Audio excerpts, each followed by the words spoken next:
Hi, welcome back guys. This is your friend, the What If Guy, back with another fanfiction. This is the first part of What If Issei Dies in the Multiverse. Now before starting, please give this video a like, and subscribe to the channel if you want more videos like this. Now let's get into the fanfic. The preparation of the summoning magic circle is complete. We will open the dragon gate, said Azazel. The BGMI group along with the people who were involved were on the transportation floor. They were currently opening the dragon gate to summon Issei. Tannen was assisting in opening the dragon gate, and Volley was waiting at the side while he was enduring the damage from Samuel. The underworld was in chaos. The monsters which were created by Leonardo, the possessor of the sacred gear Annihilation Maker, were rampaging in the underworld. The devils, angels, and the fallen angels were deploying their counterattack squads, but they were unable to face the formidable monsters. The monsters were able to create more anti-monsters by themselves while they are advancing forward. Issei-kun, we need you. There are many children in the capital waiting for you to come. Please come back, Kiba said to himself. Yes, it's connected, Azazel shouted. The magic circle which was created is starting to glow. The jewel of Fafnir that Azazel held glowed in a golden color. Volley's body also emitted a white light. Tannen's body glowed in a purple color. The light was so intense that most of the group needed to block the light with their hands. The light stopped. What appeared at the magic circle was 0.8 pawn pieces, crimson red, just like Ria's hair. For a moment, everyone was confused, until Azazel went pale and dropped on his knees lifelessly.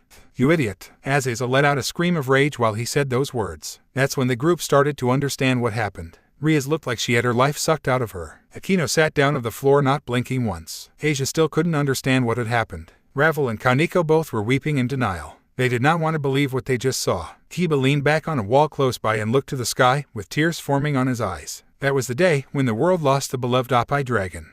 The counter squads sent out by the three factions were finally able to overpower the monsters. Since Xiaoba was eradicated, it seems like the monsters were not able to use their full strength for long. After the monsters were defeated, all the three factions were busy in fixing the mess the monsters caused. Sure, it was a lot of work, but they were more than happy with the outcome. However, with the BGMI group, things were much different. No one has seen Rias for days as she locked herself in her room. Akino was crying most of the time, and the times she was not crying, she had a hollow and lifeless expression on her face. Asia couldn't seem to stop crying. She wanted to be with Issei, she wanted to go where he was. However, she knew that it wasn't possible unless she dies, and she knew that Issei will be upset if she dies. She had a multitude of emotions bombarding her and she doesn't know how to fight them. Kaneko had a stoic expression as always, but, if you knew her, you can tell that she is extremely hurt. Her eyes were lifeless, even more so than before, and she looked like she was on the brink of killing herself. Ravel didn't fare better. Even after her brothers came to comfort her, she was always shedding tears. Kiba was the only one who could keep his composure, mostly. He had a straight face when he was talking to anyone, but below that mask he forced himself to wear, he was no less depressed than the others. During times like this, Issei was the one who would talk to them and cheer them up, but who will do that now? Ding dong. The doorbell suddenly rings. Kiba, being the only one who was able to think straight for the most part, went to open the door. As he opened the door, he was met by four faces he did not want to face right now. We're back, said Arena. It seemed like the news didn't reach them yet, considering the happy tone Arena was speaking in. We told the truth to Archangel Michael and the Volley group are no longer suspected to have been working with the old Mao faction. Zenobia said. We met Surzech on our way here, and we told him what we knew. He was really relieved that Volley's group was actually on our side, since it would have been hectic to fight a group with that much power. Heck, he even said that Kuroka is no longer considered a stray, as he was researching a bit on her old master and considering what Kuroka told us and from what Surzech could gather. Her old master was a really abusive guy and used his peerage for experiments, and what Kuroka did to him was going to be done to him sooner or later. She added, feeling really happy that they don't have to be under constant pressure of associating with a stray devil. My training proved really useful as well. However, I'm sorry for not being there at such a time, I didn't know, said Roswace, with an apologetic tone towards the end. Kiba made a small smile on seeing them, but on the inside he knew that it was him who was going to tell them about Issei. I can't wait to train with Issei-senpai. I'll show him that I've gotten strong and I will assist him on his dream. Gasper added energetically. After hearing Gasper, Kiba started to form tears in his eyes, but quickly blinked them away. How was he ever going to tell them that Issei? Come in, it's good to see you all. Kiba escorted them inside. Judging from his voice, the four could feel that Kiba wasn't feeling the best, but they just thought that he was tired. Akino was sitting on the couch when they all entered. They saw Akino's hollow expression and were confused by it. Akino-san, we have returned, said Zenobia. Akino-san, she said after noticing that Akino didn't quite hear them. Oh, welcome back, said Akino with a really hollow voice. It seems like she didn't have energy to do anything. Kaneko, Ravel and Asia came down to the living room. Welcome back, said Kaneko, who was more lifeless than usual. Ravel and Asia were not able to respond without breaking down completely, so they just bowed. What is up with you all? I would expect you all to be tired after the huge battle, but you all seem like you guys went to hell and came back, and you guys live there," said Irina, who was really shocked at how lifeless everyone was. "Where's Rias? And also Issei? I would expect him to lighten the really down mood everyone has," Rossways commented. Upon hearing his name, the girls couldn't hold it anymore. Akino, Asia and Revel started crying. Even Kaneko was weeping. Irina, Zenobia, Rossways and Gasper were really confused. They turned to Kiba, who was barely able to keep himself from completely breaking down. "What happened here?" asked Irina. Kiba didn't even have the courage to look at them. He couldn't imagine all what those four would feel after they heard the news. "Issei," Kiba started, ... is dead. Irina, Zenobia, Rossways and Gasper just stood there ... not believing what Kiba said. I am sorry, could you repeat that?" Rossways asked. Kiba lost control and started crying, not as much as the girls, but still crying. "Issei-kun is ... dead ... he ... died fighting Xiaoba in the alternate dimension." Kiba was barely able to form a sentence. He couldn't control his emotions anymore. Issei was more than a fellow peerage member, he was a friend, he was a brother. Kiba was holding back his emotions for too long and now he was letting it out. Gasper just flat out fainted on the spot. Rossway slowly started breathing harder and harder as she took in what Kiba said. Zenobia stared at the floor lifelessly. She was completely lost. It seemed as if she died standing. Irina fell on her knees. No, I refuse to believe this. Kiba, if this is a joke, I'm going to kill you. Does it look like a joke to you?" Kiba said in a tone which no one had ever heard from him. His tone made everyone stop and look at him. "I am sorry. It's too much ... for me ... to handle right now." He started sobbing and turned back to walk upstairs. Akino, Asia, Kaneko and Ravel were deeply hurt, but after seeing Kiba in such a state, they felt like he was hurt even more. And I don't believe this," Irina said while still kneeling down, and now she started crying as well. "Issei-kun is ... not dead ... he always comes back ... he always does." Zenobia now started to form tears in her eyes while continuing to look down at the floor lifelessly. Issei was the first guy she really liked. Just being with him made her feel so much more comfortable than she had felt with anyone else. And now ... he's just gone, and she wasn't even there. Rossways had a soft spot in her heart for Issei. Yeah, sure, he was a pervert, but he was really sweet, always helped everyone and was more concerned about others than himself. Rossways didn't know it at the time, but she was also in love with Issei. She tried to reason with herself to go and look at the cause for his death, but she was unable to think straight right now and started sobbing. Gasper was still out cold on the floor. Asia managed to pick him up while still sobbing and took him to a room. The girls didn't want to move and all just sat the couch and crying their hearts out. Kiba was now in the hallway, sitting down. His back and head were leaning on the wall. One of his legs were stretched out and was lying flat on the ground, while the other was stretched inwards and he was resting his arm on the knee. He started remembering his memories with Issei. "You got asked out by 3 girls. Man, I wish I could beat you up right now, pretty boy." "What's up, pretty boy?" "Got asked out by girls again." "You didn't have to answer that." "Hey, keep it with you. I don't want to see your familiar, pretty boy." Kiba laughed slightly at his memories while still sobbing. "You are a pretty good fighter for a pretty boy. For a pretty boy, you do know how to say nice stuff." Kiba then recalled those memories in which he was extremely vengeful. "How can I let my friend turn into a stray devil? We will help you in your quest to avenge your family and friends. Remember, Kiba, we are friends, we talk to each other when we are feeling down. Isn't that what friends do? We are going to destroy Excalibur and avenge Kiba's family." Then he remembered the time he was training with Issei. "Hey Kiba." "Yes, Issei-kun. If one of us dies, let's make a promise that the other one will work twice as hard to protect the girls." "What are you saying, Issei-kun? We are not going to die." "I know, I don't plan on dying anytime soon, and you better not die as well. I'm just saying this as we don't know what will happen in the future. I wish we did, but we don't. So let's make a promise here. If one of us dies, the other one will work twice as hard to protect the girls of the peerage of Rias Gremory. What do you say?" "I absolutely agree, Issei-kun. We are the boys of the peerage, we will protect them." Kiba stood up from his place. "If Issei saw us right now ... what would he think?" "He would think we have gone lower than we ever have." He looked at the doors of Rias's room. "Since Issei isn't here, I will have to work twice as hard to protect the girls, and that is what I'm going to do," he thought to himself. He knocked on the doors. "Rias Butchu, I'm coming in." He slowly pushed the doors to see if Rias was going to do anything.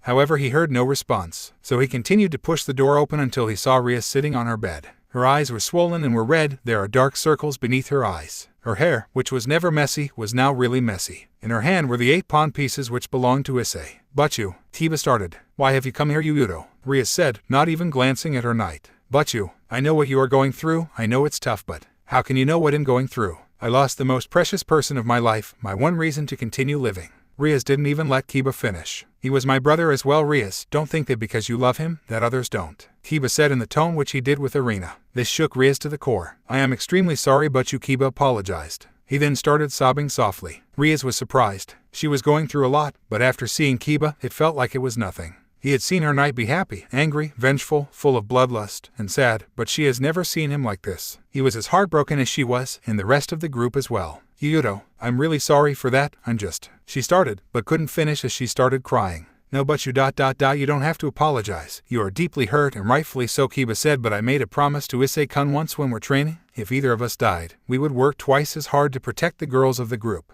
Riaz looked at her knight, who was completely in tears right now. I am not Issei-kun, I can never be Issei-kun. I will never be able to fill the hole in your here or the others. As he said this, he motioned the girls outside to come in. He could sense their presence for quite some time, but he waited for a moment like this. You all were outside. Riaz asked her peerage, Ravel and Arena. We heard Kiba speak to you. Rosway said. The other girls were still unable to talk. I've never heard him like that before today, so I thought we should go look. As I said, I'm not Issei-kun, and I'm not trying to be Issei-kun either, as I know I can never even come close to him, let alone replace him. Kiba said, however, I will keep my promise. I will work twice as hard to protect you all, and the first step is to stop you all from sulking forever. How is that going to happen, Yuto? Issei was precious to us, we deeply cared for him even if we didn't show it. With him gone, nothing is going to be the same. Riaz said, what would Issei-kun think if he saw us all like this? Kiba questioned. This caused all the girls to look up at Kiba. He would think we have fallen further than we ever have. Issei-kun would have wanted us to train harder if we lost an asset to make up for that strength. He would want us to be at our level best always. He would want us to not be distant from each other, and he would want us to always be together and be a strong peerage. Issei would want us to take this as a new beginning.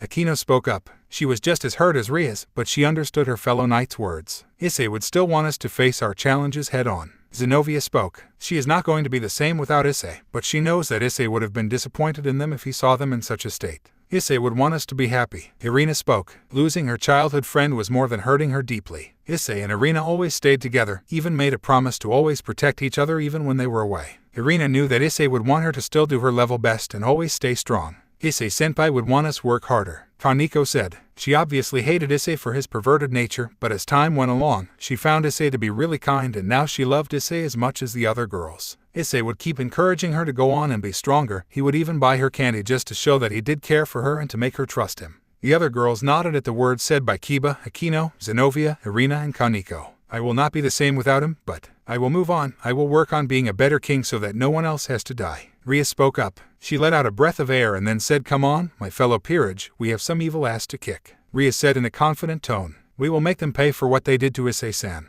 Asia, out of all, said that. I will burn them till their ashes are not visible. Ravel spoke. It seems like avenging Issei brought up their mood and they were ready to take on the people responsible for his death.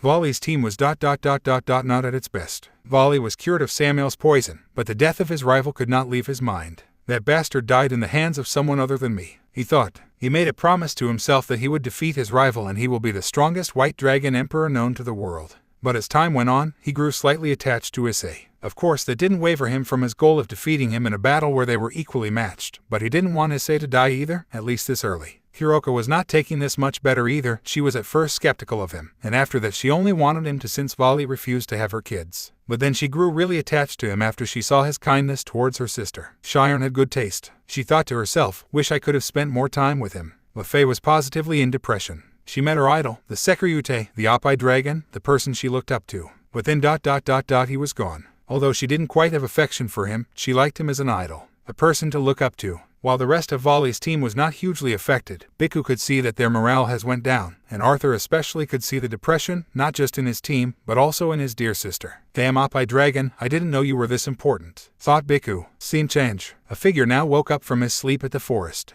Well, where am I? Said the figure in a sleepy voice. Said a voice. Dreg, what happened? Why am I in a forest? And what happened to my body? Said the figure, now revealing himself to be Issei Hayato. Dreg said, okay Dreg, if I died, I wouldn't be on Earth, would I? Unless this is the afterlife. If it is, then I would have expected it to be much cleaner. Issei said. Dreg stated. Okay, that makes much more sense. Issei said sarcastically. Why would Great Red revive me? And speaking of Offais, where is she? Wasn't she with me in the altered dimension? To the first question, I have no idea. Partner, you seem to attract strong beings to yourself. While you were dying, Great Red just happened to pass by and see what was happening. He decided to come and help you for some reason. He helped rebuild your body from scratch, and so did Offais. So now you technically have the flesh of Great Red and Offais in you. As for the second question, Offais decided to remain in the dimensional gap along with Great Red. For what reason? Don't ask me. Dreg explained. My body was rebuilt from scratch, but I don't feel any different. My body seems to look like how it did before. Issei asked. Great Red and Off Eyes were able to take the one arm you had left before your body disintegrated, and use the DNA from that hand as a base for your new body, so it looks the same. However, you are not exactly the same as before. To handle this new body Great Red and Off Eyes gave you, I had to turn you into a dragon, not completely but a significant part of you.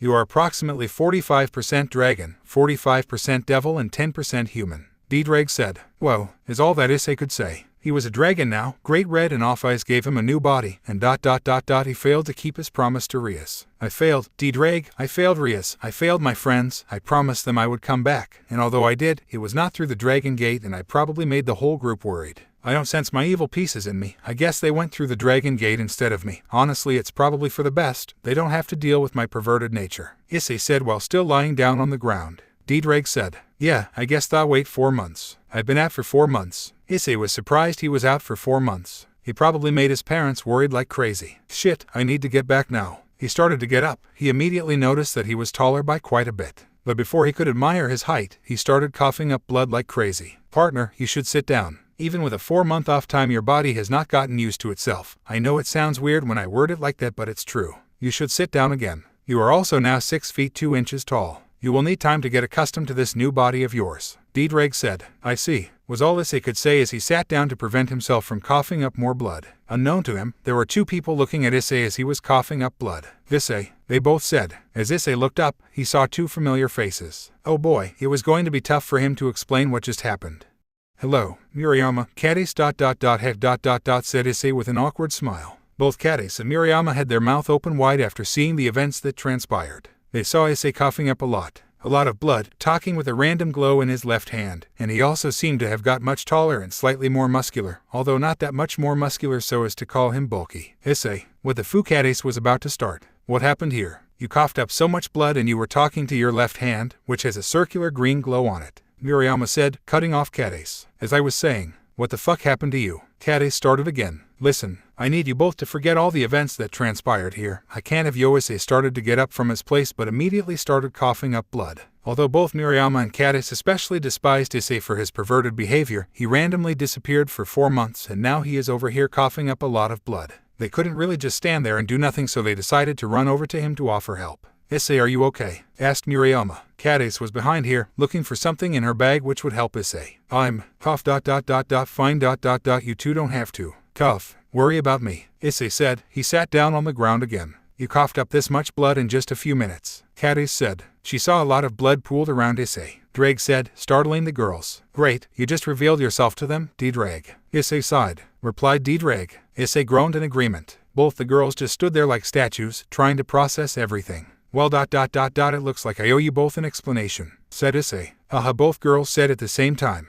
So basically, I am a devil, said Issei. We already knew that since you started peeking on us, perv, Cadis said. She scowled at Issei as she called him a perv. No, I mean, I'm an actual devil, you know, the ones which are the enemies of angels. Issei said. Like we'll believe that, said Murayama bluntly. Okay then, guess I'll show you, said Issei. He brought out his devil wings, but now, instead of 2 wings, he had 4. This is new. D-Drag, when did I get another pair of wings? Issei asked. D-Drag said, much to Issei's surprise. Whoa, is all Issei could say. The possibility of him having 8 devil wings surprised him. Only the strongest of strong devils had 8 wings. He was really at a loss for words. D-Drag stated. Whoa, Issei was yet again at a loss for words. You, wings. Cadis was also at a loss of words, more so than Issei. What are you? Murayama inquired. Okay so let me start from the beginning. Issei started. Scene change. It has been 4 months since the incident, and although no one has recovered completely, the Gremory group has been able to recover a decent amount. All the girls are training harder than ever, keeping Issei's revenge is the main goal. The boys are also training harder than ever, keeping Issei's promise in mind. Everyone has been training harder than ever. The news of Issei's death reached the Maoists, the Seraphims, and the highest order of generals in the Gregory. Thankfully, the news hasn't reached the Devil Council yet. Who knows what they will do with this information. The Maoists themselves were utterly horrified, especially Serzich. Issei was like a little brother to him, so this loss hurt him deeply. Grafia, who was the most composed person ever in the history of ever, fainted upon hearing the news. Issei was the only one who treated her like a big sister. Even Rias was way too formal with her, even though she is actually her older sister-in-law. So this news broke Grafia completely. Even Serafal was hurt. Issei was someone that not only Rias, but her little sister Sona could depend on, so in a way he was also her little brother. Everyone was not in a great mood after that, but then it hit them. What will they tell the children? Their beloved Oppai dragon, the idol of almost all of the kids in the underworld, a person they always thought of when they were in trouble, the person they always looked up to, was no more. Both Serzech and Azazel were hurt enough, but they would literally break down if they had to tell that to the children. For now they announced that the Oppai dragon is on a break and will return to the action soon. But on the inside, they were dreading, because they knew they had to tell the children the truth at one point. "Where are you, Issei-kun?" thought a certain blonde knight, although he was quickly brought out of his thoughts. "Yuro, Zenovia, we need to train your sword skills. They are already amazing, but they need to be better if we want to even stand a chance in the next dice rating games," said Rias. "Hi, Butchu," said both the knights. Rias was a completely different person. Instead of the kind and caring Rias, we now have a ruthless, strict, and some might say heartless Rias. She pushed her peerage way further than they ever thought they could go. She became a person who trained day and night without a break. She knew now that she couldn't keep on depending on her peerage's raw strength. Since Issei thought that he was the weakest, he trained the most, and that got him to the point that he could beat Seriog, a devil who was about to be promoted to ultimate class soon. Rias knew that she and the rest of her peerage had a lot of catching up to do. She pushed herself harder. Her goal was now to completely master her family's power, the power of destruction. Till now, her power was only controlled by her strong emotions. She couldn't control it by her will. She practiced day and night, and she practiced hard. She even neglected her studies for a while to focus on her training, but came back to her studies after constant bugging by Akino. Akino herself was fixated on mastering her holy lightning. Because of her past, she never practiced with her power. All this time, she could have mastered her power and could have been so much stronger, but she let her past get in her way, something she regrets greatly. Kaneko was practicing senjutsu. Fear of her power made her afraid to even try her power. Just like Akino, she lost a lot of time and now had to work really hard to train her power if she wants to be as strong as her Issei-senpai. Kiba and Zenovia were already fantastic sword wielders, but it was not enough. The power of Kiba's sword of betrayal and Zenovia's ex-Durandal was yet to be completely mastered by both. They sparred with each other much more often, and used a lot more power than they usually do in each session. Asia was now practicing other types of magic. Till now, she was only the healer of the group. She didn't use offensive or defensive spells. She only used twilight healing.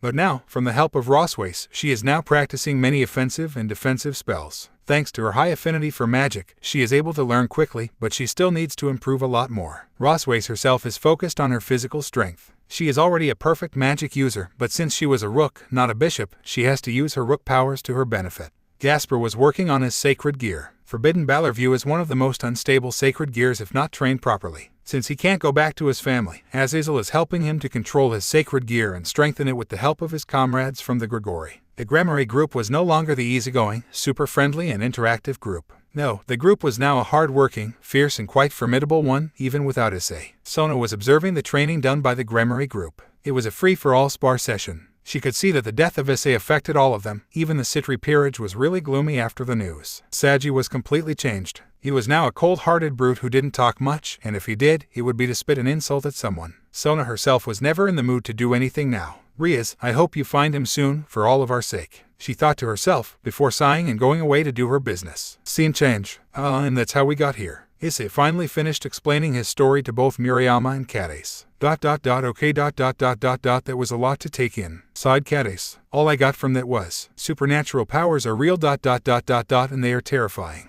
Murayama shivered. So, I only have one request, and that is to not spread the news to anyone, not even your parents, please, pleaded Issei. Okay, was all the two could say. They were still taking in what Issei told them, said Diedrag. Issei tried to move his muscles in his back, which was used to flap his wings. From his back appeared 8 devil wings. Issei could only stare at his wings. 8 wings. Only top-tier high-class or ultimate-class devils have 8 wings. He stared at his wings in awe. Issei. Murayama looked at Issei's wings. When did you get 2 more pairs of wings? She asked. Didn't Diedrag just tell you? Said Issei. Yes, I know, but... Murayama couldn't find any words to speak. Are you sure we are not dreaming? You said that the dragon Great Red was the dragon of dreams, right? Maybe this is a dream, said Cadace. Nope, 100% real, said Issei. Both Cadace and Murayama were still really shocked, but it seems like they were starting to calm down a bit. Anyways, it's getting late, you two should go home. And please, don't tell anyone, said Issei. But shouldn't we tell Rias and her group? They would be so happy to know that you are alive. Murayama exclaimed. Issei's head went down. I am not ready to face them yet.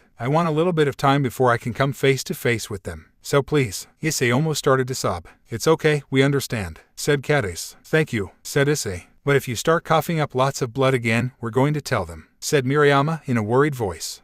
Sure. It's funny how two extremely pretty girls are now worried about a pervert who used to peek on them, chuckled Issei. Both Cadiz and Miriama were going red. You don't think that we've forgiven you completely, exclaimed Cadiz. Why yes, that's right, Miriama agreed. Yeah, I know. I'll do my best to change. However, you two should really be getting home. I really don't want your parents to be asking where you two went, since it will be really awkward for you both, said Issei. Okay, we'll be going, said both Cadiz and Miriama. They went up to the road and waved to Issei, who waved back at them. After a few seconds, they were gone, said Dietrich. They probably have already figured that a pervert like me wouldn't have got into the orc just like that, said Issei. Asked Dietrich. Yeah, she has some sort of a strong element inside her. It's not a sacred gear, but something similar. It feels strong, but I don't know what it is. Cadiz seems to have a sacred gear, but by its feel, it's probably something like twice critical or strategy trap, said Issei. Said Dietrich. I agree, Dietrich. Anyways, Dietrich, care to fill me up on the new abilities I've gained? Asked Issei. Dietrich started. Scene change. It has been a few days since Issei told Cadiz and Miriama the truth. They have recently been training harder, knowing that there are bigger threats in the world right now. Huff tired, said Miriama. Huff, this is nothing. Huff compared to what Huff Issei went through. Huff and the orc, said Cadiz. They were pushing themselves harder. They worked out daily, practiced their sword fighting techniques daily. In their free time, they always got together and sparred. They knew that they would not be able to get the level of the orc, and definitely never as strong as Issei, but they knew that they have to try their best. Cadiz and Miriama were changing in the kendo club. The perverts Matsuda and Madohama have lessened their perverted activities as they didn't have Issei around, and they didn't feel right doing their regular activities without Issei. After coming out of the room, they noticed a guy talking to the two perverts. You still won't stop after that lecture? The guy asked. Nope, Renjiro, we have only lessened our activities as our group isn't complete. After he comes back, we will continue, said Madohama to the guy, now known as Renjiro. Have you not thought that Issei might have moved out of the town due to some sudden emergency? Asked Renjiro. That is complete bull, started Matsuda. Issei wouldn't do that, would he? Asked Madohama. This is what we get for never asking where his house was. We knew his house changed, but you guys never think stuff through, do you? Asked Renjiro. The two pervert walked away thoughtfully. Renjiro-kun, you went really hard on them, said Miriama. Renjiro turned around to face the two girls. You guys went full physical on them, and they still didn't listen. They need some strong words and some real evidence, said Renjiro. Tatsuki Renjiro was a decently tall guy at 5'8". He had black, tidily combed hair. He was not too fat, but not too thin either. Overall, he was decently handsome, but he was never in the same level as Kiba or even Issei after the transformation. Issei was really tall at 6'12". His body was well built where he was muscular, but not really bulky. His hair was the same but a bit darker with a reddish shine to it, and his eyes were crimson red. Issei actually looked really handsome, much to the girls' displeasure. They didn't want to admit it, but Issei was handsome. Anyways, you two going to class. We have maths now, I think, Renjiro said. Yeah, let's go, said Cadiz. Scene change, after school. The orc was called to a meeting place by Riaz's older brother, Surzech. The place was in Kyo Town, but hidden by magic. After entering through the magic barrier, they saw the place. It was a 3-story big tower where devils resided. There was however a 4th floor as well, but it wasn't a place where devils resided. It was a meeting room, and they were called at the 4th floor. After reaching the floor through the elevator, they were immediately met by the current 4 Maoists. Riaz, I see you have come, said Surzech. Yes, Mao Lucifer, said Riaz, while making a straight face. Surzech gave out a slight sigh. She usually calls him Oniai-sama, but it seems like Issei's death is still affecting her as she is so formal with her brother. Ajuka, please tell her what we called her here for, he said to his fellow Mao, Ajuka Beelzebub. Yes, Ajuka nodded. The orc looked at the green-haired devil. I know you would rather not talk about it, but it is related to ... your pawn pieces. Ajuka started. The orcs' faces went dark, especially Riaz's, but they quickly composed themselves. It's ... fine ... please continue, said Riaz. Her eyes were closed to help her compose herself. Very well ... as you see, if evil pieces are purged forcefully by their host or if the previous host of the pieces died, they are able to be reused. However, if the pieces are purged by someone who is not their host, they are not able to be reused. Your 8 pawn pieces should have been able to be used on another host, as the previous host died in battle. However, it seems like they are not reusable. After further investigation, I have come to the conclusion that although 7 pieces were already ejected, there was 1 pawn piece left inside the body of its previous host. The Dragon Gate called out to the evil pieces, as it was for calling a devil, but since 7 of its pieces were already ejected, only those 7 pieces went out. That one evil piece was still mid-ejection, which means that the last piece was ejected forcefully, making all 8 of the pieces unusable. Ajuka said, making sure not to mention Issei's name even once. The group's face went dark again, and this time it stayed dark for a longer time. This time it was Akino which decided to speak, as it seems like her king could not. But that should only make one piece not function. Why are all of them unusable? She asked. It seems like all the pieces made a strong bond with its host after using the illegal move Triana and the Cardinal Crimson promotion. Even if the pieces were undisturbed, it was likely that they would still be unusable, said Ajuka. Akino only looked at the 8 pawn pieces sorrowfully. However, due to a weird reaction between Samuel's blood and the evil pieces, I am able to replicate the pieces without the special bonding, or Samuel's curse, making them usable. These 8 pieces are still connected to your former pawn, but these 8 pieces can be used on new hosts. However, it is up to your king if she wants to accept these 8 pieces. He held out his hand, revealing 8 white pawn pieces. The group's faces weren't dark anymore, but they were filled with sadness. Akino looked at Rias, who had tears on her eyes. Rias stared. Everyone looked at Rias. Except, Issei would want our group to be stronger, she said. The group's eyes filled with tears hearing Issei's name, but they knew what Rias said was correct. Very well, you may place a magic circle below these pieces to activate them, Ajuka said. Rias created a crimson magic circle. Usually, doing this won't work, as the previous pawn pieces were unusable. However, in this case, the pawns started glowing. They turned crimson red for a few seconds, and then turned white again and stopped glowing, indicating that the pieces were usable. The pieces traveled into Rias's hand. Rias looked at the pieces, revisiting her memories of when she initially got her evil pieces. Thank you, she whispered while sobbing slightly. Make good use of them. Ajuka smiled at the princess. I will, she said, after rubbing away her tears. The orc bowed to the mouse and left the room to go back. She still hasn't recovered, said Serafal, who was quiet the whole time. Falbium only nodded and rubbed his chin. She needs time. She won't ever recover fully, but she will get better. I hope, Surzech said with a worried face. Scene change. Next day, Murayama and Cadiz woke up early to spar against each other. The spar always ends in a stalemate, as both were off equal strength. After their spar, they quickly take a bath, have breakfast, and go out for school early. Their parents always question them as to why they are doing this, but they always say that it's for the better for their body. They actually have been doing that as to greet Issei every day, as he basically stays beneath the tree they found him. Issei always greets them back. We brought you food this time, said Murayama with a smile, after showing the extra bento box she bought. For me, I could never ask you for this. Issei started. Just take it and be happy that you got it, Cadiz said with a pout, making her look really adorable. Okay, thank you guys, really. You are amazing,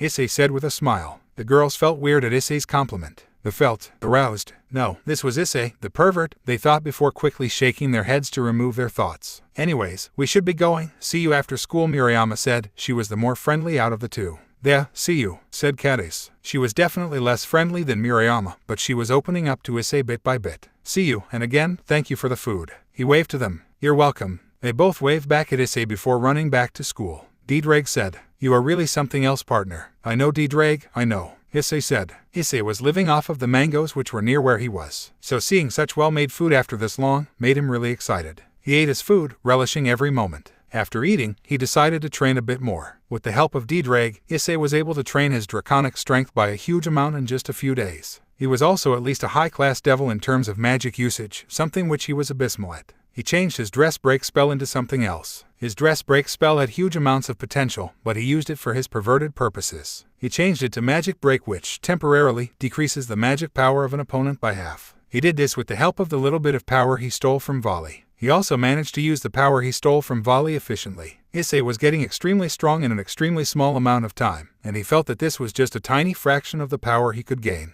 Diedrag, how about we travel to Kyoto? I heard there is an extremely informative library near where the yokai live in Kyoto, asked Issei. Said Diedrag. Yep, Issei agreed. He formed a magic circle in the form of an upright oval. He walked forward into the circle and disappeared. Issei was transported to a new place. He was standing outside a library near the complex where the yokai resided. That's what kinds of books supernatural libraries contain, Issei thought to himself. He opened to the door and walked in. He was greeted by the wonderful smell of books. The inside of the library looked insanely bigger than the outside. By looking at the outside, Issei thought that it was too small to be a library, so he figured that some sort of illusion magic was used, but he wasn't expecting it to be this big. Hello, welcome to the Supernatural Library of Kyoto. I am Fuyuki. How may I help you? Said a really cheerful voice. Issei turned around to see a beautiful face smiling at him. Her hair was blonde and it was untied. It flowed down until the top of her back. Her eyes were a mix of yellow and green. Her skin was extremely beautiful and bright. Her assets were extremely well defined. She was wearing an orange shirt with blue jeans. She was so beautiful that any guy who looks at her will immediately start blushing, and Issei was no exception. He also sensed that she was a yokai.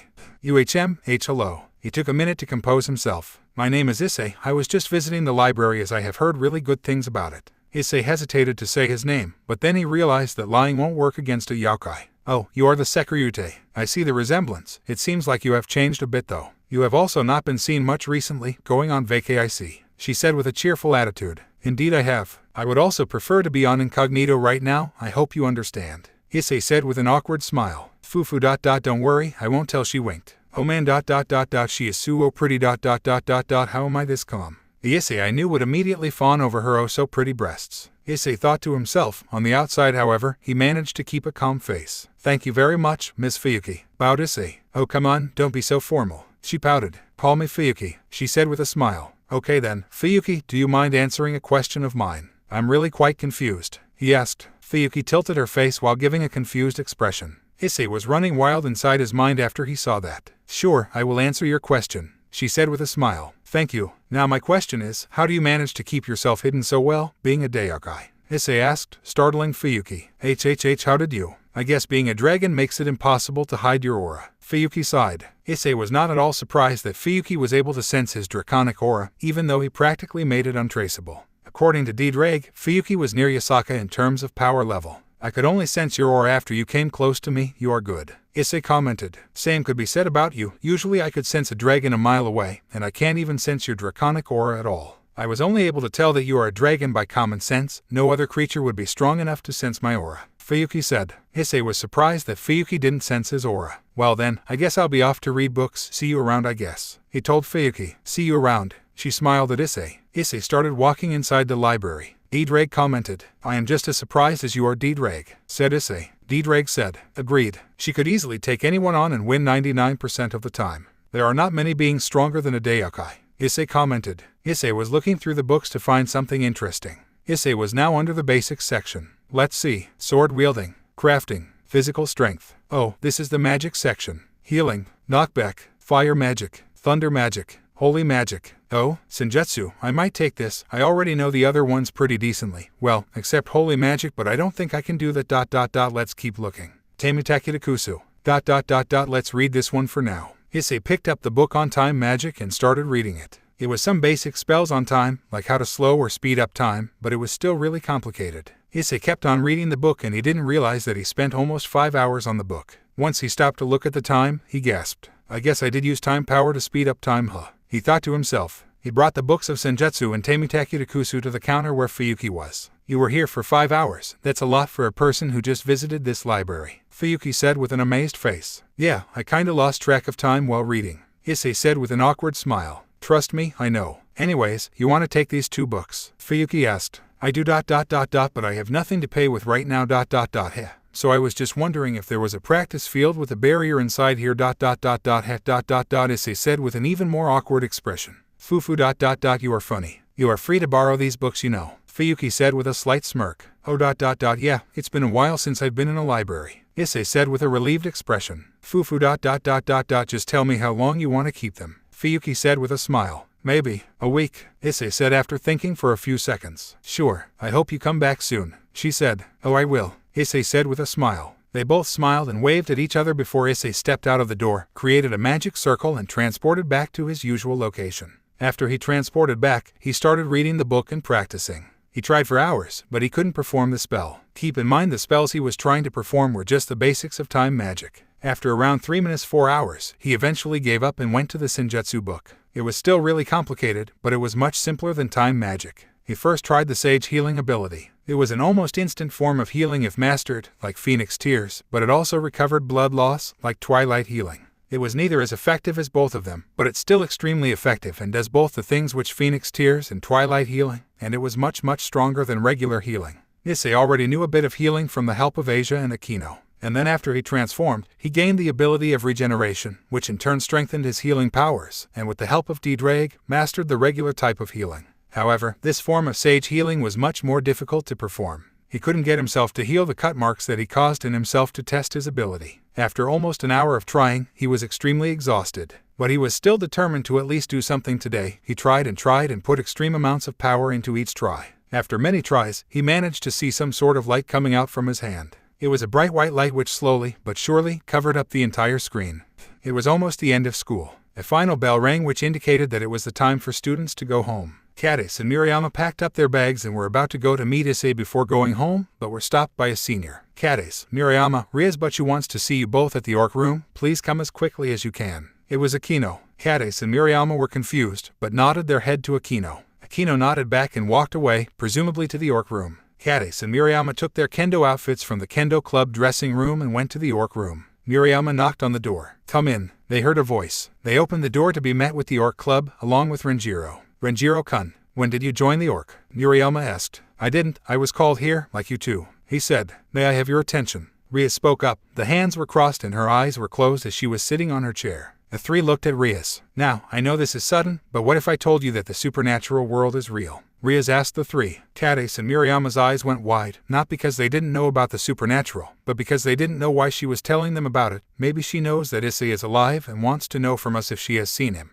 And if she did ask them, what would they reply? They promised to not tell anyone about him, but they didn't want to lie either. The FFFFD. Nonsense. Renjiro spoke up while smirking. Expected answer. Guys, she looked at her peerage. They all proceeded to bring out their devil wings. Impossible. Renjiro took a few steps back. Cadis and Miriama were still wide-eyed, but they stayed at the same place. So do you believe me now? Asked Riaz. I am still not fully convinced. They could just be props. Renjiro said arrogantly. All right then, Yuudo. Riaz said to her knight. Kiba crafted a sword of fire out of nothingness. Aquino, she said to her queen. Aquino pointed at a place outside the window, and an unusually bright strike of lighting hit exactly where she pointed. Kaneko, she said to her rook. Kaneko summoned her cat ears and tail. Then Gasper. Kiba threw the sword of fire at Renjiro, but it was stopped halfway by Gasper, without even touching the sword. So how about now? Riaz asked. Renjiro had no words to say, he just nodded extremely fast. Riaz looked towards the girls. You two have been extremely quiet this whole time. She commented. We have no words. Cadis said. Miriama agreed by nodding.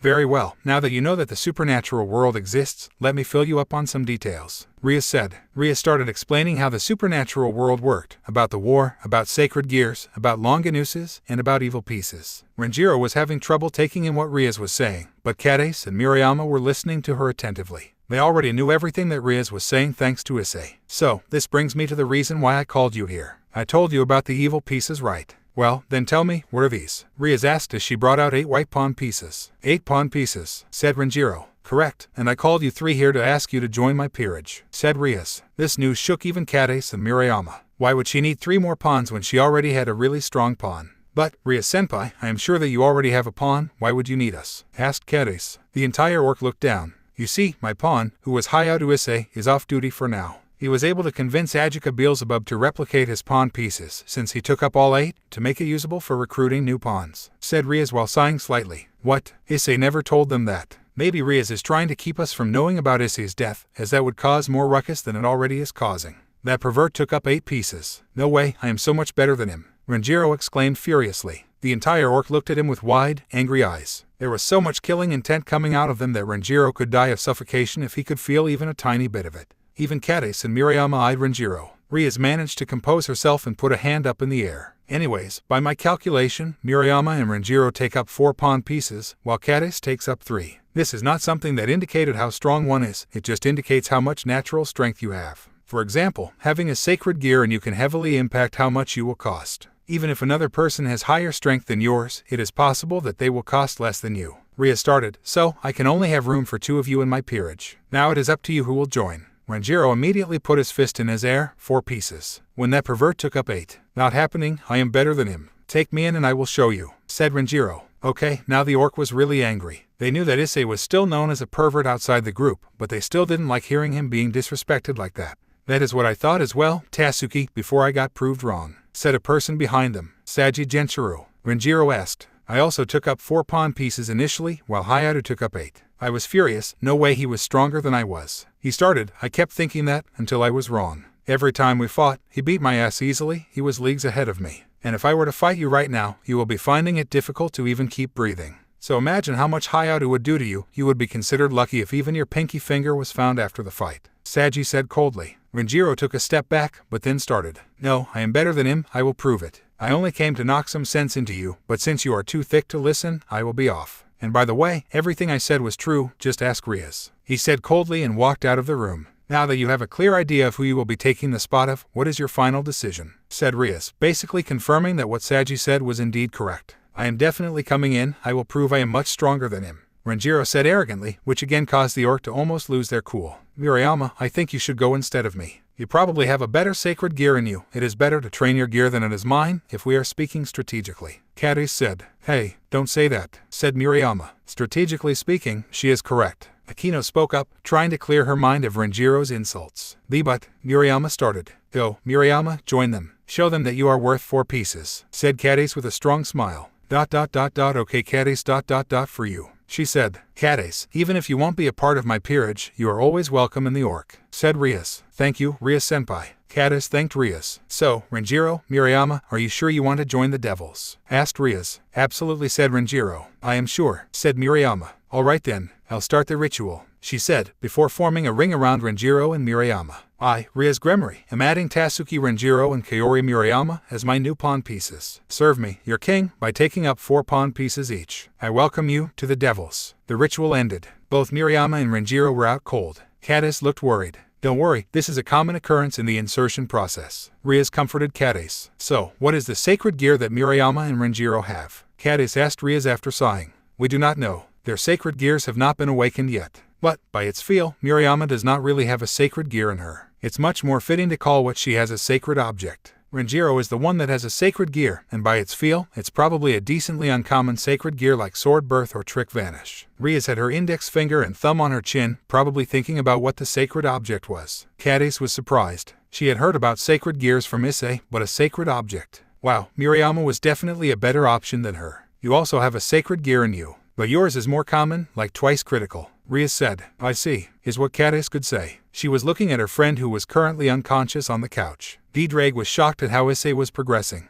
He already mastered the basics of using Senjutsu and the flow of Kai, even though he was not a Yaokai. I guess really weird stuff happens when you go through a transformation in such a bizarre manner. Issei sighed. I have finished the basics of Senjutsu, now, going back to my worst enemy. He looked towards the Book of Time magic with killing intent. He wasted almost a day on trying to even perform the most basic spell, but was never able to do it. It took Issei around 2 days to completely master the basics to Senjutsu, something which would take non-Yaokai around 3-4 years to accomplish. But time magic was on another level. Only gods with natural time powers were able to use them. There has been no record of any other being who is able to use time magic, except for the wielders of a certain forgotten Longinus. Arg, I don't want to, but the advantage I'll have in a fight will be tremendous even with just the basics. Issei groaned. Drake exclaimed. Yeah, looking back at it, that was not a good idea. Issei sighed to himself. Drake's jaw hit the ground, that is, if there even was a ground inside the sacred gear. His partner was no longer willing to do lecherous stuff like that. Drake was crying tears of happiness and pride.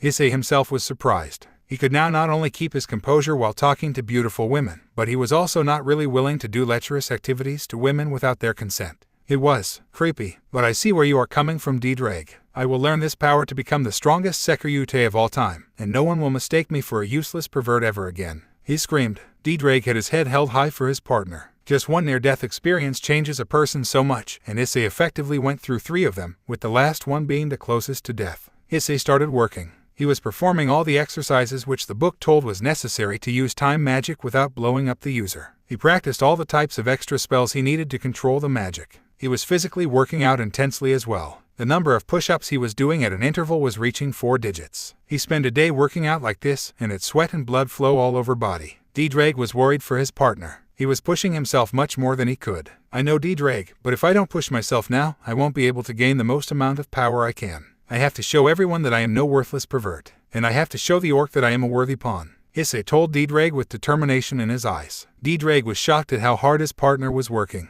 The old Issei would have never gone this far. This the biggest sign yet that Drake noticed, which indicated that Issei was maturing. Alright then, I think I have worked out enough, let's see if it is actually enough, Issei said. Issei closed his eyes. He sat down, crossed his legs, his arms, and put both of his hands into Vidarka Mudra. He started to concentrate his energy into the point where the thumb and the index finger met. A small green glow could be seen coming out of that point. The ground around him started shaking slightly. Drake was observing the events silently. Issei started concentrating even more of his power into that point. The glow's brightness started to intensify. The ground started shaking slightly more. Issei started frowning at this point. He was concentrating a lot of his power between that point of intersection. The energy was extremely pure and Issei found it difficult to keep it in. But he didn't waver. He concentrated more of his power into that green circle, which now seemed to grow bigger, and now stripes of green symbols could be seen spiraling across his arms. D-Drake's eyes went wide as he saw this. The green light coming from the stripes seemed to grow brighter by the second. This process kept happening for a while until Issei suddenly opened his eyes. His pupils went from crimson red to emerald green. The reddish tinge on his hair disappeared and was replaced by a faint green aura. In a fraction of a second, Issei flung his hand outward and released his index finger and thumb, and the energy engulfed in it was let out. A blindingly bright green light was expelled and it formed a circle big which covered a significant part of the field which he was living on. He had to close his eyes to prevent himself from being blinded. After a short while, Issei opened his eyes, and he was met with a faint green dome around the place where Issei was living in. I did it. He looked around and saw that the birds flying outside this dome have almost stopped moving mid-air. I did it. Hell yeah, take that time magic. Issei screamed in joy. D-Drake applauded. Well, this is only part of that two-way ability. I have managed to slow down time, but now I need to speed it up. While slowing down time is usually used for personal gain, speeding up time is used offensively to slow down the opponents which have been hit by it. Speeding up is also needed to break this time dome I created. In the book stated that once I have performed any time spell once, it is embedded into me and I don't need to do all of the pre-magic bullcrap again. Issei was extremely overjoyed. D-Drake said, "You are right, D-Drake, let's do this." Issei had already read how to perform the spell which sped up time. Instead of concentrating his energy at one point, he had to bring concentrated energy from outside and dilute it into his body. If this spell is performed even once, this does not have to be done again, and both the spells can just be performed by using his hands. Issei immediately went back into the previous pose he was in.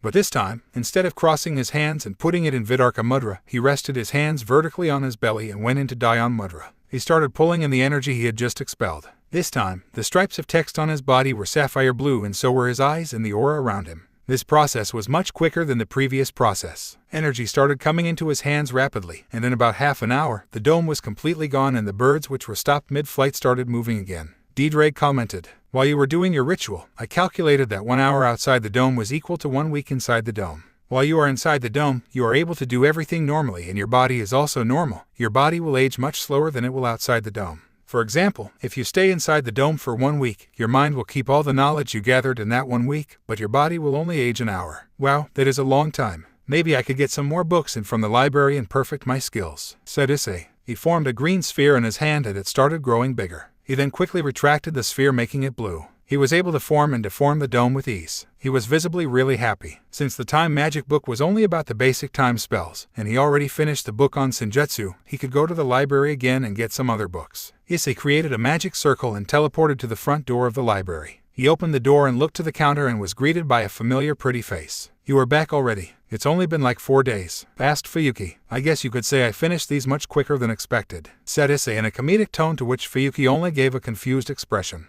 Issei put the books on the counter. As Fuyuki saw the cover of the books, her eyes went wide. "Don't tell me that you," she started. Issei only smirked at her and formed a green sphere on the left palm of his hand and a golden sphere on the right. The green sphere kept on alternating from green to blue. Fuyuki only gasped at the sight. Impossible. Senjutsu can only be used by yokai. And time magic as well." She was shook. Issei gave a warm smile. "I guess I don't follow laws," he said. Fuyuki's mouth was still open wide while Issei walked off to find a new book. "Let's see, sword wielding would be nice as I'm not the best wielder. I have already mastered thunder and fire magic. I guess ice magic would be nice to learn. WOH, destruction. This I've got to check out.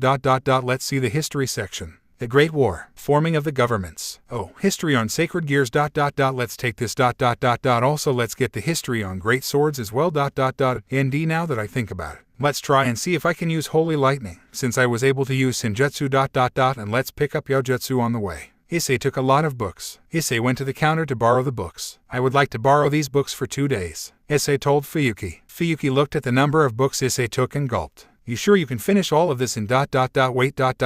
Never mind. She was shocked at first, but then remembered that Issei learned time magic, which she still was skeptical about. "If you actually manage to learn and master all of these skills in 2 days, you and I need to have a spar session," she said with a challenging smile. "Challenge accepted. I would be honored to spar against a beautiful yokai," Issei said with a noble expression. Fuyuki blushed at Issei's compliment. Everyone thought that Fuyuki was an absolute goddess in terms of looks, but no one was confident enough to say it to her face. But Issei did just that, and she was caught off guard. Oh man, she looks so cute when she blushes. Issei's brain was going haywire at the amount of cuteness he just witnessed. He still managed to keep a composed look on the outside. Well then, I'll be off, he said, waving to a flustered Daiokai, who waved back. Scene change. At the Orc, Murayama was being trained by Kiba and Renjiro was being trained by Akino. Murayama had a knack for sword-wielding and was a natural at sparring with swords. Kiba made a basic steel sword for her and was slightly surprised at how strong Murayama was naturally. Renjiro, on the other hand, was a complete mess. He had a decent amount of magic reserves for a low-class devil, so it was decided that Akino would teach him magic. But boy oh boy, she was in for a ride.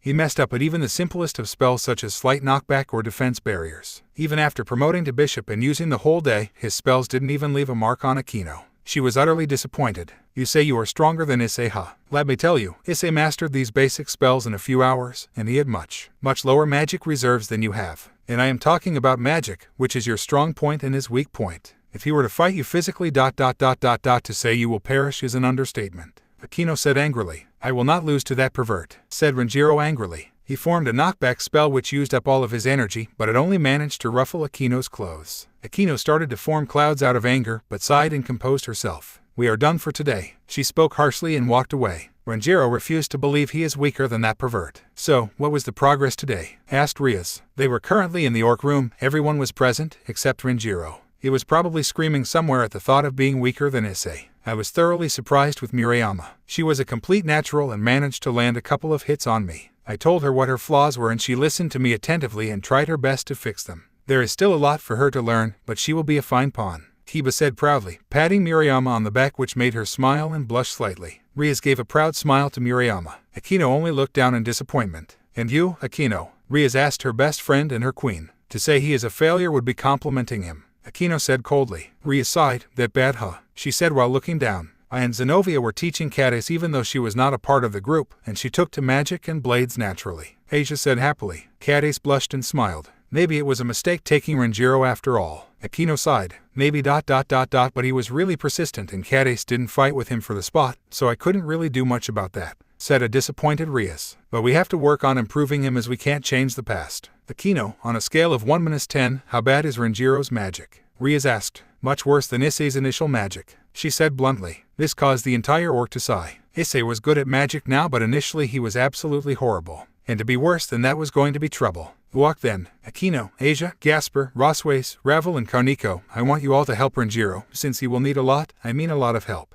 While Zenobia, Kiba and Arena, you guys can help both Cadiz and Murayama. Even though Cadiz is not a part of my peerage, she is still a comrade, said Rias. Hi, but you everyone spoke in unity. Oh Issei ... what have you left me to deal with? Rias thought sorrowfully as everyone left the room. Renjiro was called from wherever he was and his tutors started to teach him basics. Renjiro was barely able to form a sphere for knockback and it took all of his power. Knockback, a skill which requires absolutely no power. His tutors were honestly frustrated with him but knew that they had to keep going, for Rias. The amount of insults he threw at Issei and refusing to believe that Issei was even barely as strong as he was made all of his tutors rage on the inside. They wanted to tell him the truth so bad so that he would shut up, but knew that they couldn't, not at this point of time. Murayama and Cadiz's tutors were having a much better time. Murayama and Cadiz were naturals at sword-wielding thanks to being part of the Kendo Club. They were improving at a rapid pace. Their tutors were honestly impressed. Most of the reason why they were improving so quick was because they trained with Issei a few times, who was much stronger than either Kiba, Zenobia or Arena. Murayama was stronger than Cadiz, but not by a significant amount.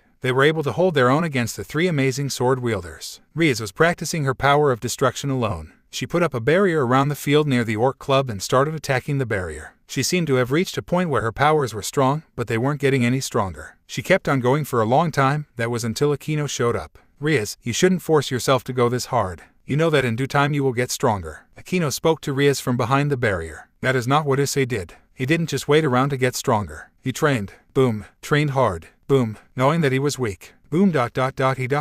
boom ... even ... boom. Sacrificed. Boom ...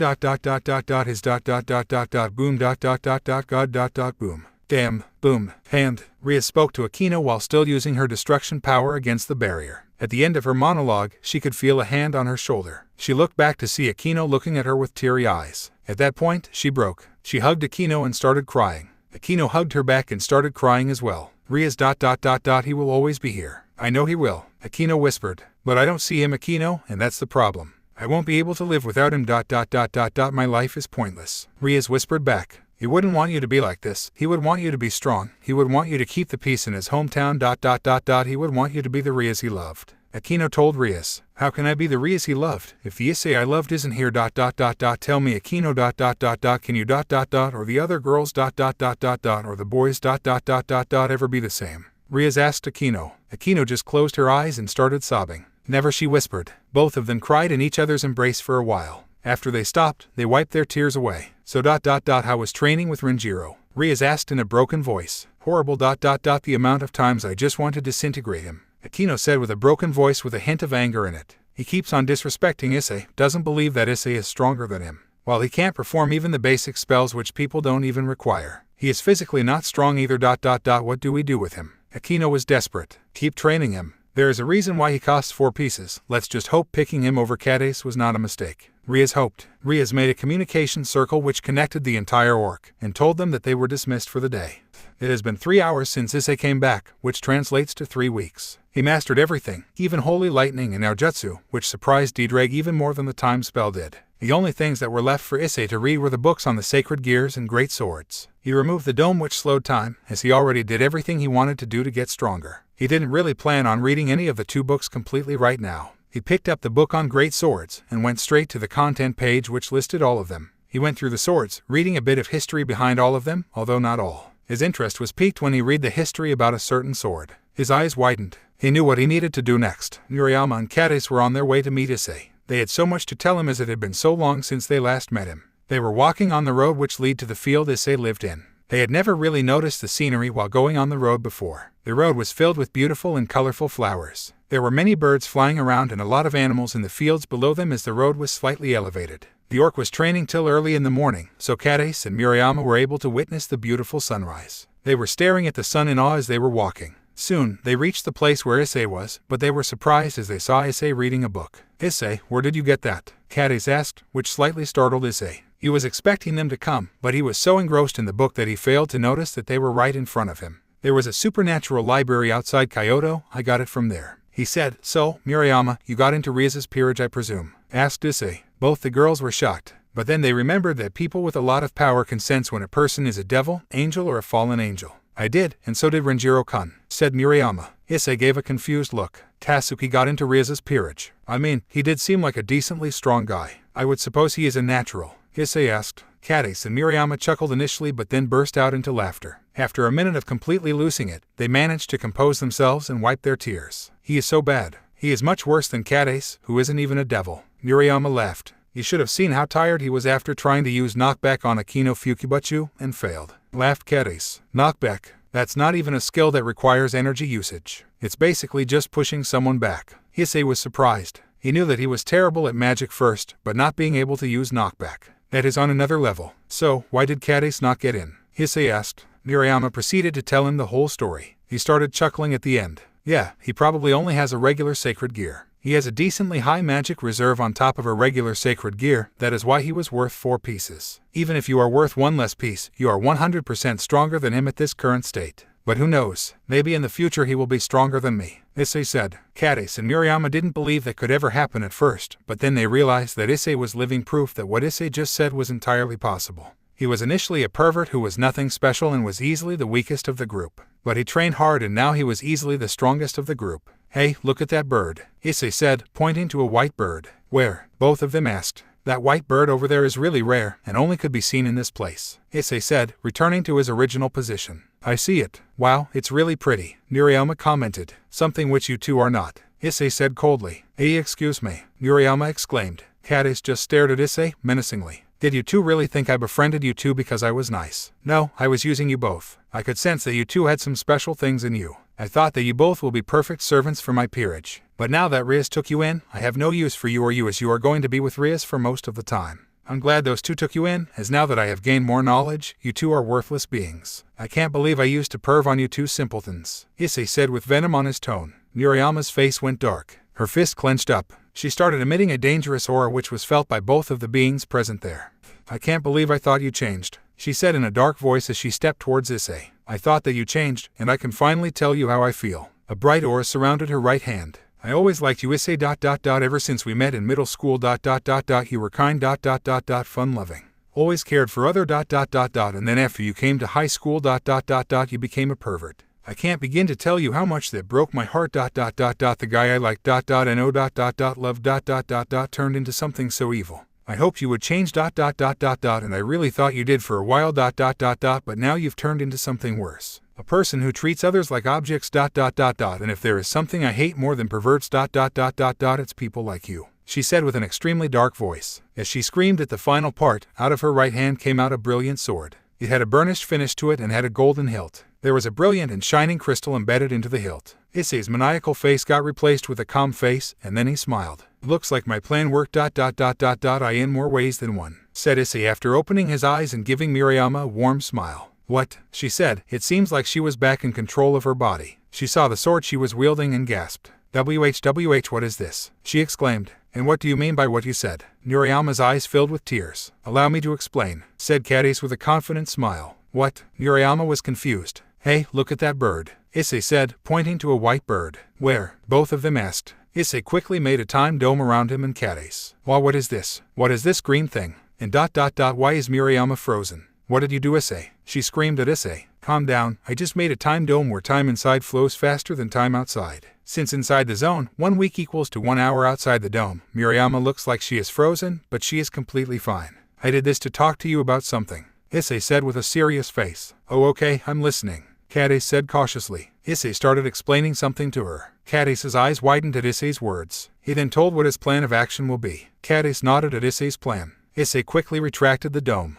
Why you did this to bring out my speciality? Asked Miriama. I did, although it turned out a bit differently than what I imagined. He said. That right there is Haudicler. It's one of the great holy swords. Well, at least it was. Issei pointed at the sword which Miriama was holding. What do you mean by was? Asked Miriama. Since you are holding it, it's now a devil sword. If it wasn't a devil sword, you would be dead by now as it emits an aura lethal to devils. If trained hard enough, its aura will reverse and will be deadly to angels and fallen angels, said Issei. I read in my book that it moved on from its original wielder for an unknown reason. In the book, the page gives off an aura of the thing that is on the page, and the pages on Haudicler gave off a really similar aura I felt from you, Miriama. Issei smiled at Miriama. Sorry for my little trick there. He rubbed the back of my forehead. Miriama's eyes started overflowing with tears. It was not funny, Issei. I honestly thought I lost you for good this time. Miriama started sobbing. That is what I'm most curious about. Miriama.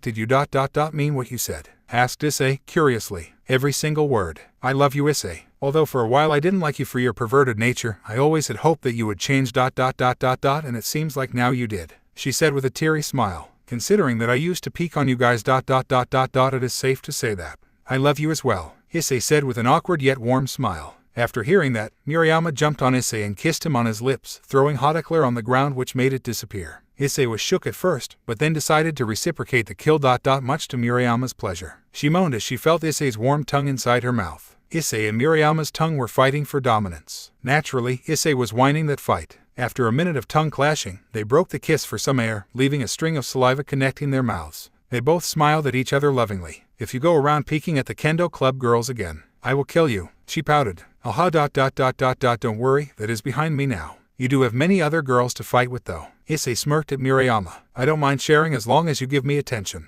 Miriama said with a smile. Issei was shocked at first, but then smiled back at her. Cadiz was looking at the events that transpired. She couldn't help but feel jealous of Miriama. She didn't have a crush on Issei like her friend, but in these past couple of days, Issei seemed to have charmed her as well. Miriama looked at Cadiz and smiled at her. What do you think about one more girl being added to your harem, Issei? She asked Issei while looking at Cadiz. Issei looked at Cadiz to see that she was blushing and had an envious look on her, but as Issei looked at her she became flustered and didn't know what to do. Seriously, even you, Miriama liking me was surprising enough, but I thought I was your mortal enemy. Issei was even more surprised that Cadiz liked him as well. HHA. It's not my fault that after your transformation you turned out to be the most charming man I've ever met, she retorted. Issei just smiled, went close to her, and kissed her. It wasn't as long as Miriama's kiss, but it was enough to satisfy Cadiz. I love you as well. Issei smiled. Cadiz only smiled back at Issei lovingly. Miriama suddenly gasped. Oh my god, I just thought about how I would feel if you were gone. I would never be able to think straight. If this is how I feel. How bad does the orc feel? Murayama panicked. Issei, are you sure you are doing the right thing by not telling the orc that you are alive? I keep seeing them mourn every day. I can now feel what they must have been going through. Cadis asked worriedly. Issei looked down. Even if it is better for me to tell them that I am alive, I don't think I can face them right now. I still haven't got stronger to a point where I can say that I have trained all these months to be her pawn again, that is even if I am able to be her pawn again. Issei said sadly. Rias, but you said that those 8 pawn pieces are still attached to you. They were able to make usable copies from those 8 pieces. So, effectively, she has 16 pawn pieces and 8 of them are used on you. Cadis said while holding Issei's shoulder to comfort him. Issei was surprised for a moment, but then he sighed and smiled. Ajika ... the wonders you can do. Anyways, you two should be going, you have school. Issei said. Also, maybe try to not reveal your sword to the orc yet. They might be really suspicious. And if you do reveal it when you are in such a position where they would think you did it out of self-defense. Murayama nodded. And don't worry, Cadis, I won't try to awaken your sacred gear in the same way I did with Murayama. He gave an awkward smile. Cadis sighed a sigh of relief, while Murayama pouted in anger. It was not funny, Issei, she said, while looking down in sadness, as if imagining what Issei would have become if he was like that. Issei held Murayama's shoulders. I will never be anything of that sort, I will promise that on my life. Issei said with a comforting smile. Murayama smiled back at Issei. I know you won't. With that, both of them were off to go back to their homes. Diedrag said proudly. I guess those are the traits of being a dragon. Issei said confidently. Diedrag agreed. Scene change. High was already in a mess. There was a huge thunderstorm which cut off all the electricity in the town. The school was really hot and no one had the energy to even get up from their seats. Screw you, Issei, you had to practice your holy lighting power right now, didn't you? Cadis groaned. Murayama nodded at Cadis's comment. The lightning which hit the town was not your average lighting. It was brighter and much stronger and had a golden-like color. The orc shrugged it off as some angel accidentally triggering it, but both Cadis and Murayama knew this was Issei's doing. This is good sort of training, going through a regular day without the luxury of fans or air conditioning. Ria stated. You're kidding, right? You won't even try to fix it? Asked a horrified Renjiro. Nope, and you just have to deal with it, said Rias in a commanding voice. Scared to even try to argue, Renjiro just nodded and accepted that today will be like hell. Most of the orc members had no problem with it, as they had trained in far worse conditions. But for the 3 newbies, it was going to be tough. Going through the regular periods was bad enough, but on top of that, during their after-school training, they won't be allowed to turn on the fans or the air conditioning. Renjiro's tutors were helping Renjiro in his knockback power. Ugh, this is impossible, groaned Renjiro. Yeah, no kidding, huffed Akino. Renjiro-kun, imagine yourself pushing a person with your hands. It's the same thing, just do it with magic. Asia said to Renjiro. It will happen subconsciously, said Roswace. Why is this taking me so long? I have practiced this for days now. There is no way that pervert did this in one day. No way. He screamed, and as he screamed he managed to knock all his tutors back a few steps. Yes, I did it, take that, perv. He screamed in joy. Akino sighed and face-palmed so hard that she might have given herself a concussion. Good job, you just performed the easiest spell ever in the history of ever. The second easiest spell is 10 times harder than this. She looked at Renjiro with an expressionless face. Renjiro just sighed and decided to fall flat onto the ground. This is so hard, why can't I be a physical fighter? I am no good at magic. He cried. Okay then, try and hit me. I am myself a magic user, but since I have a rook piece I need to focus on physical strength. This might be good training for me. Roswace said. I'll show you how strong I am, said Renjiro. He pulled up his sleeves and got into a fighting stance. He aimed to punch Roswace's gut, hoping to at least knock her back a couple of steps. He got his fist ready and punched her right in her gut ... only to be met with a raised eyebrow from Roswace. You ... are joking, right? Roswace asked. Renjiro kept on hitting Roswace and even kicked her gut once, but she didn't even flinch. At least with your magic you were able to knock me back. How ... just stick to magic, kid. This is just embarrassing, Roswace sighed. AGH. Renjiro screamed. With Cadis and Murayama. Those two in Arena, Zenobia and Kiba have become good friends. Both of them were already much stronger than they thought they would be in such a short time. So they just had some food and talked for a bit. Murayama, how about you show me how strong you have gotten? Let's have a duel. Kiba challenged Murayama. Murayama was hesitant at first, but then smiled challengingly. Even though I'm most likely going to lose, I will give it my all, said Murayama. Now that is the spirit. Arena cheered. Go get him, cheered Zenobia. Both Kiba and Murayama got up and went to opposite sides of the battlefield. They both got into fighting stances. Kiba forged a steel sword and Murayama drew her sword from her pocket. Kiba made her a sword whose blade would disappear when she wanted it to and she could put its hilt in the pocket. Other than that, it was an ordinary steel sword. Both jumped at each other and clashed their swords. Murayama swung her sword against Kiba's waist, but he maneuvered his way out of it and swung his sword towards Murayama's arm. She blocked it with her sword and with a quick motion of her foot, made Kiba trip and almost fall on the floor while Murayama tries to hit his back. Kiba, however, quickly recovers and with insane speed goes behind Murayama. Murayama quickly turned around thanks to her kendo skills and was able to block Kiba's sword from hitting her neck. Murayama put some power into her blade and pushed Kiba back for a brief second before promoting to knight. She was able to do so as Rias had given Zenobia some sort of a badge which let pawns in her peerage promote without her. Now that she had faster speeds, she dashed towards Kiba and clashed swords with him again. Now this is good, you have been performing excellently, maybe I should step it up a notch. Kiba smirked. Kiba, with a huge force, knocked Murayama back with his blade and quickly forged a sword of fire. Murayama was intimidated by his sword, but only for a bit. She was on guard as she knew she couldn't dash into him with his sword of fire. Kiba dashed onto her, fully expecting her to block. But instead, she did something he could never imagine. She made her blade disappear for a moment, which made Kiba's blade go right past her. He of course was shocked and lost his balance for a bit. Murayama took this small window to use her feet to sweep him off his foot and he fell onto the ground. She made her blade reappear and went directly at Kiba's chest. Kiba managed to block it but was really impressed by Murayama's creativity, something which was a characteristic trait of Issei. In the adrenaline rush, Kiba mistook Murayama for Issei for a moment because they were both creative in their sword-wielding skills. He pushed Murayama back yet again and this time, he chanted a spell. Balance Breaker, Sword of Betrayer. Since Kiba mistook Murayama for Issei, he planned on going all out. A bright glow formed on his hands, and as the light ended, the holy demonic sword could be seen. It was among the great devil swords as one of the strongest swords ever forged due to its dual power. The sight sent shivers through Murayama's spine. Cadiz, Zenobia and Irina's eyes went wide at this. They were quietly enjoying the battle, but this was maybe a bit too much, was what they thought. Kiba, with his extreme speed, came right in front of Murayama. Murayama was able to block the sword, but it was really close. Her sword stood no chance against this behemoth. She tried to push Kiba back, but failed as her sword could not overpower Kiba's, even for a second. Instead, took her sword back and jumped to the side, hoping that Kiba would lose his balance again. However, knights learn to adapt, and Kiba was no different. Although he didn't see this coming, he was fully prepared for it. He quickly jumped up and delivered a roundhouse kick to her gut, which sent her back quite a few feet. Knights were fragile, so it took a toll on her, but she was able to recover rather quickly and looked up. She saw that Kiba was going to attempt to jump and push his sword down. If she tried to block, her sword would be crushed and she would be done for. Kiba jumped while lifting up his arms. This scene happened to go by in slow motion. The three spectators shouted the knight's name, Kiba. Murayama stood there and knew there was no other choice. She closed her eyes and formed a vision of her special sword in her mind. Hauteclere is what she shouted with her eyes closed. As Kiba's sword got nearer and nearer, Kiba's mind snapped back into reality and remembered that this wasn't Issei who he was fighting. If this attack hits her, she would surely die. However, he couldn't stop the attack now, it was going to hit. Kiba closed his eyes, embracing the fact that he will be the killer of the comrade he was training. Murayama, I am so sorry, he thought, until he heard a massive clang. He looked down to see Murayama holding a huge sword, and not just any other sword, it was the holy sword Hauteclere. Murayama pushed Kiba back with huge amounts of force coming from her. She knew that if Kiba wasn't holding back significantly, she wouldn't be able to push him back. So she took advantage of the fact that Kiba wasn't in his strongest form and pushed him back a significant amount and continued attacking him. Kiba was so shook that he could only put his sword in front of his face and block the attacks from Murayama. The blade she was wielding made her much stronger and the blows she was landing on his sword were actually reflected. However, after about 6 or 7 blows, Murayama was exhausted of all of her energy and used her sword as support to stand up.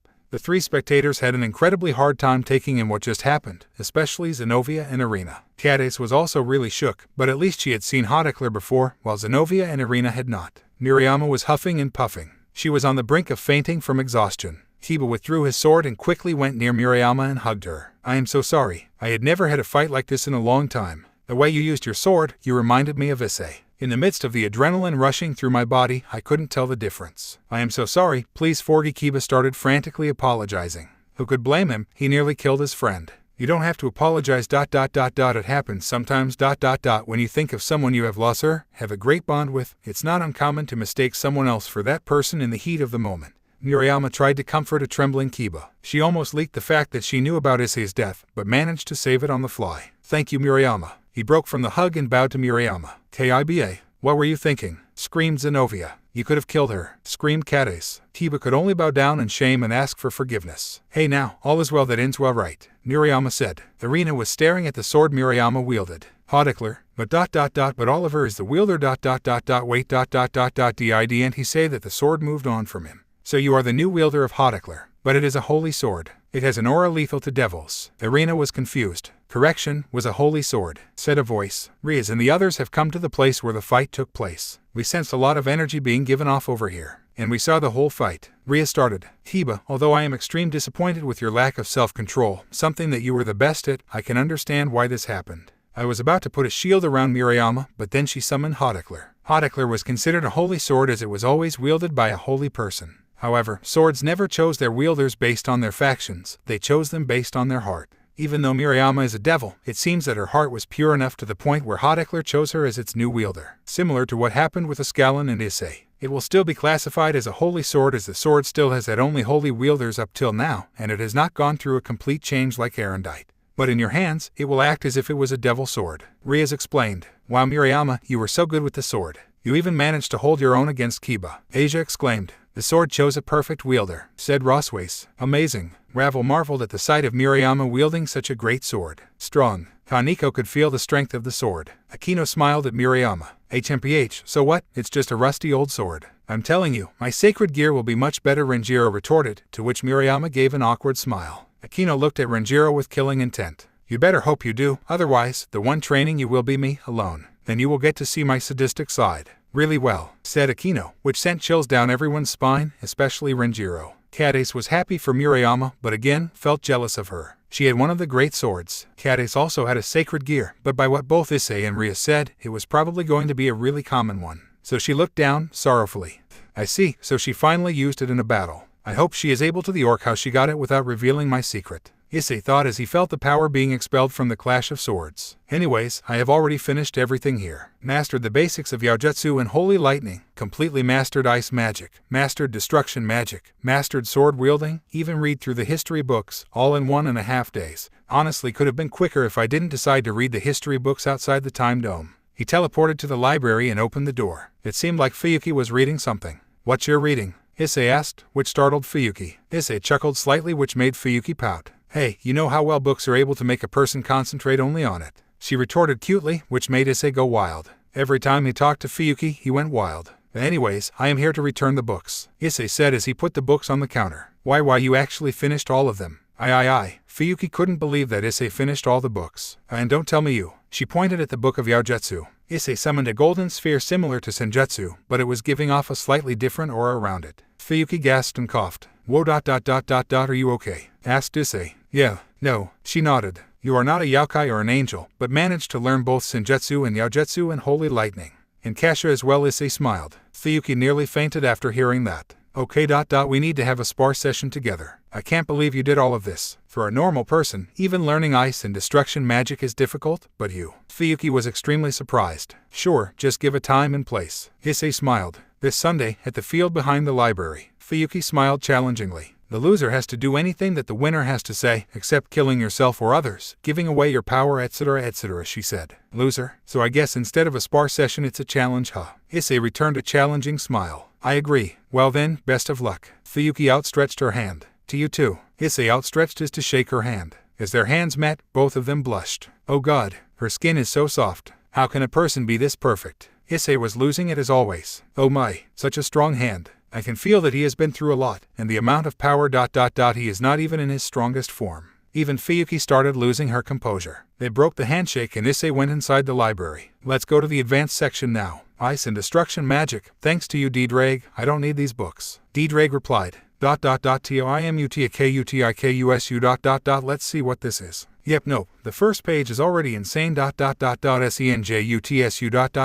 HMM. This should be good. YOUJUTSU ... Yeah, let's take this as well. Oh. Foxfire. I guess there is no basics for it since it is similar to Yaojutsu in terms of the basics. Let's take this. Holy Lightning, sure. Dragonfire, Outrage. I already mastered these, but I guess I can take these. Don't really need sword wielding. Thanks to you. DDRIG ... Oh partner. That form of magic is extremely volatile. I would suggest you stay out of there. D-Drag worried. Relax, D-Drag. I know that the Trihexa family is the only family able to use corruption magic, but hey, I did learn Senjutsu, Yaojutsu, Holy Lightning, and Time Magic, remember. I think I can learn this as well. Issei comforted D-Drag. D-Drag was hesitant. Whoa, I see why there isn't a basics book for it. Nothing about this magic is basic ... Let's use it. It also works as illusion magic, which is something I really wanted to learn as well. I don't see anything else which could be of use. Yeah, I think these are enough. Issei took the books to the counter. Fuyuki saw the books and placed her elbow on the table, opened up her palm and rested her head on it. I have no words. This might take me 3 days though, said Issei said, to which Fuyuki only sighed. Sure, I'm 99% sure you will return these by today. Fuyuki sighed. How strong will this guy get? Does he not know yet that he is on the same level as the Devil Maois, Angel Seraphims, and the highest order of fallen angels? Heck, even Yasaka, she thought. Issei walked out of the library, teleported back to his field, and created a time dome. So what should I do first? I guess I should get the new stuff out of the way. He picked up the books of Corruption Magic and Foxfire. Let's start with Corruption Magic. Foxfire will be easier to learn, he said. Issei entered his mindscape. Diedrag asked, surprised to see his partner in the mindscape. I can summon many objects in the mindscape to practice my corruption magic on, and if I do go berserk it's just in my mind and it won't affect the body. Well, unless I enter the Juggernaut drive, Issei said. Diedrag asked, feeling proud yet confused. Maybe after I died for the 3rd time. Issei laughed. He summoned his book of corruption in his mindscape. He studied it carefully, so all the spells will come naturally to me after the corruption process. But the corruption process is the most difficult thing to perform. That is why the Trihexa family is able to perform corruption magic, since their corruption is hereditary, said Issei. This might be more difficult than the basic time spells. Issei sat down with his legs crossed. He took his book of corruption and muttered a spell. The book started floating in the air with a dark orange sphere around it. The sphere started pixelating from time to time. Issei now stood up and went in a fighting stance, but it was a very specific stance. He put his right foot forward. He bent heck back towards the right. He put his left hand forward and put it in a position where it seemed like he was grabbing a ball. His eyes started glowing orange and black. He was giving off a suffocative aura, which even Diedrag noticed. The orange was glowing brighter and brighter and the black was growing darker and darker. Issei's body started pixelating. First it was his left hand, then his arm, then his torso, then his left arm and hand. Then it was his legs, and finally his face. The book started pixelating as well, and it was moving towards Issei's body, if you could even call it that. It was a deformed mishmash of black and orange pixels. This went on for about an hour inside the mindscape. Outside, however, Issei was seen meditating inside the time dome. After an hour, the light went down. Issei's deformed body started taking a new shape. His body started unpixelating and revealed an Issei who was meditating. The book came out of his body and rested before his feet. Diedrag noticed that his partner was not responding. Issei was just meditating. He is going berserk, spoke a female voice. Diedrag started. I have seen this happen myself, Diedrag. The corruption process makes it so that your body is able to use corruption magic as it becomes pixelated and is deformed, hence it's called corruption. However, there is almost always a side effect. Either it is you losing a limb, an eye, an organ. For Issei, the side effect is physically the best one but mentally the worst. Going berserk. Since Issei is really strong, right before going berserk he put his body in meditative mode so that he could fight the corruption inside his brain, kind of like going inside his mindscape. Inside his mindscape. Alyssa explained. Diedrag asked. He did, no doubt about that. He probably cut your connection for a few seconds as he read the side effects, to stop you from worrying. Issei is strong, Diedrag, he will get through this. Alicia comforted the red dragon. Said Diedrag. Scene change. At an unknown place. Oh, I see a new person has awakened the corruption inside him. Said a feminine voice. Foolish ... he will destroy himself. Said another feminine voice. Not this time. This being is strong. Yes, he will get through this corruption process. And when he does, I would like to meet this special person. Said the first feminine voice. At the Orc. Asia ...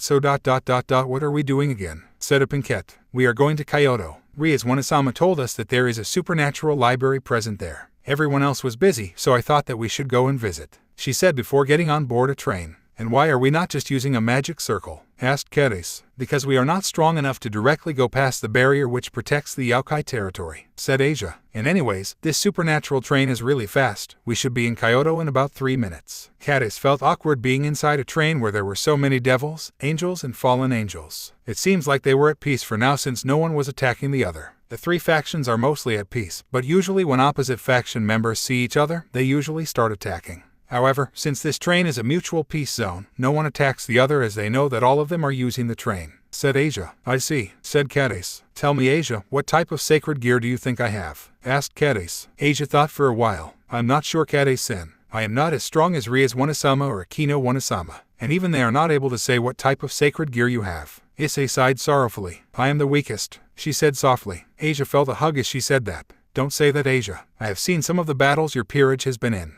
Without you, your peerage would have lost, said Keres, comforting Asia. Thank you, Keres-sen, said Asia happily. Oh, look, we have already arrived, she said, which surprised Keres. The doors opened and they stepped out of the train. The station was out in the open and there were many shops. Some sold sweets, some toys, and some sold dresses. Cadiz was really surprised seeing all the shops. Wow, this is just like shops you see in regular stations, but much bigger and have much more variety, said Cadiz. Cadiz-san, do you want something? I have some money with me, asked Asia. No thanks, I don't want you to use your hard-earned money on me. She nodded. It's fine, Cadiz-san. I only brought a bit of it. The rating games give you a surprising amount of money, said Asia. It's okay, we can get something while returning. Let's just visit the library for now, said Cadiz. Okay, said an energetic and happy Asia. Asia knew the way to the Yokai Temple. She and Cadiz were seeing the greenery on the way there and marveled at the small sparse sessions going on in public here and there. They finally arrived at the library. This is too small for a library. Cadiz was confused. Come inside, said Asia before opening the door and going in. Cadiz just shrugged her shoulders and went in. She couldn't believe what she was seeing.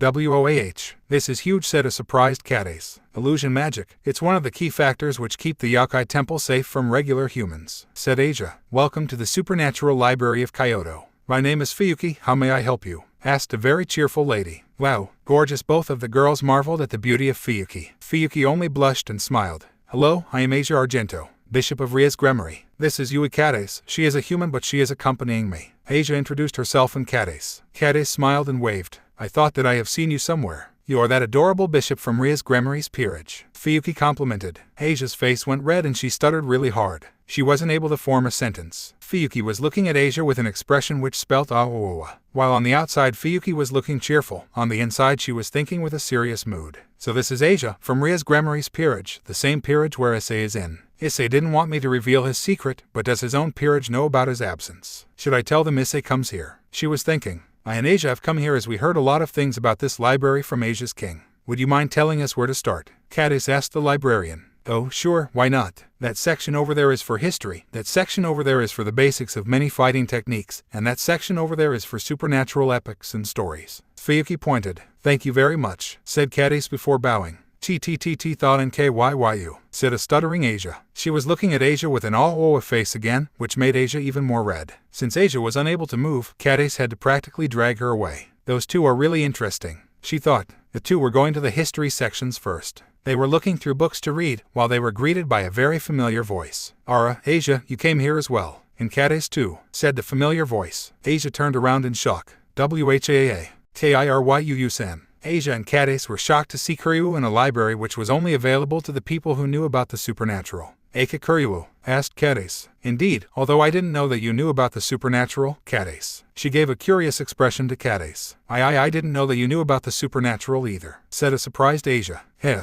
there was a lot you don't know about me. I know that the entire orc are devils except for one which is an angel. Rosways-chan is a Valkyrie and was previously a person serving under the Norse god Odin. She started. Why Asia was still surprised. And since it seems like Cadiz over here also knows about the supernatural, I won't have a problem telling you a secret. Kuryu winked. What secret? Cadiz asked. Well, you know about the 72 devil pillars, right? Kuryu asked. Both Asia and Cadiz nodded. Well, what if I tell you that one family which you all probably thought were extinct is alive? Both Cadiz and Asia gasped. My actual name is Kyra Amy, Kuryu said with a naughty smile. But please, keep calling me with the name you know. At this point, it will be weird if you called me by my birth name, Amy, but that family has been extinct since the Great War. Cadiz was surprised. I just told you that. Sigh, never mind. Anyways, you are allowed to tell your peerage about me, since I have just received my evil pieces. Kuryu said with a smile. Evil pieces ... Wait, that means. Asia started. Kuryu smirked. Yes, I am a high-class devil. I was a high-class devil since I was born, but I didn't receive my evil pieces till about 3 days ago, said Kuryu. And since Cadiz isn't a devil yet, what do you say, Cadiz? Do you want to join my peerage? Asked Kuryu. Cadiz thought for a while. I am not ready to give an answer as of now. Sorry, said Cadiz. Good answer. I would have not taken you immediately anyways. I just wanted to see what your reply would be, said Kuryu after fixing her glasses. Anyways, so what brings you here?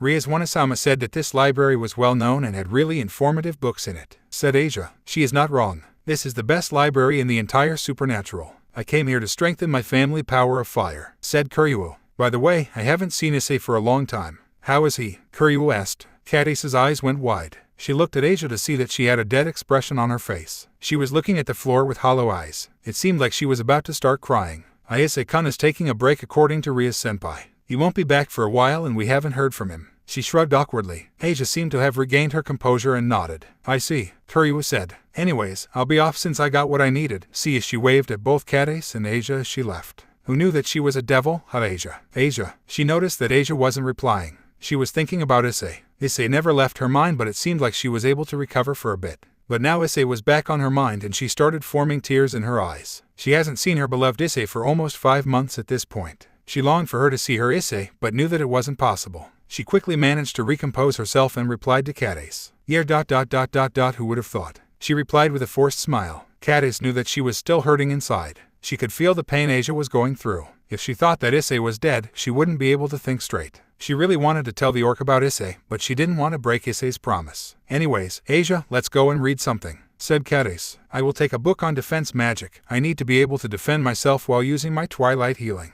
I am already able to use some offensive spells. Asia said. Okay then, I'll take the book on sword wielding, said Cadiz. They took some other books as well, such as Dragons vs. the World and the Great War. They took the books to the counter. We would like to borrow these books, said Asia. For how long, sweetie? Asked a cheerful Fuyuki. I guess a week, said Asia. Sure, dear. Give your peerage my regards. Tell them I am huge fan, said Fuyuki with a smile. This made Asia smile as well. I will, Fuyuki-senpai, said Asia. They took the books and left. I can sense that something is wrong. Maybe they haven't heard from Issei in a while, Fuyuki thought. Asia was able to teleport back to the orc room now as she was outside the barrier and knew where the orc room was. So, how was the trip? Asked Akino. She was the only one in the room. Asia and Cadiz started telling her about their trip. She was listening attentively until they talked about the librarian. She was absolutely divine, said Cadiz. I am afraid to admit it. But she had a larger chest than even you, Akino Wanasama, said a flustered Asia. Akino was shocked. She had pride in the size of her chest, but someone having a larger chest than her, and it was not even like Asia said.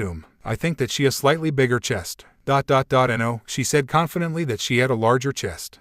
Really? Asked another female voice who came in through the door. It was Rias. Even I am shocked, said Cadiz. But she did have a noticeably larger chest than Akino-senpai. Even Rias was shocked. She never thought that anyone would be having a larger chest than Akino. Anyways, Asia continued to tell her story. We met Kuryu-san there as well. Rias and Akino's eyes went wide when they heard this. Asia explained to them what Kuryu said. So the Amy pillar is still alive. I will have to ask my brother about that, said a thoughtful Rias. Kaira Amy. So Eika Kuryu was an alias. Akino thought. She still wanted to be addressed as Eika Kuryu though, said Cadiz. This is truly surprising. Anyways, let's see the books you got, hummed Rias. Scene change. It has been a few hours since Issei had been meditating. D-Drag was getting worried. Asked D-Drag. I am positive. He should be out any minute now. Alyssa comforted D-Drag. And indeed, as she said that, Issei's eyes shot open and he started hyperventilating. He immediately fell on the floor as he was insanely tired. That pant thing. Pant took pant. Everything. Pant out of me. Pant, said Issei. D-Drag was concerned. Issei took a few minutes to recompose himself. Basically, a pixelated form of me started to take over my body. I knew this could have happened, so I put my body in meditative mode and went into my mindscape, inside my mindscape. I saw him trying to corrupt everything inside me. He was the strongest opponent I've ever faced, even stronger than Saryog and much stronger than Shalba. I had to go into my balance breaker to even make him feel anything, said Issei. Thankfully I had gotten much stronger and I had a much higher tolerance. I was able to wear my corrupted self out and took him out with a scallon, thanks to my new sword-wielding skills, said Issei. Looks like the strongest enemy you will ever fight is yourself, said Alicia. Hello, Alicia. It has been a long time, said Issei. It has, agreed Alicia. Asked D-Drag. You seem to forget that I have extreme regeneration now, said Issei. Honestly, D-Drag, how could you be so forgetful? Face-palmed Alicia, said D-Drag. Anyways, it seems like you have mastered the power of corruption, asked Alicia. Issei created a tree in his mindscape. He pointed his finger at the tree and the tree immediately pixelated and turned into nothingness. I would say so, as once my body has been corrupted, all the spells will come naturally. I will have to practice it to get better though, said Issei. D-Drag asked. It has got nothing to do with any harm coming to my brain or body, D-Drag, so don't worry. Basically, my body being corrupted means that I was subjected to corruption, but I took absorbed the power of corruption and now I am able to manipulate it, said Issei. Said D-Drag. More or less. It is a much weaker form though, said Issei. Anyways, Issei, you should escape your mindscape now. If you stay here too long your body will start to feel sore, suggested Alicia. Oh yeah, said Issei. He escaped from his mindscape and went into the real world. The time dome was still up and it seemed like the world outside was still the same although he had been in his mindscape for a couple of hours. He stood up and stretched his body. He felt really good after stretching. He quickly practiced all his previous skills to brush up and picked up the book about foxfire. Since I already know Senjutsu and Yaojutsu and even a bit of Kasha, this should be not too difficult, Issei thought. And indeed, within an hour inside the time dome, he already mastered foxfire. He then proceeded to learn the advanced spells of Yaojutsu and Senjutsu, which he aced in around 30 minutes. Holy lightning took an even less amount of time, and so did destruction and ice magic. After he did everything, he retracted the time dome and formed a magic circle which led to the entrance of the library. Issei walked in and saw Fuyuki doing some work on the computer. Supernatural beings using computers. This is a first, said an amused Issei. Hey, it makes out things much easier, retorted Fuyuki. Well, here are the books. He put them on the counter. Why am I surprised? You seem to defy every law ever, sighed Fuyuki, but she was also smiling. Anyways, I am not here to get books now. I am wondering if you know how to get to the familiar forest, asked Issei. Fuyuki raised an eyebrow. You mean to tell me you don't have a familiar? Issei chuckled nervously and rubbed the back of his head. Fuyuki just smiled and held his hand. He could feel a transfer of energy. There, I just embedded the coordinates of the familiar forest into you. You seem to have already been there once, so it should be easy. Just visualize a part of the familiar forest you want to go to and form a magic circle, said Fuyuki. Thank you so much, Fuyuki. You are truly a great lady, bowed Issei. Fuyuki started blushing madly. Thankfully, Issei didn't see that as he said goodbye to Fuyuki and walked out of the library. It's the first time, in my entire life, I have ever been attracted to a guy. I never thought it would have happened, but you really are something else, Issei, she thought with a loving face. Back at the field, asked Diedrag. I think it's about time. I would be a failure of a devil if I was this strong and still had no familiar. And besides, it's a full moon night today. I would have to wait almost a whole month, said Issei. And besides, Kades and Murayama already told me that they would be busy this week, so I am not expecting anyone to visit me either, said Diedrag. Issei made a magic portal and went into the location he last remembered. Issei spawned at the location where he came to when he visited the familiar forest for the very first time. Issei took in a deep breath, reminiscing his memories, and started walking. He saw many animals he had seen before and smiled at them. The animals, which were usually very easily frightened, did not run away at the sight of Issei, and the animals that were usually very aggressive did not attack Issei. Issei gave of this warm aura that the animals could feel, and it made look at Issei with curiosity. He kept on walking and reached at another part of the forest. Oh well, looks like a dead end. There is a cave there though, I'll visit that later. Let's go in another direction, he said. He started walking, but a voice startled him. You dare come here? Are you wishing for death? If you are, I will gladly give it to you, said a draconic voice. Issei looked back. He was startled, but he didn't show it. He used his senses to sense a dragon inside a cave. Since caves have a lot of metal in them, strong beings are not able to sense an enemy inside them easily. They would have to concentrate their strength on their sense to be able to sense them. Issei didn't need to concentrate much of his energy, but he did have to concentrate it in order to sense the dragon. He sensed that the dragon was a dragon king. Huge footsteps were followed by growls. After a few minutes, a giant blue dragon could be seen. Screamed Diedrag. Issei listened to what Diedrag said, but he didn't move. He waited for the dragon to deliver the first strike. Oh, so you do not run. Brave, but you just fulfilled your death wish, said the dragon. Tiamat, the Chaos Karma Dragon King. I am not here to fight, said Issei in a strong voice. You, maybe, but I am here to fight. The host of Diedrag should know better than to come to this part of the forest, growled Tiamat. What did Diedrag do to you? I suspected that you wanted to fight because you are a dragon, and because power attracts power, but you have some enmity towards Diedrag, asked Issei. You dare ask me what Diedrag did wrong? Fine. Why don't you ask the pathetic dragon inside you? Tiamat scowled. Diedrag, what did you do to Tiamat? Issei asked. Said Diedrag from the boosted gear. You don't remember, screamed Tiamat. You know, you should feel guilty. Because of your pathetic ass, your host has to suffer. She said. Okay, but before you end me, could you at least tell me what Diedrag did to you? Asked Issei. He genuinely had no clue what Diedrag did to the Dragon King. And Diedrag would have told him if he did something so serious. Tiamat's aura started increasing rapidly. He promised me eggs. And then he left to fight with that stupid white dragon and got himself killed, roared Tiamat with a dark voice. Issei was stunned for a minute. DDRIG. You absolute asshole. Issei looked at his sacred gear and said these words with venom. Even Diedrag was afraid. Good to see that you share the same view as me. Unfortunately, I will have to end you right now. Tiamat roared. I will deal with you later, Diedrag. You better hope I am dead. Issei scowled at his sacred gear. Diedrag would have rather took his chances with Tiamat than with Issei. A bright light surrounded Tiamat. After the glow ended, a beautiful female could be seen. She had straight and long blue hair. She was wearing a battle suit, similar to Roswace, but it was blue and much more revealing. She had extremely well-defined assets, similar to Fuyuki. Issei blushed at the sight of such a goddess, but then quickly composed himself. You are probably the wisest host Diedrag ever had. The least I could do to honor you would be to end you in my human form. "A form which I barely show," said Tiamat with a proud voice. Issei quickly constructed a barrier around the zone. He knew this would be a big fight. Tiamat summoned her wings and so did Issei. She was surprised that Issei had 2 dragon wings but decided to ignore it. She created a blue dragon sphere and shot it at Issei, who countered it with his own dragon sphere. Tiamat scowled and flew towards Issei at breakneck speed. She delivered a punch to his gut which knocked Issei back a bit. She continued to fly at Issei and attack him with her punches and kicks. But Issei just took in the attacks which Tiamat delivered. She was frustrated as the attacks she delivered had insane amounts of power in it. She decided to use magic. She flung her hand forward and out from her palm came a stream of ice. She hoped to do insane amounts of damage with this move, but Issei just shattered the whole stream by one punch. Now she was really angry. She flew towards Issei again and created a concentrated dragon sphere which would surely at least do damage to Issei. He threw it forwards. She was already flying at high speed, and on top of that she used a lot of force to throw it forward. So that dragon sphere was traveling at speeds not even some ultimate class devils could see. Tiamat was smiling as she thought it was over, but no. Issei just caught the sphere with his hands and threw it at the barrier, which created a huge explosion. She was confused. How could he hold her sphere? Tiamat decided to go physical again and attacked Issei with all her might. An ordinary high-class devil would have died from a single kick or punch from Tiamat, but Issei kept on taking it head-on. Now she was tired. She used a lot of energy on every single attack. "My turn," Issei said with a challenging face. Issei flew at Tiamat. He flew at a speed even Tiamat couldn't see. He went up close to Tiamat and waited a bit. Tiamat was startled.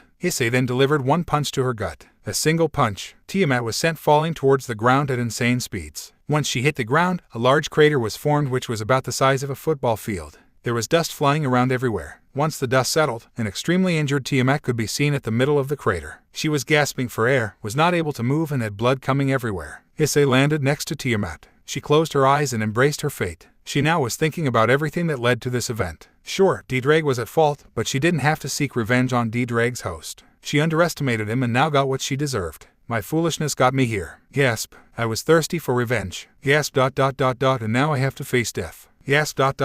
Go ahead. To the deed she was barely able to take in air. She had tears coming out of her eyes. She had never met someone as strong as this guy. She was, in a way, honored to have been felled by such a strong being. Tiamat felt light coming out of her right side. She opened her eyes to see that Issei was healing her with senjutsu. It took some time, but she was completely healed and her blood was completely recovered. She sat upright and took in what just happened. Why did you heal me?" she asked Issei. "Why didn't you kill me when I had the chance? And why didn't you attack me at the beginning of the fight? You could have ended me right then and there." "Because, my lady, my idea was never to kill you. I was testing your strength. I needed to see for myself if the Dragon King of Chaos was as strong as people made out to be, and well, she was. And I could never kill such a pretty and historic figure," Issei told Tiamat with a sincere expression. Tiamat was taken aback. He addressed her so formally and he called her pretty, something only D-Drag had the balls to do. But, unlike D-Drag, Issei wasn't poisoned with the idea of fighting. He was sincere, good-natured and strong being, something which is extremely rare to find. She also noticed that she couldn't sense D-Drag in him, which surprised her to a great degree. He was powerful enough to suppress an aura inside his sacred gear. "Well then, Lady Tiamat, take care. I will be off. I am honored to have witnessed such a strong being today." Issei bowed to Tiamat before he was about to leave. "Wait," Tiamat cried. Issei looked around to see Tiamat in tears. But she was smiling. "You are a wonderful being. Even though you could have ended me in an instant, you didn't, and instead saved me. Although I was poisoned with the idea of revenge, you didn't hold that against me and instead got me rid of that idea." She started. Please take me with you." Issei was surprised. He never would have thought that the strongest Dragon King would have asked him to take her. "My lady are you sure?" he asked Tiamat in a concerned tone. "I have made up my mind. I am willing to give up my pride as a dragon and become a part of another faction to be with you," she said with hopeful eyes. Issei couldn't help but be attracted to her. Her sapphire blue eyes were looking at him in such a manner, and on top of that she had an incredibly beautiful body. He smiled at Tiamat. "Don't worry, I won't subject you to such dragon torture. But are you sure you want to be with me?" The host of D-Drag asked Issei. D-Drag was foolish, he was a total battle maniac. But he had a charm which made me attracted to him. You seem to have inherited his charm, but not his battle maniac nature. You are sincere, honest and kind. I don't care that you have D-Drag inside you, I just want to be with you," said Tiamat. "Well then, Tiamat, the Chaos Karma Dragon, the strongest Dragon King, would you want to be my familiar?" asked Issei. Tiamat looked up in happiness. Her eyes were sparkling. Although she did say that she would have let go of her dragon pride to be with Issei, she didn't want it to be that way. By being a familiar, she could be with Issei and not lose her dragon pride. She ran towards Issei and kissed him on the lips. Issei was shook for a second, but then he reciprocated the kiss. Issei and Tiamat had the same idea of clashing their tongue with the other for dominance. After around 2 minutes of clashing, both of them were about to faint of air loss, so they broke the kiss, leaving a string of saliva connecting their mouth. "I will be honored to be your familiar," she said with a loving look on her face. "All right then." Issei stepped back and started the familiar pact. After it was over, Tiamat hugged Issei again. "Thank you, Issei," she said. "You're welcome, my lady," Issei replied. Tiamat pouted. "Don't be so formal with me. I am your mate after all," she retorted. "Sure, Tiamat." He smiled, but his face held a surprised expression after he realized what Tiamat said. Wait, did you say I'm a mate?" He stuttered. "Baka, you think I would kiss someone with this much passion unless they are not my mate?" Tiamat pouted. "Okay, but you do realize I have a harem, right?" Issei asked. Tiamat's face brightened, and then had a lustful expression. "Well, that makes it much more interesting," she said in a seductive voice. Issei gulped. Said Diedrag. Tiamat just humphed after hearing the voice of Diedrag. "Baka," she said. "Aha, don't think that your flattery would save you from my wrath. It's time for me to have a talk with you." "Diedrag," said Issei. Diedrag was scared. "Tiamat, please, talk some sense into him. Please," he pleaded. "Oh no, Diedrag, you will get what you deserve. And I'm telling you, you would wish that I was your host instead of Issei," said Tiamat with a naughty grin. Issei entered his mindscape. His eyes went wide and his body fell down. To Tiamat it looked like his soul had left his body, so she grew worried. She kept on jerking his body and calling his name, hoping to wake him up. She started hyperventilating. After about a minute, Issei came out from his mindscape. "Tiamat nearly died from stress this whole time." "Issei, you baka. I thought you died," said a worried Tiamat. She hugged Issei tightly. "Sorry to worry you, Tiamat. I just went to teach a dragon a lesson," he said. Diedrag continued. Tiamat wanted Diedrag to learn his lesson, but even she grew worried of Diedrag. "Don't worry, he will be fine after a day or two," Issei said before cutting the link between him and Diedrag. "Anyways, Tiamat, I would love to bring you home, but right now I am sort of in a weird spot and bringing you there would cause a lot of trouble. I am currently incognito. I request you to please not alert anyone of my presence. Please," he pleaded. Tiamat. "I understand. I would have liked to go with you, but I understand that you have something going on in your life. Just remember, if you ever need help in anything in your life, I am one summoning circle away." Tiamat smiled. Issei kissed Tiamat again. "Thank you very much, Tiamat." Issei then removed the barrier and walked out of that place. He saw the sadness in Tiamat, but she waved back at him. As he was moving through the forest just out of curiosity, he heard some familiar voices. "It seems like we have all got out familiars, Kaichu." Issei's went wide when he heard this. His aura was already suppressed, so he sat down close to where that voice was coming from. He could recognize that voice anywhere. It was the queen of the Citri peerage, Shinra Tsubaki. He didn't dare to look at the peerage. He didn't know how he would react if he saw them. "Well then, we should get moving. Riaz and her peerage will arrive here soon." This was the voice of Sona. Issei's eyes went wide. He wasn't ready to face even Sona's peerage. He would go nuts if he saw Riaz's peerage. He quietly but quickly made a run for it, which didn't escape the ears of Tsubaki. She started running into the woods. "Tsubaki," Sona shouted.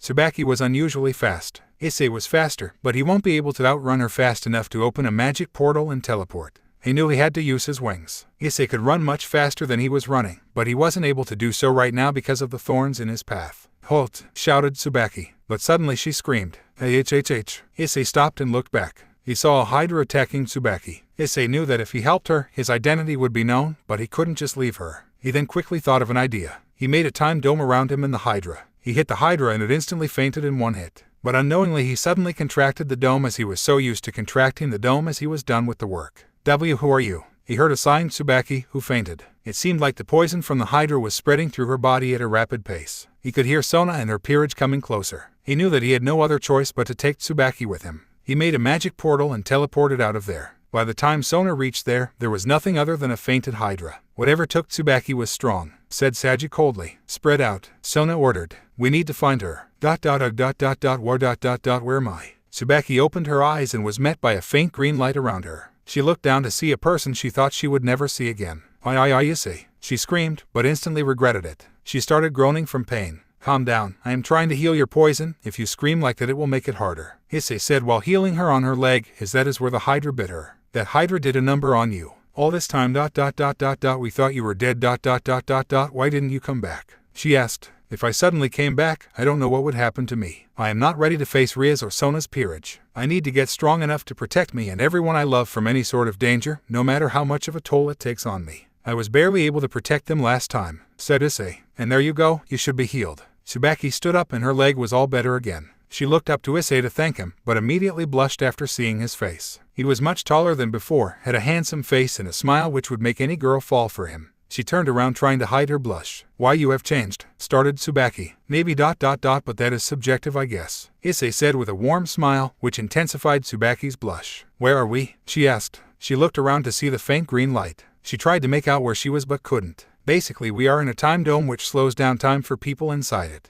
1 week inside this dome would approximately be an hour outside," Issei explained. "As for the location, it's a field I have been staying in." Tsubaki's eyes widened. Why you learned time magic?" "But only gods," she started. "Yes, I did, and it took a hell lot of ... time." Issei sighed. "Well, I guess this is goodbye again for a while. I mean, not that I'll remember it," she said sighing. "What do you mean?" Issei asked. "You are going to erase my memories." She looked down sorrowfully. Issei only smiled at her. "I could, but I don't like erasing people's memories unless it's really important. I think I can trust you to not spill me secret," he asked. Tsubaki's face brightened up. "Why, you can definitely trust me," she said. "Okay, but I will put a spell on you which will negate the truth spell if someone used it on you. And although I won't erase your memories, I will alter them to anyone who uses the memory repeat spell to view your memory," Issei said. "But ... that's not possible." Tsubaki looked confused. "Well, I learned something known as corruption magic." Tsubaki's eyes widened after hearing that. "It will help me to negate the truth spell and the memory repeat spell," said Issei. "Issei ... you are truly something,"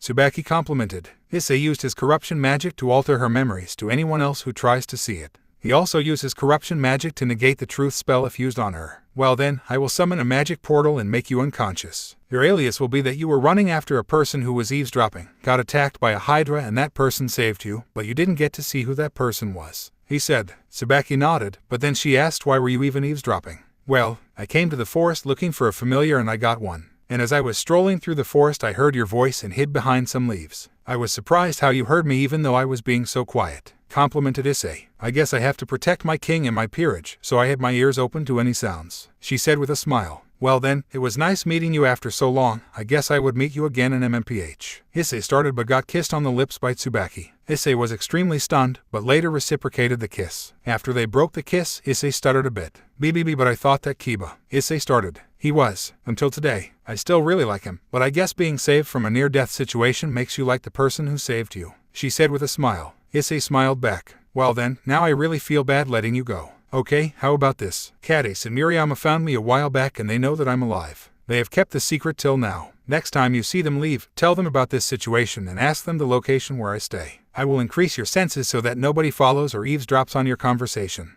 Issei said as put his hand on Tsubaki's head, making her blush. A light came out of his hands and died quickly. "There," he said. "Thank you, Issei." She bowed. Issei created a magic circle and faced Tsubaki. "I will knock you unconscious now. Please don't hate me for this," he said. Tsubaki only smiled, indicating that he was free to do so. Issei channeled his Kai and held Tsubaki's palm and pressed it in the middle. Tsubaki was knocked unconscious instantly. He took her and placed her near in the magic circle. He used another time dome on the circle so that the transportation happens extremely quick. He quickly started the transportation and after about 1 second when the magic circle was gone, he withdrew both the domes. "Spread out," Sona ordered. "We need to find her." "Rustle." Sona heard the rustling of leaves. She looked around to see Tsubaki unconscious slightly ahead of the hydra. "Tsubaki," she screamed. "Tsubaki, wake up." She was almost in tears. The entire peerage formed near Sona to see Tsubaki unconscious on the ground. They noticed the bite mark on her leg. She wasn't moving at all. It didn't seem like she was moving. They all gasped as they thought Tsubaki died from the poison of the hydra.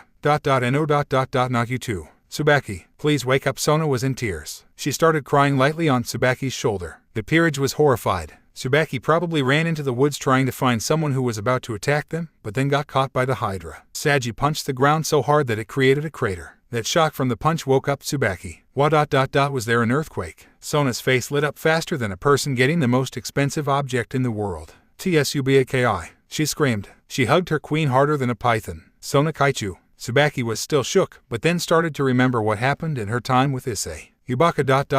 don't ever do that again," Sona cried. The peerage seemed to be overjoyed as well. They all came and hugged Tsubaki, except Saji, who only smiled and nodded from afar. Tsubaki nodded back at Saji. "What happened?" Sona asked, after letting go of Tsubaki. She started, and remembered what Issei told her. "Started running as I heard a person behind the bushes where we were talking. I thought he was eavesdropping and planning on attacking us. I heard him running so I ran after him, until I was attacked by the hydra. The hydra bit me and I fell down. The same person came and attacked the hydra and healed me. I didn't get a good look at the person." she said. She managed to say it in a trembling voice which would help convince the peerage. I did feel his aura a bit though. If I were to meet him again I would recognize him, said Tsubaki. I would have died if that person didn't save me. Please, next time you meet the person, call me. I need to thank him properly for saving my queen. She hugged Tsubaki again. I will, Kaichu, Tsubaki said. Sona let go of her queen, smiling, and got up. In an instant her smile faded into the face of a leader. Tsubaki, your actions were absolutely unprofessional. You could have not only put yourself in danger, but also the entire peerage. For this behavior of yours, you will have to do extra work for the next month, are we clear? Said Sona. Hearing Sona's king tone, she quickly got up and had her queen face on. Hi Kaichu, I will do well to make sure I don't repeat my actions and I accept my punishment, said Tsubaki. Very well, we need to go now. Riz's peerage will only enter as we leave, said Sona. With this, Sona made a magic circle which led to the orc room. Finally, what took you so long? Said Riz. We were caught up with some issues, but don't worry, everything is fine, replied Sona. Finally, I can now get my familiar and show that pervert who is the boss. Hya Renjiro started, but was stopped as he felt a large amount of killing intent directed at him.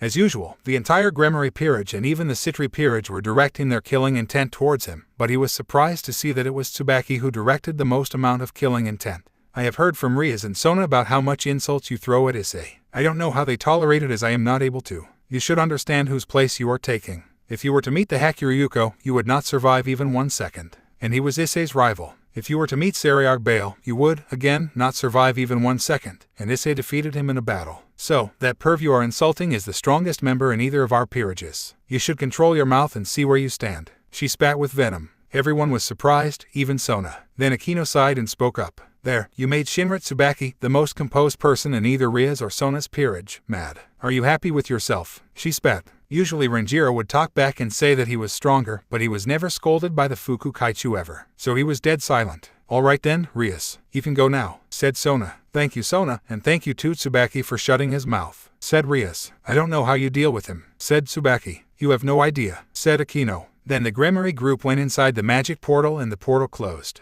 That was a lot of venom coming from you, Tsubaki. Are you sure you are not a Hydra? Joked Saji. Even I am surprised, Tsubaki, said Sona. I just have a tough time with people who don't know where they stand in the world. Remember the earful I gave to you, Saji, after you boasted that you took 4 pieces while Issei looked like he only took 1, said Tsubaki with a deadly smile. Saji got shivers down his spine. Don't remind me, he said. He is usually very cold nowadays, but that event still manages to haunt him. Sona looked at Tsubaki curiously. She could tell Tsubaki was telling the truth ... but something seemed off.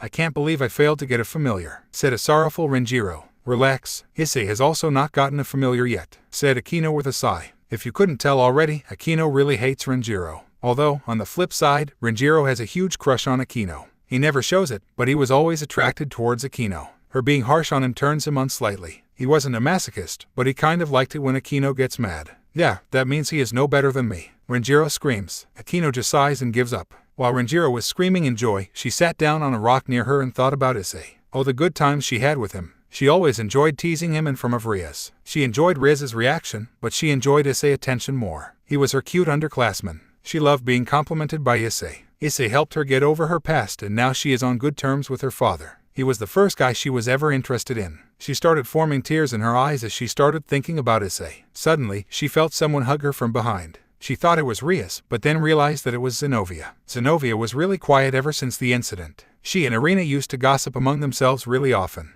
Although they still stay together, they both have stopped talking much. Zenobia, she started, but couldn't continue as she started sobbing. Zenobia sat down beside her. You have been able to stay relatively calm this whole time, Zenobia. Akino started after she stopped crying.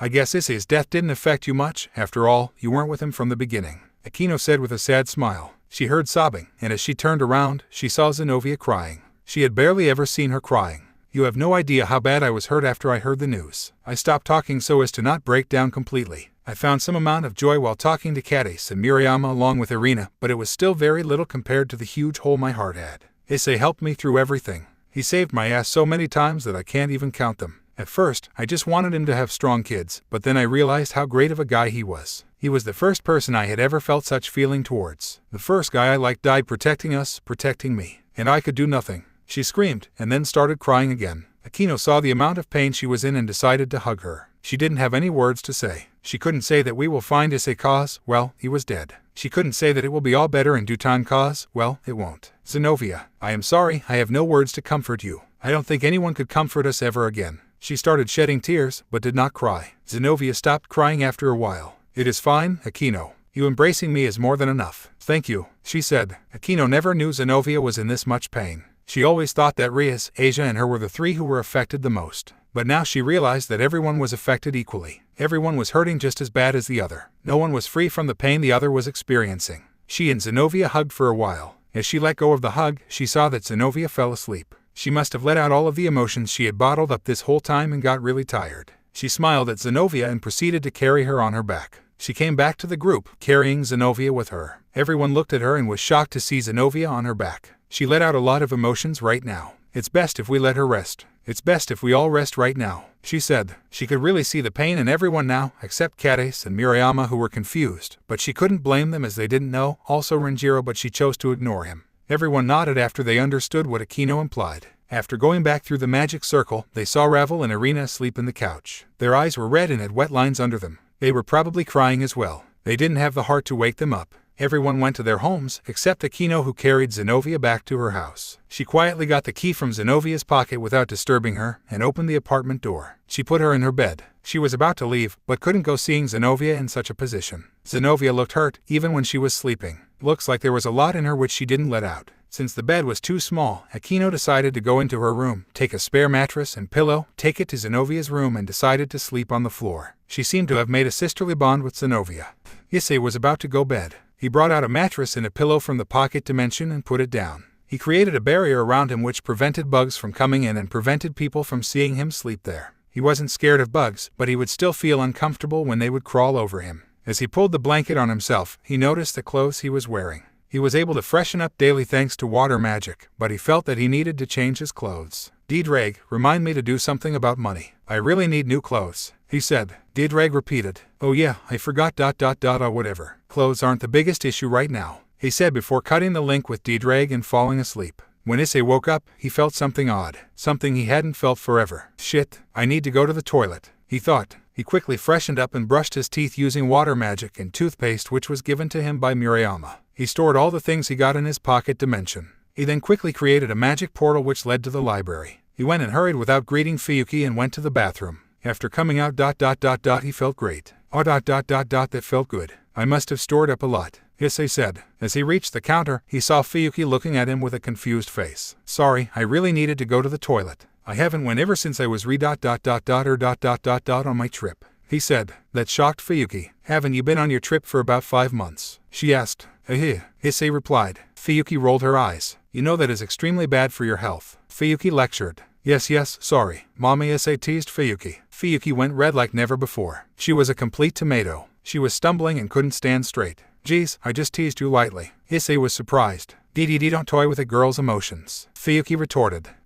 Anyways, don't we have our challenge tomorrow? Issei asked. Fuyuki recomposed herself and smiled challengingly. We do, and I have been training for it, said Fuyuki. By the way, are we allowed to use our familiars? Issei asked. Fuyuki thought about it for a while. Although you do have the aura and of a devil, and that is what allowed you to get a familiar in the first place. That kind of defeats the purpose of it being a 1v1, but I do suppose that a familiar is technically part of your power although you are technically a dragon. She kept thinking. It's fine. I only asked if I could use them so as to use them in dire situations. I won't be using them throughout, said Issei. Fuyuki smirked. Oh, quite confident I see. Well then, you are allowed to use your familiar, said Fuyuki. Issei gave a challenging grin and nodded at Fuyuki. He wanted to go inside the library to learn new spells, but thought that it was pointless as of now and he should just practice the spells he knows. He went out of the library, created a magic circle and teleported back to his field. He thought he would create in Time Dome and practice his powers. But his plans were cancelled as he saw Kades, Murayama and surprisingly Tsubaki sitting on the field he was living in.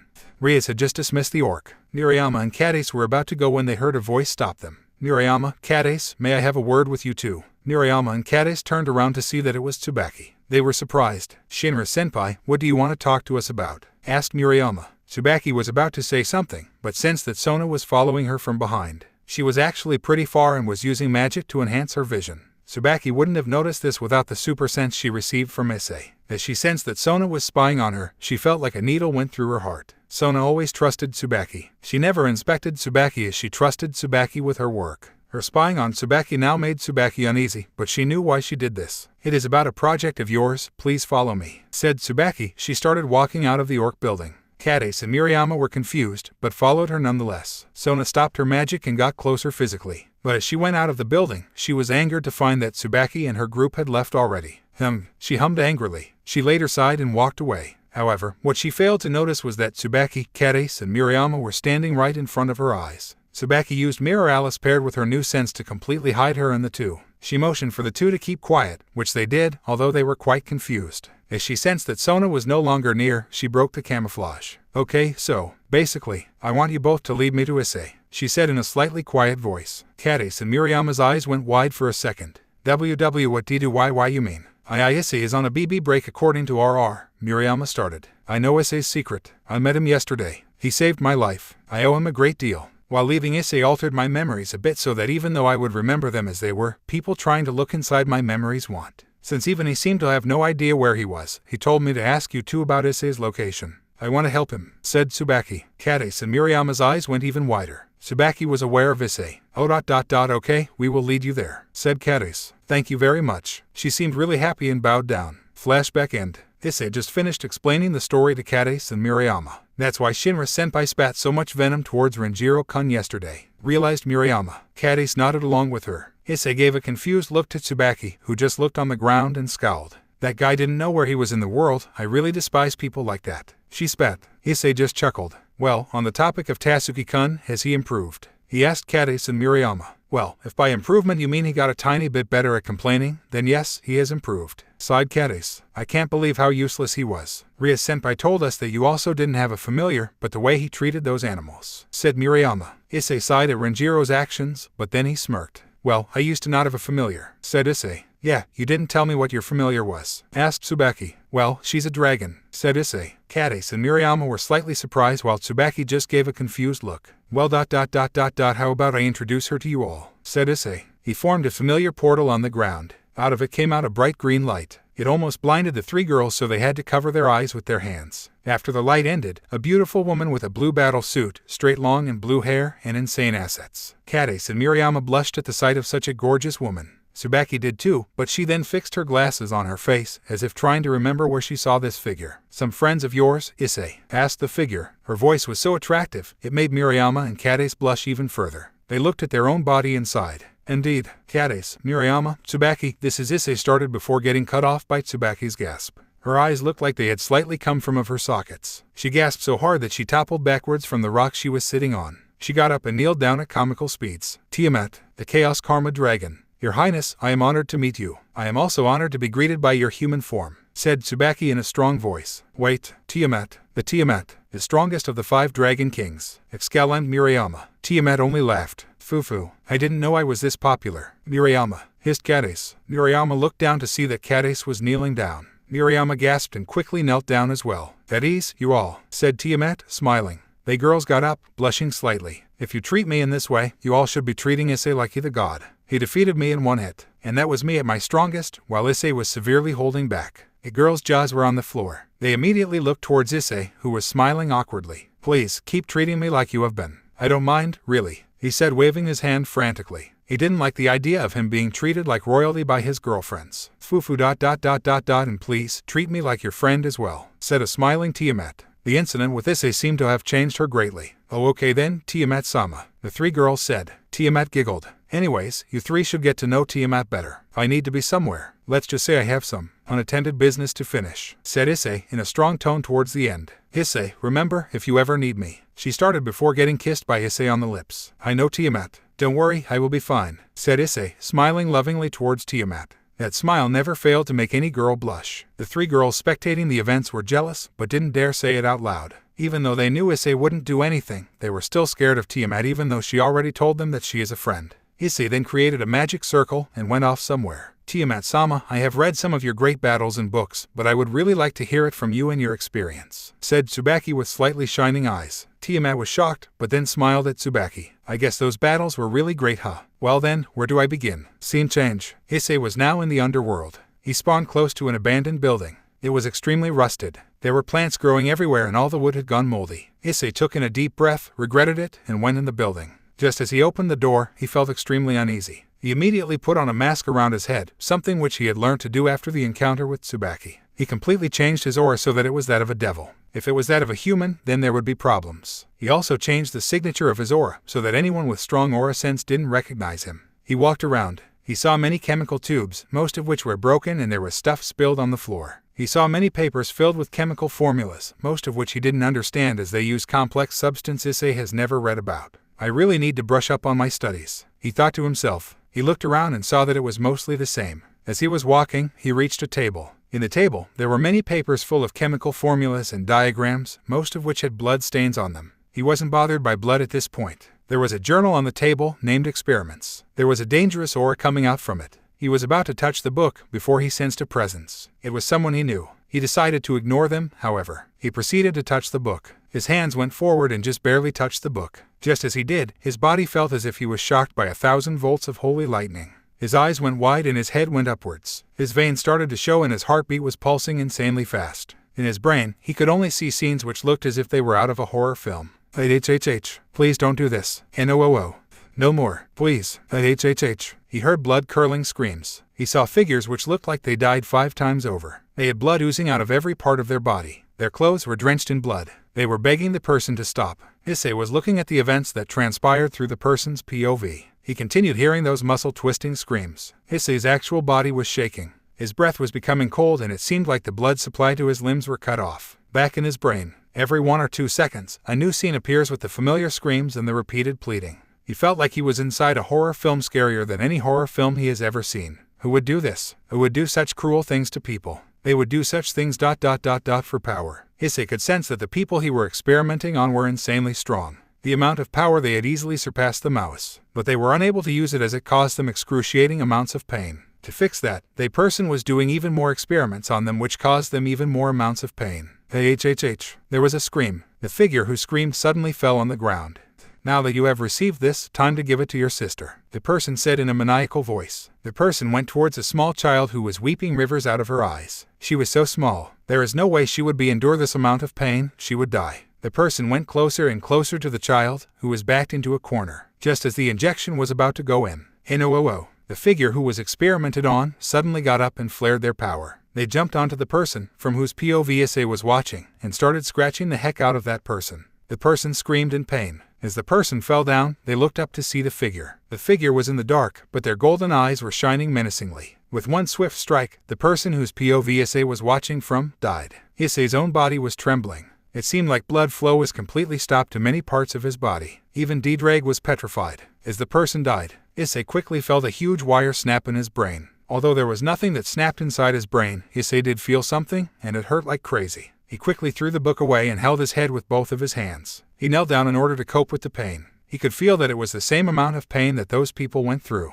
Issei was much stronger than the people who were experimented on, and yet even he was having a hard time dealing with the pain. The amount of pain that the people must have went through. Yes, that was exactly the same amount of pain that went through us, said a feminine voice. Issei shook his head and stood up. The pain was still there, but he managed to cope with it. He looked up to see a familiar person. He used to experiment on us like this daily. The stuff you just saw were some of them. The amount of pain I felt that day still hurts me today. Not just mentally, but physically as well. That experiment that my master conducted on me still remains inside me to this day, and it hurts like shit.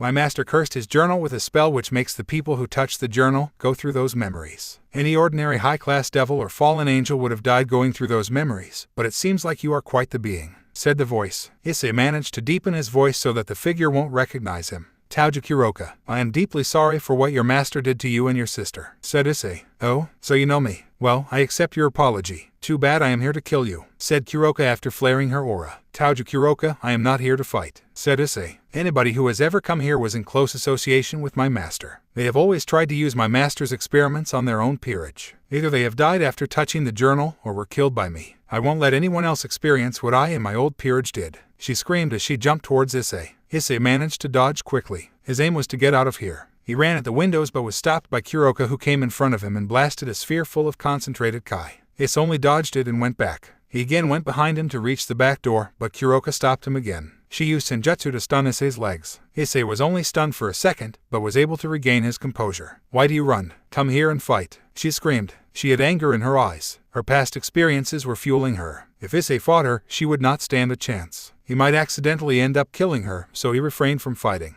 Issei was looking around for an exit, but while he was looking around, a ball of kai was fired at his face, breaking the mask and pushing Issei back. Issei's head was down, so Kuroka was not able to see his face. Well, show your face. If you are going to die anyways, at least have some dignity to face me with your head held high, she screamed. Issei had his eyes closed. He knew he was in a tight spot. He tried forming a time sphere, but the chemical gases in the room seemed to corrupt his time sphere to make it unusable. He knew he had no other choice. He slowly lifted his head, keeping his eyes closed. Once his head was lifted, he opened his eyes to see a shocked Kuroka. Her eyes went wide, and it seemed like she had tears forming on her left eye. She whispered. I am sorry, Kuroka, Issei said before channeling his kai. Kuroka felt him channeling kai and was even more surprised. She gasped. With blinding speed, Issei was right in front of Kuroka. Kuroka gasped as she had no time to react. Issei only tapped her forehead lightly with his thumb. Kuroka was immediately knocked unconscious. Issei sighed. I am truly sorry, Kuroka. I am not here to use you master's experiment. He stopped as he realized something. He went to the cursed journal. He put his hand on top of it and started corrupting it. The book started glowing orange and black and it started pixelating.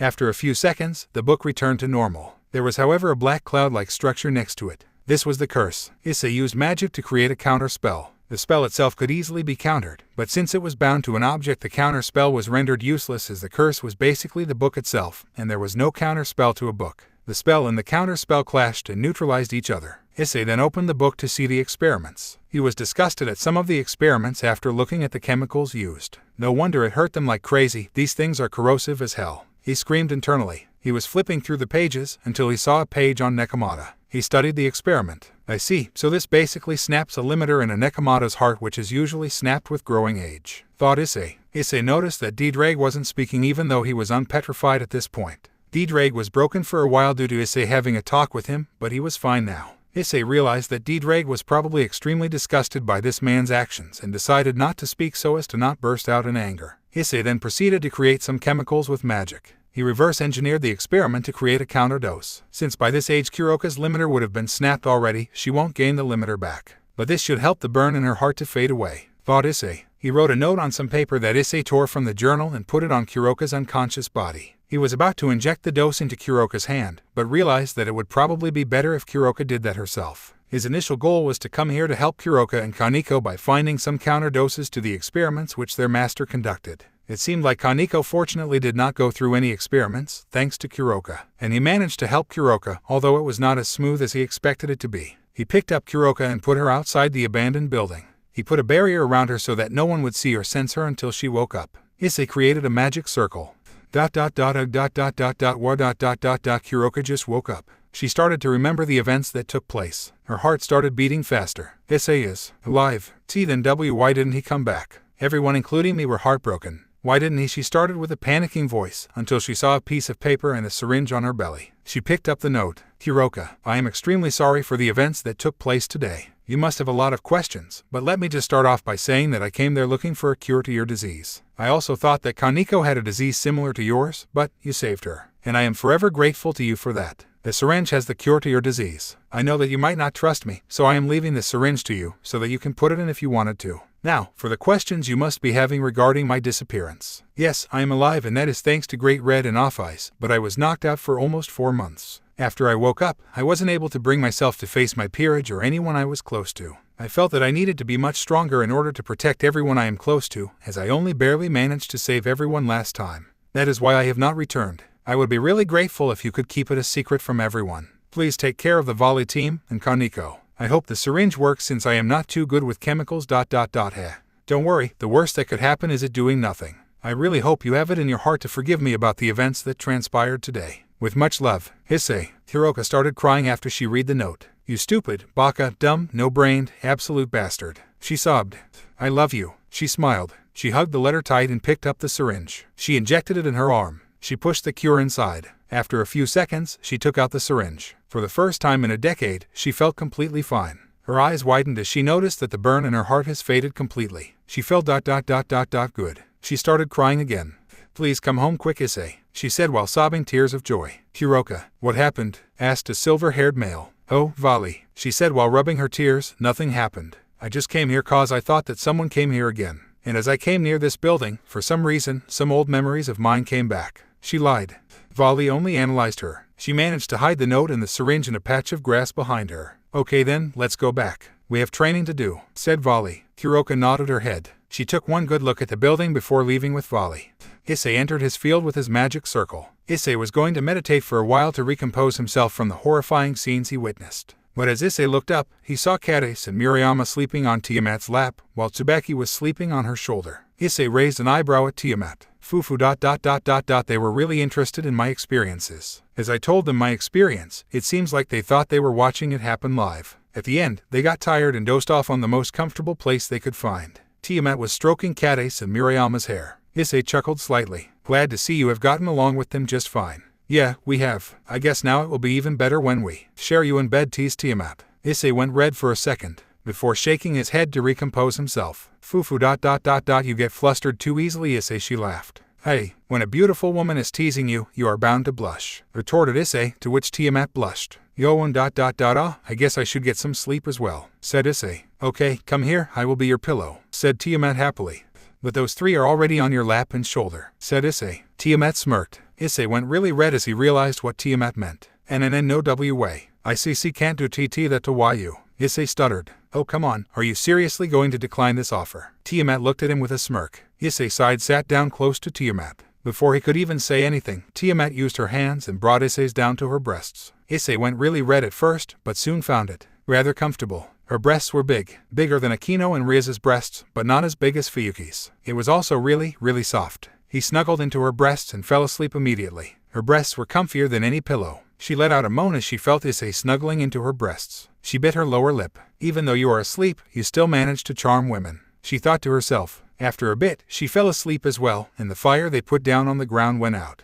Issei. Issei woke up to three people calling out his name. My, you three. Tiamat started as Issei started waking up. He got up from her breets, much to her displeasure, and rubbed his eyes. Good morning, Tiamat, he said in a sleepy voice while still yawning. I am sorry you had to wake up like that, Issei, she said with a sad expression. Issei looked around to see Kades, Murayama and Tsubaki staring at him with a red face. Such indecency, said Tsubaki. Issei-kun, I thought you changed, said Murayama. Do I have to bring my kendo stick already? Sighed Kades. Issei then realized what they were talking about. His face went red. TT, this is not what you, Issei started. Rather than being mad at Issei, you three seem to be jealous of me, teased Tiamat. The three girls went even more red and looked to a different position on the ground, confirming what Tiamat said. Also, you three should have let Issei rest. I can tell that he has not slept well for days now, only around 4-5 hours a day at most. Also, I am the Dragon of Chaos. I can tell when a person has been through a ton of chaos, and last night, Issei was in a place where if any of you were to be in, you would have died, scolded Tiamat.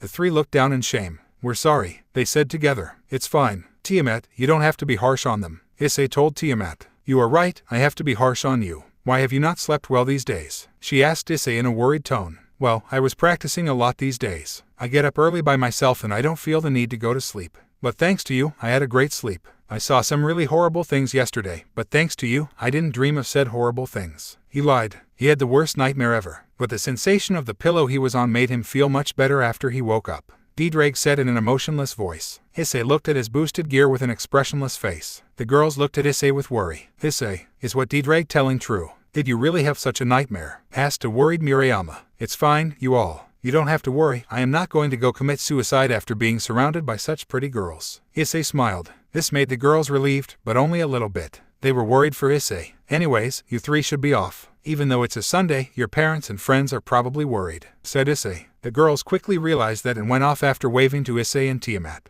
Issei ... Are you sure you are fine? You seem to have went through a lot yesterday. Even that pathetic dragon inside you is extremely emotionless. Tiamat was worried. Yesterday was a lot to take in. I want to erase my memories from yesterday, but it is a reminder for me that there are really vile people in this world who must be eliminated, he said in a serious tone as he looked down at the ground. The nightmare Issei had was truly horrifying. He really doesn't want to think about it. Tiamat hugged Issei. Issei, you know that you can talk to me about anything. I know, Tiamat. Issei hugged her back. After a few minutes of hugging, they left each other's embrace. Anyways, Tiamat, I am afraid I will have to send you back again. Not because I don't want you here, but because it might be an issue if you stay here. You are not able to block your aura completely, so I have to make an aura barrier around us. Any high-class devil could feel your aura. And also, the familiar master might be worried that you might have gone on a rampage," said Issei. Tiamat sighed but nodded. Issei created a familiar circle and transported Tiamat back to the familiar forest. "So, now I have the fight with Fuyuki," he said to himself. Issei made a magic portal and teleported to the entrance of the library. As he got there, he was surprised to see Fuyuki there, waiting for him. "So, you have finally come?" asked Fuyuki. She was giving a cold smirk to Issei. "I indeed have." Issei smirked back. "Shall we go towards the field?" he asked.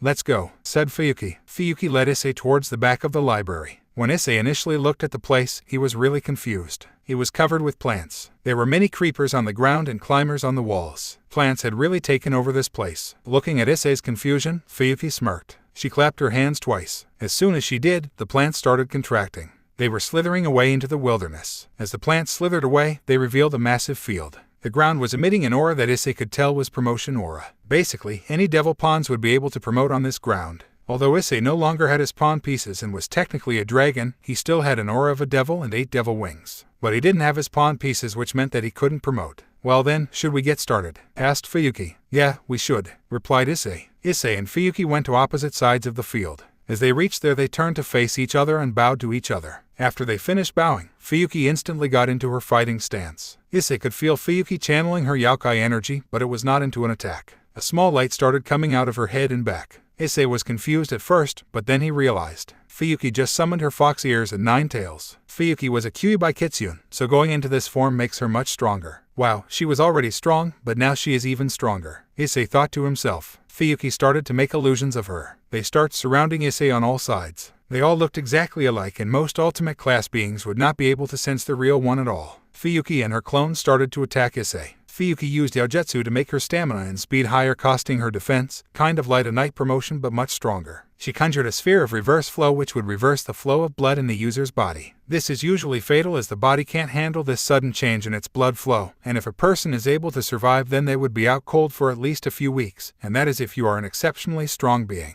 She ran at speeds which broke the sound barrier. Just as she reached Issei, she used Yaojutsu again to transfer energy from her stamina and speed into defense and attack, sort of like a rook promotion. She covered her fist with the sphere of reverse flow and punched Issei right on the chest. The punch alone would kill an ultimate class being easily, and if it didn't, the sphere of reverse flow would. The ground beneath the impact broke to crumbles. Thankfully, this ground was made out of magic so that it would regenerate immediately, but the parts which broke created a huge cloud of dust which, if there was no barrier, could be seen by the entirety of Kyoto. As the dust started filling up her field of vision, she quickly put her energy into speed and jumped back. As she landed, she was smirking, waiting for Issei to deliver his blow as she thought he could take it. After a bit, she noticed that Issei wasn't attacking. She gave a confused look towards the direction where Issei was. After the dust settled, her competitive face was filled with the look of horror. She saw Issei's body lying on the ground with a pool of blood surrounding him. His eyes were shot open with no life in them. There was a massive hole in his chest with blood oozing out from it. He wasn't breathing, and Fuyuki couldn't sense his life force inside his body. Fuyuki just realized what she had done.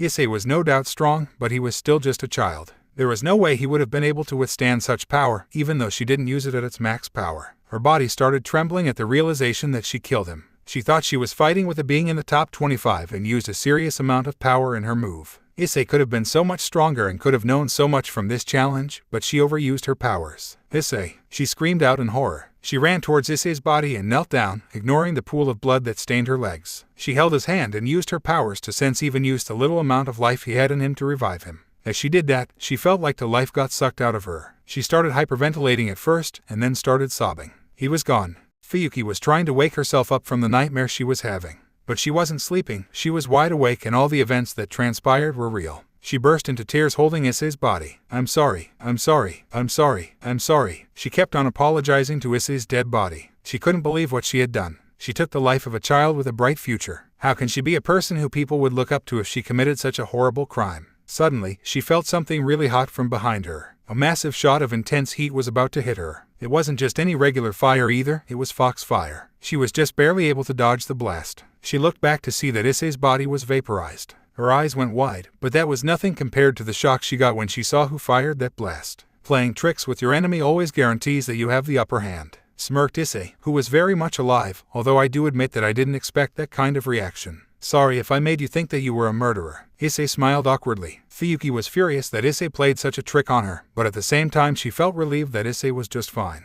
But then she felt confused as to how Issei didn't even have a scratch on him, and then even more confused that he was using foxfire. She had a multitude of emotions that she was feeling at the same time. I wanted to see how much better I have gotten at strategizing. That attack definitely did hit me. I thought that I would counterattack, but then I realized that this dust could help me play a trick. I used Senjutsu to create a much weaker copy of myself and used the same attack you did to practically kill the illusion. I was much more worried about if my illusion could fool you, and I guess it did, said Issei. Fuyuki was still in shock, but then smirked. You are really something else, Issei. If this was a real fight, I was left defenseless for a long time. Thanks to your warning, I was able to save myself. Issei smirked. Fuyuki now got into her battle stance again. Issei was able to withstand her power and he didn't even have a scratch on him. Although she hesitated for a bit, she then decided to use more of her power if she wanted to damage Issei. She ran at Issei at supersonic speeds and started punching him on his torso. She kept on punching and punching as if Issei was a punching bag. Issei just stood there and took in all of her punches with a serious face. It was almost as if he was analyzing something. Fuyuki couldn't believe her eyes. She was punching with a lot of power and Issei just stood there as if he felt nothing. She decided to use a bit more of her power. She created a magic circle. There was a ring around her waist and another around her hands. It had a bright golden light coming from it and had an aura of peace. She casted a defense spell around her as she was vulnerable during the process of forming the magic circle. As the circle finished forming around her, it seemed like she was meditating. She had her eyes closed and her hands were in a praying position. After a few seconds, her eyes shot open. Wither, she said in a cold voice. The light immediately went from having a bright golden light to a dark black absence. A really malicious aura surrounded the ring. All of a sudden, a huge beam of darkness was shot out from it. It created a dark aura around whatever it hit, and it hit Issei. The beam lasted for quite a while and it had a huge momentum. After a few seconds, the beam ended, revealing a darkness around Issei. Fuyuki knew this would at least damage him. After the darkness ended, Fuyuki was shocked again. Not a scratch could be seen on Issei. Fuyuki knew now that she needed to use almost all of her power to even damage him. And she did just that. Although she didn't transform into a giant nine-tailed fox, even a low-ranked being would be able to tell that she had now let out her complete aura. Even Issei was taken aback a bit. The magic circle that she had previously had now gone much bigger, and there was a new, much larger third circle which was behind her. Well, it wasn't just one circle. Around 7 or 8 different circles were in a row forming a shape which looked somewhat like a cannon. The largest circle was the one at the back and the smallest one at the front. The cannon then started lighting up. It emitted a bright golden light similar to the previous circle, but this time it emitted an aura of destruction. Fuyuki started muttering a spell. By the power gifted to me, she started, the ground starts shaking violently. I shall complete the circle. Even the barrier started weakening at some points. The circle that will keep the balance, her green-gold eyes now started becoming a graying blue. The circle that will bring forth a new generation. Even Issei was uncomfortable because of her aura. The circle of life, the cannon seemed to be charged now. Issei was looking intently at the cannon. The circle of life, complete destruction. These words sent shivers down Issei's spine, but he still didn't move. Fuyuki's aura was enough to kill ultimate class beings. There was a massive sphere formed at the end of the cannon. It had an aura of destruction coming from it. Restart. The shot was fired and it hit. The barrier was broken. The plants near the field withered. The ground was completely destroyed. A massive cloud of dust was formed around the area of impact. Fuyuki went out of her destruction state. Her ears and tails disappeared. She landed on the ground but was really tired. She hasn't used her power like this in a long time and it really shows. The attack went off perfectly but it took a lot out of her. If she had used her power like this often, then this would not have happened.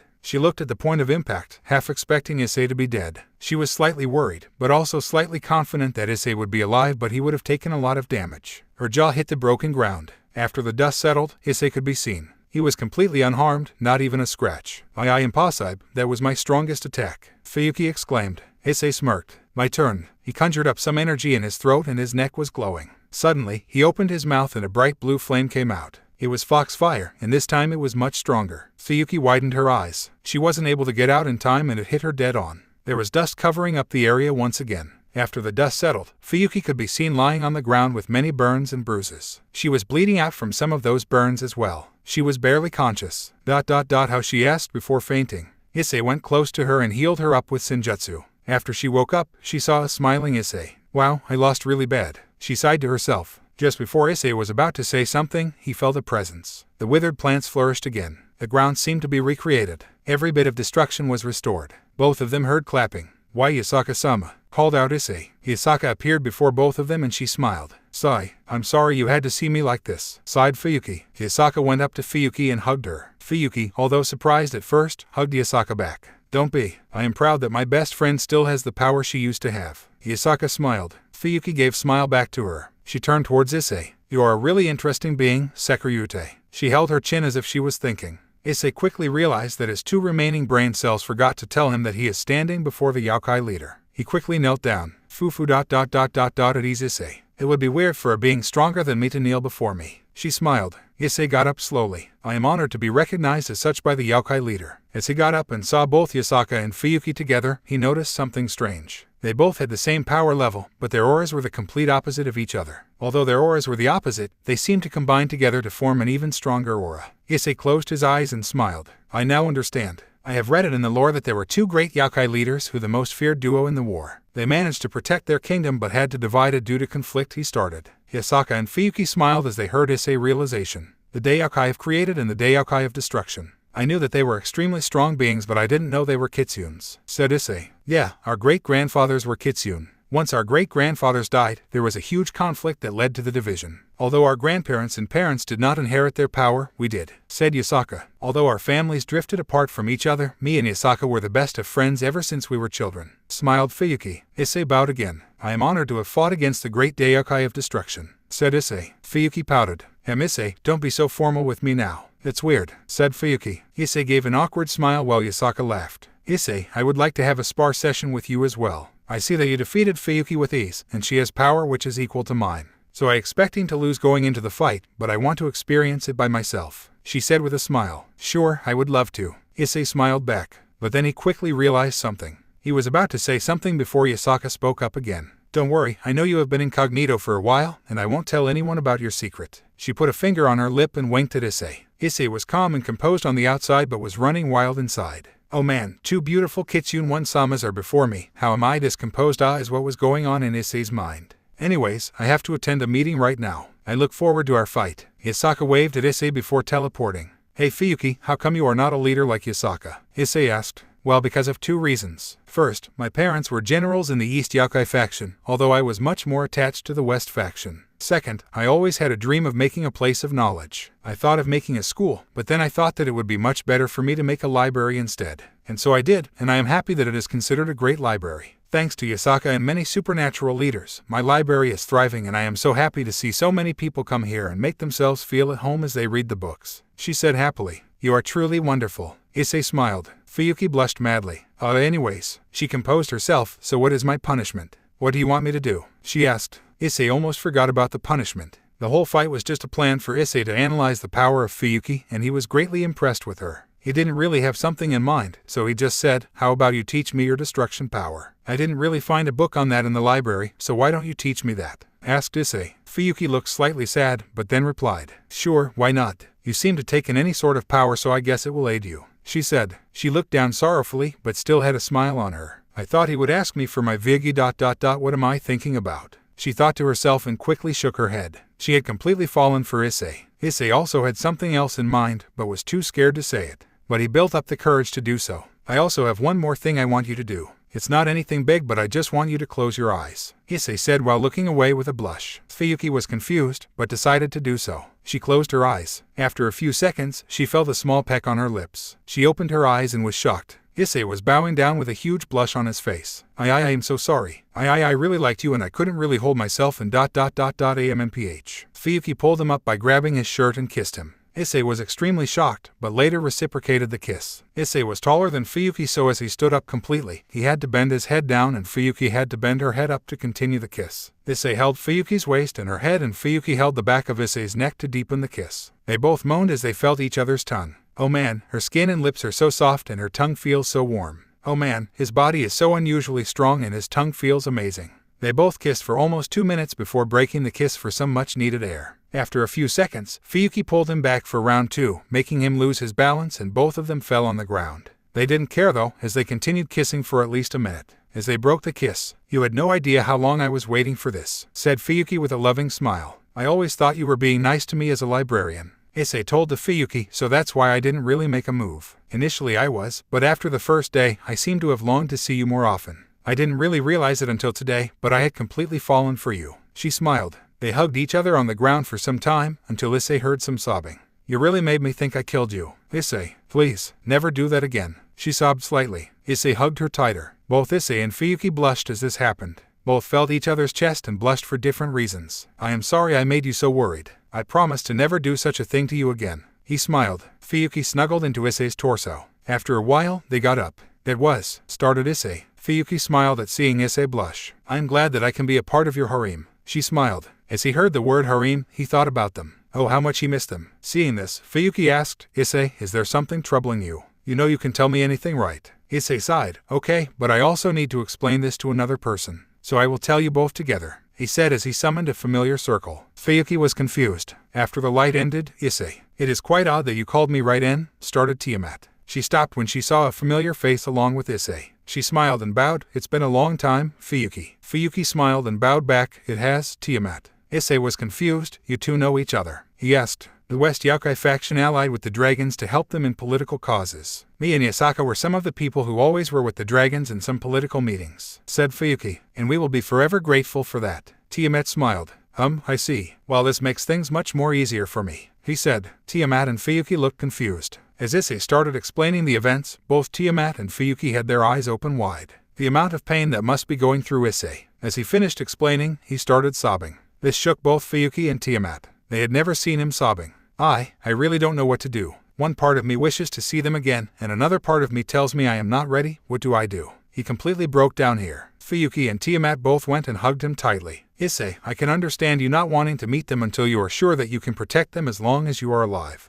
But in doing so, you are causing so much pain to yourself, said Fuyuki. If this keeps on happening, you will go insane. I can't see you in such a state, Issei, said Tiamat. Issei calmed down a bit and hugged them back. Thank you guys. Thank you. After some time, they broke the hug. I will have to take one step at a time. And it will start from right now, said Issei. He thanked both Tiamat and Fuyuki for their help. Tiamat wished to stay with Fuyuki a bit to catch up. Issei agreed and put his hand on Tiamat's palm. Tiamat was confused. She could feel Issei transmitting some energy to her. I am making it so that you are able to summon the familiar portal by your wish. You no longer need me to make it for you to visit me. He smiled. Tiamat hugged Issei. Thank you. She was overjoyed. After breaking the hug, Issei waved at the two, who waved back at Issei. He summoned a magic circle and disappeared. It's been such a long time. But first things first, how did you and Issei meet? Asked Fuyuki. Well, scene change. A few days ago, there was a meeting going on between angels, fallen angels, devils, Norse and the Greek. So, Ajuka, it seems like you were able to form the pieces. Asked a handsome man with crimson red hair. Yes, Sirzech, they have been made.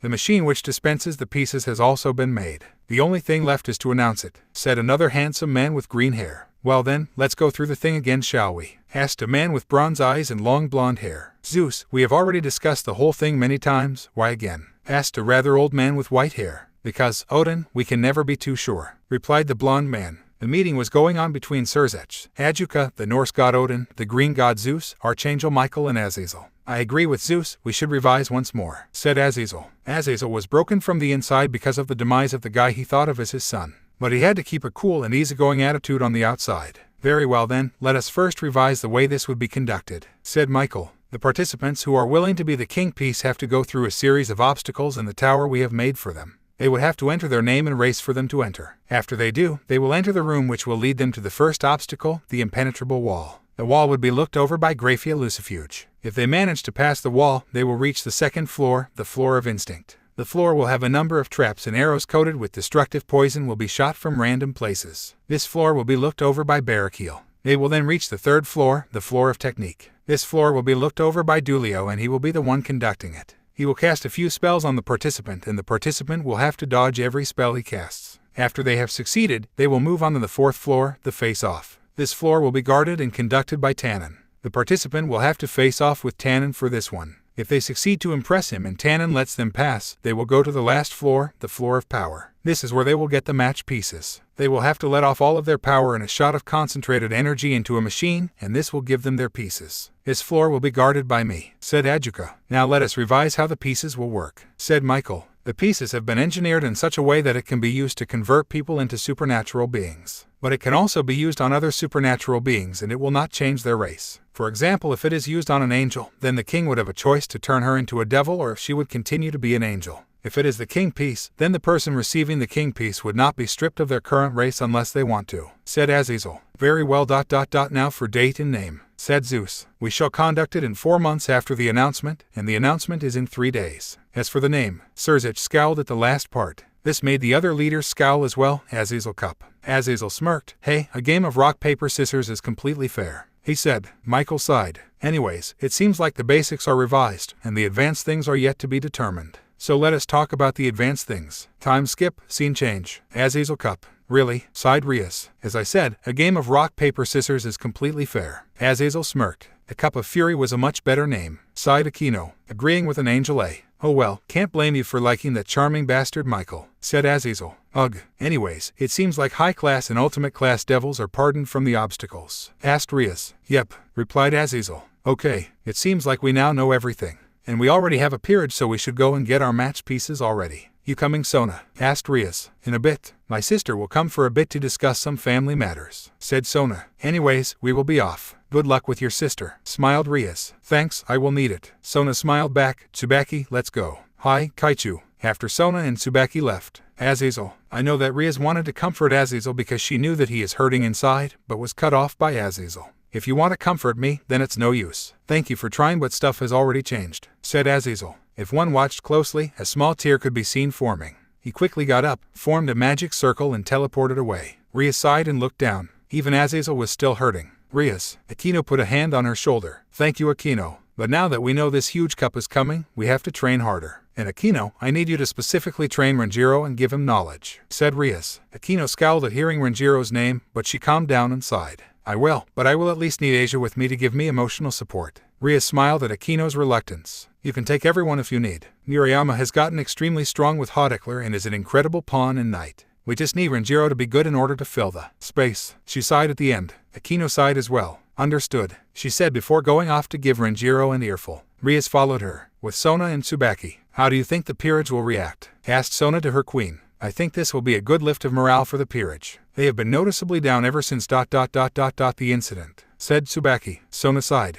I agree. As they were going, Tsubaki felt something. It felt like Issei was calling to her. Excuse me, Kaichu, but I forgot that I had a meeting with my family today. Would you please excuse me? Asked Tsubaki. Sona looked at Tsubaki curiously, before sighing. Sure, Tsubaki. You are free to go. Thank you, Kaichu. Tsubaki formed a magic circle and teleported. Something is going on with that girl, Sona thought. Scene change. Tsubaki teleported to where Issei's place was. She saw him sitting down on a rock. Oh, you came. I thought you might not have felt my call, smiled Issei. Super sense, remember. Tsubaki smiled. Anyways, why did you call me here? She asked. Sight. Okay, so. Issei explained his plan to Tsubaki. Tsubaki's eyes widened. So I need better clothes. Ever since I have been reincarnated, I have had the same jacket and red shirt. I was almost noticed by someone, so I had to zip up my jacket. I am only asking for a little bit of money to buy some clothes. I promise to pay you back after I get hold of my bank account. Issei joined his hands and pleaded to Tsubaki. Tsubaki stuttered for a bit after seeing Issei pray.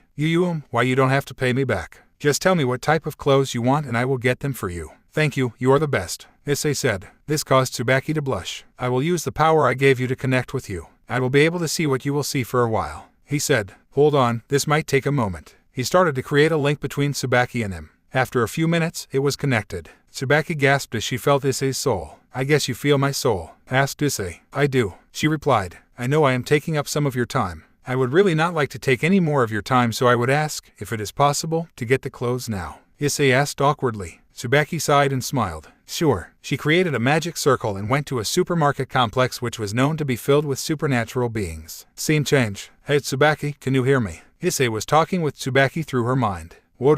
This is weird, said Tsubaki in her mind. Do you talk to D-Drake like this? How do you manage to do so? She felt really awkward. Well, after a long time, you get used to talking to a stinking dragon in your mind. Issei chuckled, said D-Drake, surprising Tsubaki even further. Yes, I know, replied Issei. Why can I head D-Drake? Tsubaki was really confused. Well, D-Drake is connected to me, and I am connected to you. So by Euclid's axiom, D-Drake is connected to you, chuckled Issei. Tsubaki gave a smiling sigh. I am surprised you even know who Euclid is. Hey, I am not that dumb, said Issei. Chuckled D-Drake. Shut up, D-Drake. He cut the connection with D-Drake. Anyways, let's go. Yes, Tsubaki agreed. Tsubaki started walking. The complex was huge. There were 2 floors and each floor had many shops. The ground floor was filled with shops which sold everyday items like pens, bottles, glues, and even things like beds and tables. They were of course not completely normal. They had some sort of magic in them which did different things. That is why so many shops could be seen selling the same thing, as people sometimes preferred a pen which wrote faster than a pen which had a much higher ink capacity and vice versa. The second floor was the fashion floor. Makeup, lipstick, clothes, you name it. After walking for a bit, she reached a shop. This shop, I like the type of clothes they have displayed. They are simple yet elegant, Issei told Tsubaki in her mind. Okay, she replied. She went into the shop and was greeted by a nice smell of clothes. There were a variety of clothes from vests, t-shirts, shirts, etc. They had sizes and types for everyone. Hello ma'am, how may I help you? Tsubaki turned to her side to see a person on the counter. She was a lady who looked like she was in her mid-20s. She had slightly curly black hair which reached down to her neck. She had a wheatish complexion making her look elegant. Hello, I am here to look at some clothes to get for my friend in his birthday, said Tsubaki. You are really good at lying on the spot. I wonder how many things you have not told me. Issei teased her. Tsubaki told him to shut up in her mind. What type of clothes does your friend like? A lady asked. Issei. She asked Issei in her mind. Something like a long-sleeve hoodie. Issei replied. He likes long-sleeved hoodies, said Tsubaki. Looks like you are quite lucky. We just received a new line of hoodies and they are on sale. The lady smiled. Follow me please. Tsubaki followed the lady to a place where there were a lot of hoodies. All of them as elegant as the next. Well, which one do you fancy? The lady asked. Tsubaki looked around. She stopped when she saw a black hoodie. It was made of cotton and it had 3 buttons near the neck. It had 2 hand pockets near the stomach on each side of the hoodie. There were multicolored tribal designs on the torso and the sleeves. How about this one, Issei? She asked the guy in her head. You really seem to know the things I like. Issei liked the hoodie. This one, she pointed at that hoodie. Good choice. This is a limited edition version which turns into a short sleeve and a long sleeve if you just think about it being a short or long sleeve. The lady used magic to show how the cloth turned into a long sleeve and short sleeve at will. So, would you like to take this one? The lady asked. Tsubaki looked at the price tag. It was decently expensive but not too much. She nodded at the lady. The lady quickly summoned a shopping bag in a plastic wrap and wrapped it around the cloth. She put the hoodie in the shopping bag. Anything else? She asked Tsubaki. A pair of jeans, replied Tsubaki, which shocked Issei. Please follow me, replied the lady. Tsubaki, you don't have to get anything else for me. Issei told Tsubaki. I know. I just want to give you something on my own. She smiled. This made Issei smile as well. As the lady showed her some jeans, she took a simple yet elegant looking one. After her choice, they went back to the counter to pay for the things. The price was decently high but Tsubaki paid for it without any hesitation. Please come again. The lady told Tsubaki as she left. Tsubaki nodded and left the store. Anything else, Issei? She asked. You have bought me more than enough things, Tsubaki. Thank you. Issei thanked Tsubaki. Tsubaki created a magic circle and teleported to Issei's field. As soon as she got to the field, Issei immediately went towards her and kissed her. She was surprised, but later got into the kiss. It wasn't a long kiss but it still made Tsubaki happy. Thank you so much, Issei thanked Tsubaki with a warm smile. It was nothing, really. Tsubaki was blushing slightly. Issei smiled at her. Anyways, I think you should get going before anyone notices. He told Tsubaki. Tsubaki nodded. There is one thing I have to tell you though. It is about a type of rating game. Tsubaki started. Issei was curious. After Tsubaki explained the thing to him, he sighed. Azazel Cup. Really? Tell me about it. Tsubaki sighed as well. Anyways, thank you for the info. It seems like Riaz will get her pieces already so I won't be her pawn unfortunately. Good luck for the games, he told Tsubaki. Thank you, and I hope your plan goes smoothly. She waved at Issei and then left. Issei immediately created a time dome. Azazel Cup, this might be good for our plan, Deedreg, said Deedreg. That's fine, Deedreg, he told to his partner. Issei tried on his new clothes. The hoodie and jeans fit him perfectly. His new and handsome face seemed to have been greatly complimented by his new clothes. Deedreg complimented. Thanks, Deedreg. It feels good to finally have some new clothes. Issei put his old shirt and pants into his pocket dimension. Scene change. Tsubaki teleported to the student council room. Tsubaki asked her king. Sorry, Kaichu. I asked my parents to be excused as soon as possible as I had some work, but it seems like I was late. She sighed. Don't worry, Tsubaki. I was able to handle my sister just fine this time. She was only talking about the gathering of the devil families at the Azazel Cup. It seems like she has also not recovered. Sona sighed. Anyways, let's catch up to Riaz. She is probably already at the tower. Hi, Kaichu, replied Tsubaki. Sona got her peerage and teleported to the underworld. Sona and her peerage teleported to the coordinates given by Azazel. They saw a huge building, but the thing that really shocked them was the crowd. It has only been a day since the announcement, but lines of devils, angels and fallen angels have already formed before the building. They were going through the registration period. Sona saw Riaz waving at her. She and her peerage quickly went to where Riaz was. Can you believe this crowd? asked Riaz. It's completely nuts. The announcement just happened yesterday. I know. It looks like everyone is happy that there is going to be some action after the incident, said Sona, regretting she said anything towards the end. Riaz sighed. It's fine, Sona. Anyways, seems like your entire peerage is here. She asked. Yep, she replied. I am kind of surprised you didn't switch Renjiro for Cat Ace. She smiled. Renjiro was too busy being scolded by Akino again, presumably because he insulted Issei again. Riaz sighed. I'm telling you, I should have done so from the start. But now that he is part of my peerage, I can't not include him, even if he is absolutely worthless. You seem to really care about your servants, Riaz. Sona complimented her. I know, even if they don't deserve it. Riaz kept on sighing. What do I do with him? Sona put a hand on Riaz's shoulder, but before she could say anything, she heard an announcement. Registrations have now started. Low-class and middle-class beings please come to Gate No. 1. High-class beings to Gate No. 2. And ultimate-class beings to Gate No. 3. This voice was none other than Graphia Lucifugis. Ah, looks like the registrations have started. See you, Sona, said Riaz. You too, Riaz, Sona replied. Both the leaders went to their peerages. You all need to come with me to gate number 2. Even though you all are not high class yet, you all are part of my current peerage, and high class and ultimate class beings can get their pieces today itself, said Riaz. All of them nodded their head and followed her. They reached gate No. 2. There was a fallen angel with glasses who was taking the name. He and the other people at the gate had the power of analyzing. They could analyze power as well as class. He could analyze that Riaz was a high-class devil by both class and power. The rest of her peerage, including Murayama, were also high-class in terms of power, excluding Renjiro. Even in terms of power, he was no more than a low-class devil. Even though he knew who she was, he had to follow procedure. Name, Riaz Gremory. Caste, devil. Class, high. Do you have a peerage? Yes. Class of peerage, low except 2 mid. Very well. Please follow this line towards the elevator. This will take you to the final floor of the building where you can get your pieces. Thank you. Riaz and her peerage went towards the elevator. The elevator seemed small from the outside, but it could easily fit all of her peerage. As they reached the top floor, the elevator stopped and the doors opened. The room they just entered was decently big. It had many wood pillars around the room which had various carvings in them. The room itself looked old, but it was actually new. In the middle of the room were the 2 Maois, Adjuka and Seraphal, Graphia, Archangel Michael and Seraphim Dulio and Azazel. Riaz Gremory, welcome, said Adjuka. Hello, Riaz. It's been a long time, said Seraphal. Hello, Maois, Adjuka and Seraphal, Archangel Michael, Seraph Dulio and Governor General Azazel. Riaz and her peerage bowed. So, Riaz, I presume you know what to do now, asked Michael. I do, Archangel Michael, said Riaz. Riaz saw a machine beside the Maois. It was a weird-looking machine with a giant hole on it. There were see-through tubes everywhere. There was also an opening on the bottom. Riaz closed her eyes. She concentrated all of her energy into a small sphere. It had a red aura of destruction around it. Of course, this was nothing compared to the Maoist power, but they were impressed. Riaz had gotten much stronger than before. This place had an aura which let the beings inside them unleash their full power at the current moment. As Riaz reached her complete potential at that time, she released the sphere into the machine. The machine then absorbed the sphere. The see-through tubes could be seen turning red.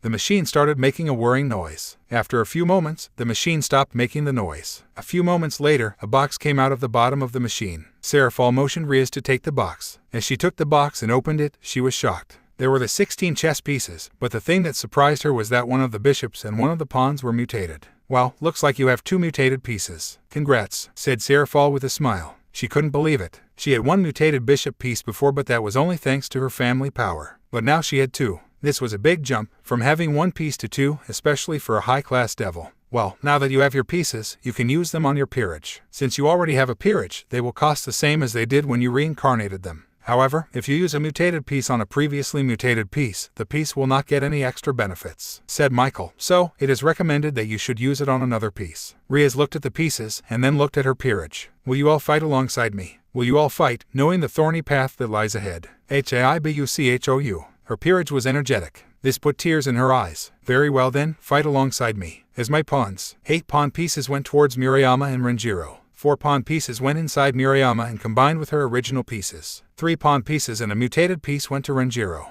Riaz didn't send the mutated piece to complement Renjiro, rather, she sent it as Renjiro needs all the help he can get.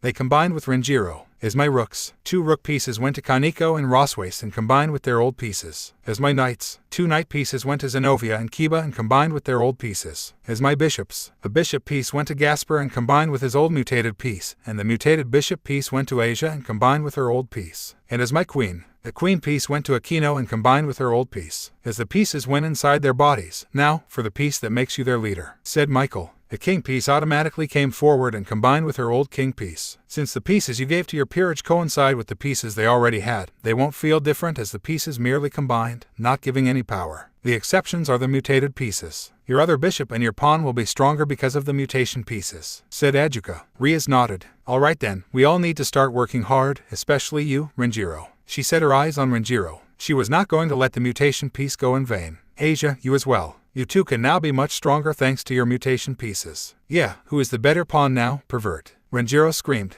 Akino gave a death stare towards him while the others just sighed. But this time, Serafal seemed to give him a death stare as well. What did you say? Serafal was exerting a dangerous aura. Yeah, I think we should go now. Riaz practically pushed her peerage into the elevator. Sigh, Renjiro, you really need to fix that attitude of yours. I am kinda surprised that we haven't torn you to pieces yet. Riaz sighed.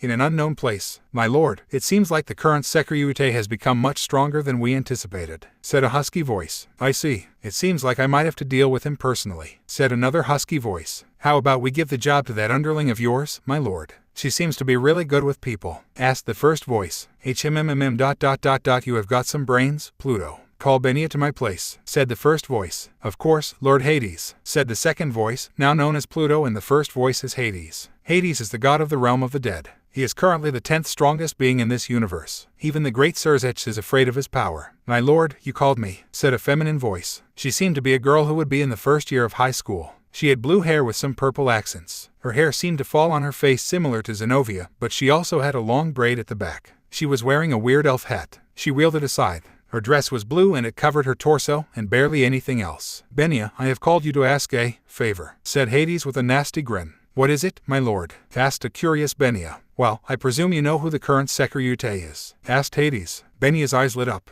TT the Op-Eye Dragon. Yes, I am. She was exited. She was a big fan of the Op-Eye Dragon. This made Hades and Pluto laugh. Yes, him. Well, let me be straightforward with you. Your job is to get close to him, started Hades. Before he could even finish, I accept. If it means getting closer to the Op-Eye Dragon, I accept it. Benia was excited to meet the Op-Eye Dragon in person. Well then, I guess I don't have to explain further. Hades laughed. Pluto, please take her to the human world and help her in finding the Secretary. Of course, my lord, bowed Pluto. He escorted Benia out of Hades' room. No one will stand in my way. Not even you, If Issei. He started laughing maniacally after that. Scene change. WHAATTT. Hey, Kakuryu just came into the orc room. These two? Asked Murayama. Yep, Yasuaki Matsuda and Takeru Motohama. Both of them are my bishops, replied Kuryu. Yes, behind her were Matsuda and Motohama. I can't believe Issei kept this a secret from us. That is why he had got tired of watching those DVDs with us. He already got the real thing, said Matsuda. Yes, and now he has gone radio silent, not replying to our texts or answering our calls. I don't think he could be our friend anymore, said Motohama.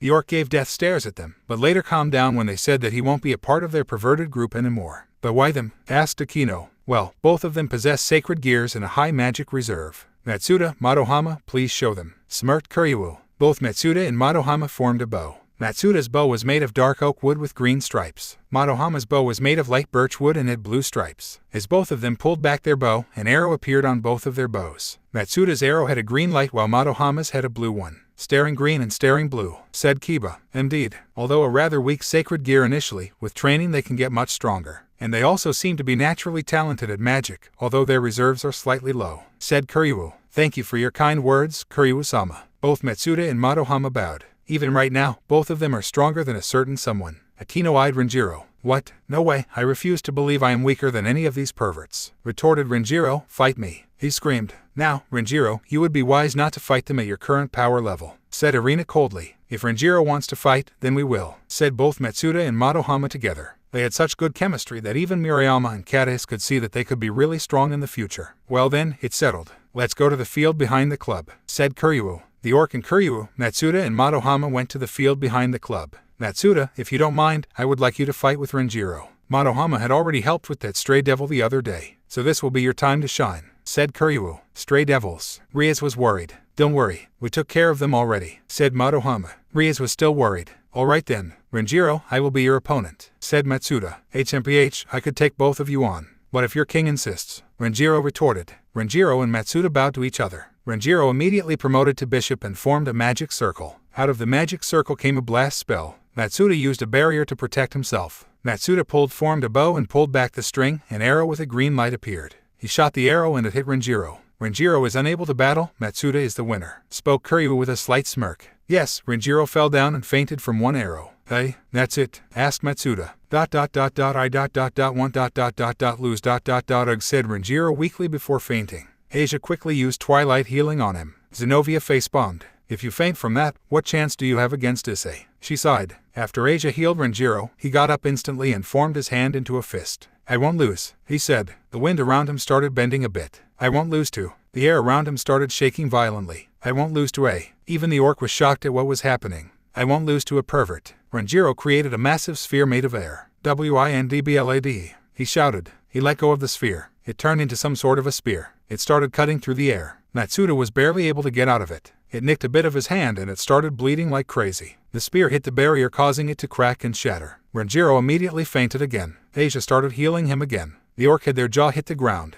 An affinity for wind magic, said Kiryu. Matsuda was healing himself and nodding along with Kiryu, and so was Madohama. He has high magic reserves, but he never was able to use it. It seems like his hate for the three perverts fuels his power. If he will be able to control it, wind magic would be a great annoyance for the opponents, said Riaz with a thoughtful expression. And I will make sure of it, said Akino while cracking her knuckles. Renjiro was just healed again and he felt like he might faint again just after seeing Akino. I did that, asked Renjiro. I am just as surprised as you are, said Kiba. Well, it looks like I succeeded in what I wanted to do. So, I'll be off, said Kiryu. What do you mean? Asked Riaz. Kiryu only smirked. By the way, Cadis, I know I asked you to be in my peerage, but I think you would do better in Sona's peerage, said Kiryu. Cadis was thinking. Anyways, I'll be off. Kiryu created a magic circle. She, Matsuda and Madohama teleported to somewhere. Kiryu is right, you know, said another voice. Shinra-senpai. Cadis was surprised. We still need a knight and a rook. And by sensing your potential, you would be a better rook than a knight, said Tsubaki, which surprised Cadis even further. A rook. But I was always good at sword wielding. She thought. Of course, this is only if you want to be a part of Sona's peerage, said Tsubaki. Cadis thought for a while. Except, she said. She felt a hand on her shoulder. You will do well in her peerage, I am sure of it. It was Murayama. Riaz nodded. All right then, please follow me, said Tsubaki. You've got yourself pretty powerful pawns, Riaz. Thank you, Tsubaki. Riaz thanked Tsubaki. With this, Tsubaki and Cadis went off. Now, for the two of you. Riaz looked at Renjiro and Asia. Scene change. At the building where the registrations were taking place. Do I really need a mask? Issei thought to himself. Said Deedrag.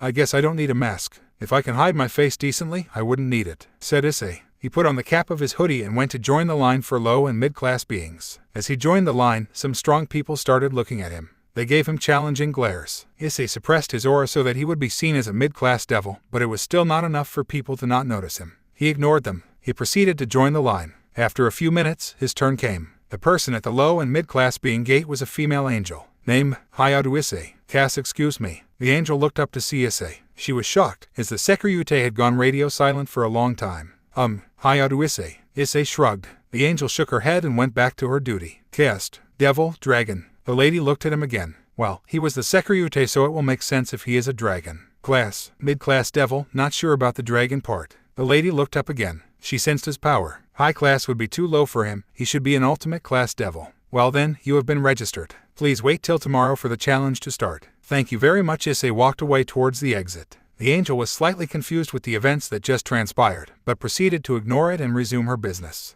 So, Renjiro is a storm maker, makes sense I guess since he has naturally high magic reserve. Matsuda and Madohama are a part of Kiryu's peerage, and Cadis is now Sona's rook. Asked Issei. Yep, replied Cadis. Well, this is interesting, replied Issei. Cadis and Murayama were seated around Issei. They had brought him some food. After finishing the food, how about we train? Asked Issei. The girls looked at him with fear. They knew how strong Issei was. Even if he was barely paying any attention to the fight, they would undoubtedly lose, horribly. Issei gave an awkward smile. No, not against me. I am saying you two train against each other, said Issei, making the two girls sigh in relief. But we do that every day, said Cadis. I know, but this time it will be a full-on fight, said Issei. Cadis and Murayama looked at each other. A full fight? Asked Murayama. To the finish, smirked Issei. Cadis and Murayama sighed and nodded. They cleaned up and went towards opposite sides of the field. You are allowed to use any magic or skill you possess, Issei announced. Murayama and Cadis nodded. Intense tension was on the field. Both Cadis and Murayama were on par with each other in the Kendo Club. But as it stands right now, Murayama was stronger. Although Cadis didn't show it, her best friend being stronger than her didn't sit well with her. She always thought that she and Murayama were always going to be on par with each other. But due to the events that occurred, Murayama had the higher ground. She can't just let that happen, so she trained and trained hard. Even though she trained really hard, Mirayama trained equally as hard. This meant that Mirayama was still stronger than her, and she felt weak. Fight! Issei screamed. Hauteclere. Mirayama summoned her sword instantly and dashed at Cadiz. Due to Cadiz's rook powers, she was incredibly tanky. But even though she was tanky, Mirayama was fast. She landed a hit on Cadiz with Hauteclere. This knocked Cadiz back and it left a scar on her arm. Mirayama charged at her again. As she was about to hit Cadiz, Cadiz delivered a freezing blow on her gut. She took this opportunity to land a bicycle kick on her gut and jaw. Mirayama was knocked back, but not for long. She instantly dashed at Cadiz again. The same thing happened at first. She dashed at Cadiz with her sword and Cadiz was about to deliver a freezing blow. But this time, as Cadiz was about to hit her gut, she quickly maneuvered to the left of Cadiz, making her miss the shot. Cadiz was shocked for a split second and Mirayama used this time window to deliver a chain of blows. Cadiz's protection spells and natural defense were able to keep up with Mirayama's blows, but only barely. Mirayama's blows eventually overpowered Cadiz's defense and protection spells and knocked her back greatly, making her trip and fall towards the ground. "Do you yield?" asked Issei. Never. Cadiz got up and stabilized herself. Mirayama smirked and used some sort of spell on Hauteclere. Issei smirked as he saw this. Mirayama dashed at her again. But this time, instead of delivering a blow, she jumped on top of Cadiz, completely catching her off guard. She used her sword to stabilize herself on the ground and used her leg to push Cadiz into the air by her neck. Cadiz was sturdy, so she wasn't hurt on her neck, but she did get airborne for a bit and landed on the ground. She was completely bruised. "Do you yield?" asked Issei. Cadiz closed her eyes, thinking that she should yield. She realized that she won't ever be as strong as Mirayama, she will always be in the shadows. What did Tsubaki see in her that made her special? Why a rook? Why not a knight? She is a disappointment to the Citri peerage. Something snapped inside her. Her eyes shot open with a dangerous frown. Suddenly Mirayama felt as if she was stuck to the ground and unable to move. She was able to move, but barely. Cadiz got up and had a huge amount of aura coming out of her. Never as she said those words, it seemed like Mirayama was actually stuck to the ground.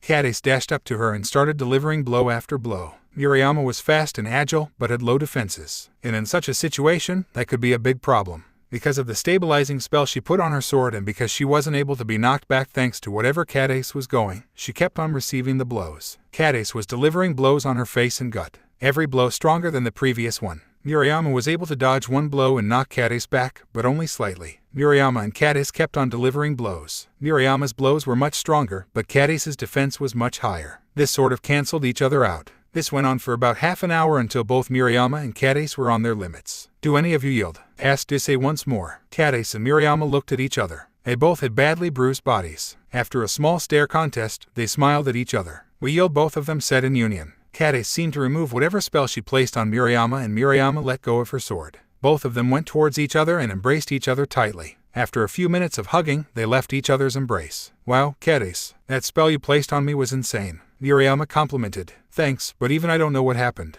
Cadiz thought for a bit. "Your sacred gear activated," smiled Issei. "Why, sacred gear?" Cadiz was confused. "Yes, gravity jail. When I first saw the effects, I was confused as to why you only cost 3 pawn pieces. But then it hit me. Pawn pieces mostly either scale off of your natural strength, sacred gear, or magic reserves. Usually the natural defense factor only comes in the pieces outside of pawn. Otherwise you would have cost 4 pawn pieces. But since Mirayama had natural strength while you had natural defense, she cost 1 more piece," theorized Issei. Gravity Jail is a rather uncommon sacred gear similar to Twilight Healing but not as rare. And especially if you are a rook piece, it's a great sacred gear to have. As you have seen, it strengthens the effect of gravity on the person you are targeting. Wow. Cadiz was in shock. "You are so strong, Cadiz. I felt like I was being pulled down," said Mirayama. She patted Cadiz on the back, which caused her to blush. Cadiz then made a thoughtful expression before looking up at Issei. "You planned this, didn't you?" "Well, I knew that I had to make your sacred gear come out somehow, and I have seen how you feel about Mirayama being stronger, so I decided that fighting like this helped in bringing out your sacred gear. Though I do admit that I didn't think it would take only a day," said Issei. Mirayama gasped. "Cadiz, is that true?" Cadiz looked down in shame. "I am sorry, Mirayama. I always thought that we would be equals. But after your revelation, I felt weak." Mirayama hugged her immediately. "We will always be equals, Cadiz," Mirayama said, giving a smile. Cadiz hugged Mirayama back. "Thank you, Mirayama. Anyways, you two should be off. Usually I would tell you to not tell your king about your sacred gear, but I feel like it would happen sooner or later. You could tell them that you found your gear while training," said Issei. Both Cadiz and Mirayama nodded and waved at Issei before going off. Commented Diedrag. "I agree," agreed Issei. "Well, I should sleep. I have a big day tomorrow." Issei created a barrier, brought his mattress and blanket out of the pocket dimension, freshened up and went to sleep.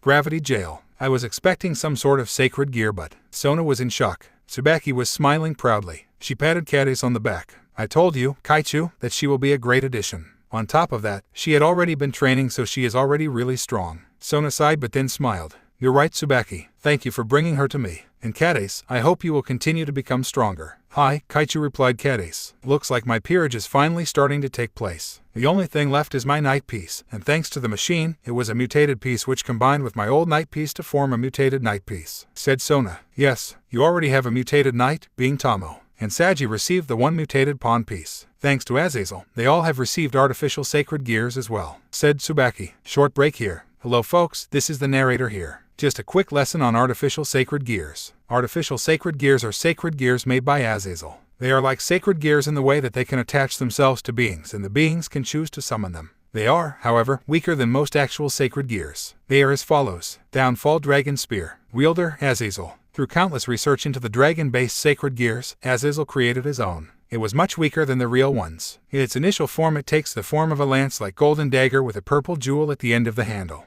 It has the ability to create barriers in whosoever is wielding it. The spear can communicate with creatures sealed within a sacred gear and able to help open dragon gates to summon a dragon. This is how Issei was saved. Forms, Downfall Dragon and other armor. Kind of like a balance breaker, the Downfall Dragon spear creates an armor around the wielder similar to that of the scale mail of both the boosted gear and divine dividing. Blazer Shining or Darkness Blade. Wielder, Tamo Meguri. Initially a discarded project, the Blazer Shining or Darkness Blade resembles Kiba Yugoto's Sword of Betrayer. It is, again, inferior to the real thing, but it's still very powerful. Similar to the Sword of Betrayer, it has the ability to cut down spirits without a physical form. Forms, Kitchen Knife. Yes, a kitchen knife. Azazel initially planned to sell this in the market, but it was later scrapped as it would do more harm than good. The Samurai Sword. This is the version of the blade that Tamo wields. It is much more suited to her fighting style. It is in the form of a katana. It is also slightly like a balance breaker in a way that when the user applies a special type of magic on it, it becomes much lighter but also much sharper. The drawback to this is that it only works for a limited time and cannot be used afterwards for a period of time.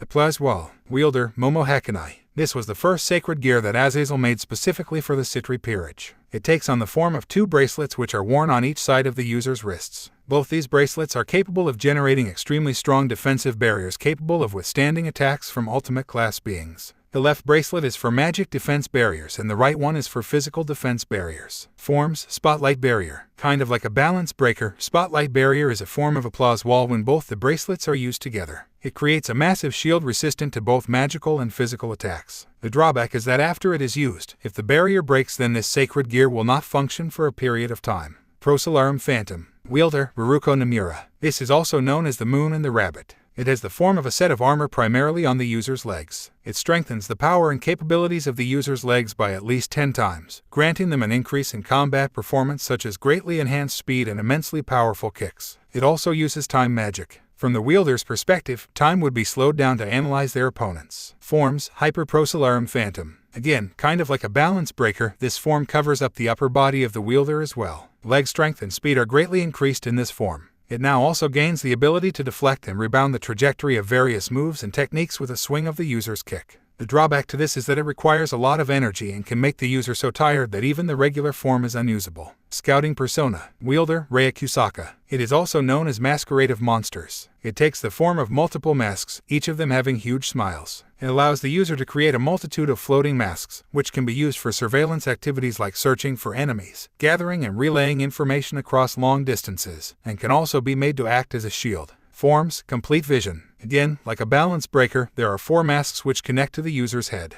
This makes the user have a full 360 vision. This also connects with allies via a mind link and alerts them of enemies. The drawback to this is that the user remains stationary and needs defensive shields around them. Twinkle Aegis. Wielder, Tsubasa Yura. Also known as Shield of Spirit and Glory, it is said to have a fairy residing in it through a pact. It takes on the form of a shield of light. The shield is durable enough to receive attacks from ultimate class beings without a scratch. It can also be released towards the enemy while spinning it in a yo-yo fashion and can have fire and lightning surrounding it. It can also create a large barrier of light while surrounding it. Unlike Applause Wall, this can be used as an offensive tool as well. Forms, Pixie Patronage. Like a balance breaker, in this form the shield becomes an armor for the user. They are able to take a lot of damage and deal a lot of damage. The drawback is that it slows down the user and makes them less agile, and for a rook like Tsubasa, that means that basically any sort of agility tactics are a no-go. That's it, folks. Now, back onto the regular story. Yes, I can't thank Azazel enough for developing those sacred gears for us. Sona seemed to have a relieved expression. Come on, Kaichu. It's getting late, said Tsubaki. We should go to bed.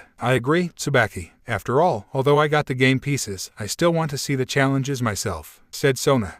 The building where the challengers would get their pieces had an enormous crowd around it. Everyone was shouting and screaming and there was energy everywhere. Geez, this reminds me of crowds at concerts, thought a boy with a hoodie. He had the cap pulled down so low that only his mouth was visible. Said a voice. You know what, I actually agree, said the boy again. Issei was witnessing the huge crowd in front of him. Only a few more minutes, Issei thought, and after a few more minutes, he heard a familiar voice. The building is now open. It was Graphia. The crowd was going wild. There were at least 10,000 beings there. Issei was at the back to prevent getting run over by the crowd, although, let's be honest, it would be him running over the crowd. The crowd was rushing inside the building and stomping over everything in the process. Issei was at the back, so he waited for most of the crowd to go first. Waiting, huh? I would have done the same, spoke a voice which Issei just barely recognized. SS Sikveria Agers, Issei asked. Beside him was a beautiful greenish blonde woman. She had long slit pink eyes and glasses which suit her face. Although she is decently tall, she doesn't look older than 18. I'm surprised people recognize me, she said with a slight smile. Sikveria-sama, what are you doing here? Being a high-class devil, I would have expected that you already got your pieces day before yesterday. Issei questioned. I did, but I want to see the obstacle myself. Now, let's not waste time and go inside, she said in a noble voice. Issei nodded and went inside. He saw the crowd screaming and trying to pass a grayish barrier in the middle of the room. Although from the outside, it seemed like the building won't be able to handle so many people, it actually managed to take in all people and leave a lot of room. Illusion magic is insane. This barrier is coated with frostbite. If you touch it, you will be in pain and you will start losing your limbs. Try to find a way around it. And if you do touch it, I would suggest seeing the doctor outside. These words came from Graphia Lucifuge. She was sitting on top of a table behind the barrier. She had her legs and arms crossed. This is tough, said Sikveria. She started analyzing the barrier, but was thrown out of her thoughts as she saw Issei go near it. You have a plan already? She was surprised. Not really, but it's something worth a shot. He shrugged. Sikveria was confused. He started walking around the huge crowd and reached the end of the crowd. The crowd didn't go beyond this point as they felt the frostbite if they went any nearer. The crowd was 6 feet away from the barrier, and that is one of Graphia's weaker spells. As the crowd saw Issei approaching the barrier, is he insane? If well-built guys like us are unable to go through it, what chance does he have? He is going to die. Issei not only managed to hide his face and identity, but his features as well. He had well-built muscles. They were not over-bulky like many of the people here, but they were just right. As Issei grew closer and closer towards the barrier, Graphia started looking at him curiously. What plan does he have? She thought. As Issei grew nearer and nearer, his body started pixelating. First his hands, then his feet, then his torso, and then his feet. The crowd was throwing comments, all of which mean the same. What is that sort of magic? Graphia's eyes grew wide. She had only seen a few beings with that sort of magic, and it was only the Trihexa family. But they had already got their pieces, haven't they? Then who is this person? Issei just seemed to phase through the wall like it was nothing. After reaching the other side, he depixelated and bowed at Graphia. Graphia was stunned for a moment, but then composed herself. Very well, I will lead you to the next floor. I will have one of my subordinates look after the wall, she said. Graphia got off the table and led him to the next floor. Sikveria was watching all that happened. I never did get his name, she thought. On the second floor, Barakil seemed to be working on some sort of gadget. This is the first challenger that crossed the first floor. Graphia's sudden words stunned Barakil. Already, he looked at the boy, looked at his mouth I guess. Please start the second floor. I will be going down back to my floor. If the challenger reaches the final floor, I will be there when they get the pieces. I should not see you slacking off again. Graphia eyed Barakil before leaving. Geez, that lady is scary. Barakil shuddered. Anyways, you passed the first floor. That was really quick. I expected no one to pass that floor today, Barakil said to Issei. It wasn't that difficult after I studied the composition of the barrier, shrugged Issei. He changed his voice into a much deeper version to avoid detection. A guy of science I see. Well, that won't help in my floor. Let's save the chit-chat for later and start the floor. Barakil pressed a button. Immediately, a metal door rose up which covered the place where Barakil was, leaving an empty hallway. Issei felt like his magic powers were taken away, but they were only blocked. Issei seemed like he was walking casually through the hallway, but he was actually on high alert. Swoosh! Suddenly an arrow came out of somewhere. It was coated with holy lightning. It would be strong enough to even stun the strongest of devils. But Issei was able to dodge it swiftly. Barakil was looking through a small window and he was impressed. Swoosh swoosh. 2 arrows shot out of nowhere again. Issei maneuvered himself to be in between the 2 arrows. The arrows went past Issei on either side of his body. Swoosh sling. This time a spear was also sent flying out with an arrow. Issei jumped towards the ceiling to avoid the spear and then backflipped from the ceiling to avoid the arrow. Numerous arrows and spears came to impale Issei, but he dodged all of them swiftly. What is this man? Barrakiel thought. Issei reached the end of the hallway. That was tougher than I thought, he said aloud. Barrakiel opened the door behind which he was looking at Issei. Very well, you have passed my floor. I shall guide you to the next floor, said Barrakiel. Barrakiel guided Issei towards the second floor. They reached a door. I will leave you here. Good luck, Barrakiel said before going back to his floor. Issei took a deep breath and opened the door. He was met with an unusually large room and a person sitting in the middle, meditating. Started Issei. The person opened his eyes. Hello, why are you here? Asked the person. I am a challenger. I have come here to the third floor for my challenge. Issei replied. The person stumbled while trying to get up. Already, hasn't the challenge just started? He asked. Yes, replied Issei. The man sighed. Very well. I am Dulio, one of the seraphims of the heavens. I am sure you know what to do on the third floor. He asked. Issei nodded. Dulio closed his eyes and smiled. Without a warning, Dulio sent out a burst of holy energy towards Issei. Issei swiftly dodged it. Impressive, Dulio complimented before sending out more bursts of energy. Issei decided to do something ... out of the box. He used a new type of magic called conduction. He created a small piece of string with this magic and attached it to his chest. Dulio kept on sending out bursts of energy, which Issei kept on dodging. He also kept on attaching this string to different parts of the wall. Dulio was confused but kept on sending out bursts. Issei kept on dodging and, without making Dulio notice, kept on coming closer and closer to him. At one point, he started running circles around Dulio. Dulio kept on sending out bursts towards Issei. He was shocked how fast Issei was and how swiftly he was able to dodge his attacks. At one point, Issei stood still in front of Dulio. Dulio was confused again but decided to conjure a small ball of holy energy into his fist. He was about to release it until he noticed the string. Well played, challenger, well played. Conductive string. You attached it to your body. You also attached it to the walls as well. If I were to attack you with any sort of energy, it will be conducted throughout the string and ultimately hit me, because you ran circles around me and kept the end of the string facing towards me. I am greatly impressed. Dulio laughed. He had never seen someone with such impressive out-of-the-box thinking. Issei bowed. I am honored to be recognized as such by a seraphim of the heavens. At ease, challenger. The final floor awaits you. I really hope you get your pieces today. You would be a great king, Dulio complimented. Issei bowed and went towards the door present behind Dulio. Before opening the door, he retracted the strings he placed on the wall and cleaned up the mess. He opened the door, only to be met with a large field. There was a being present at one of the ends, whom he could recognize from a mile away.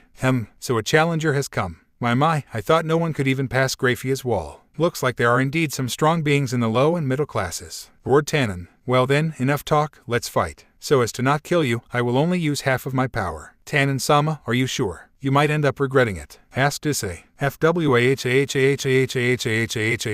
A lower class being asking me if I'm sure. Now I've heard it all. Do you want to be killed? Asked Tannen. Not really, replied Issei. Good ...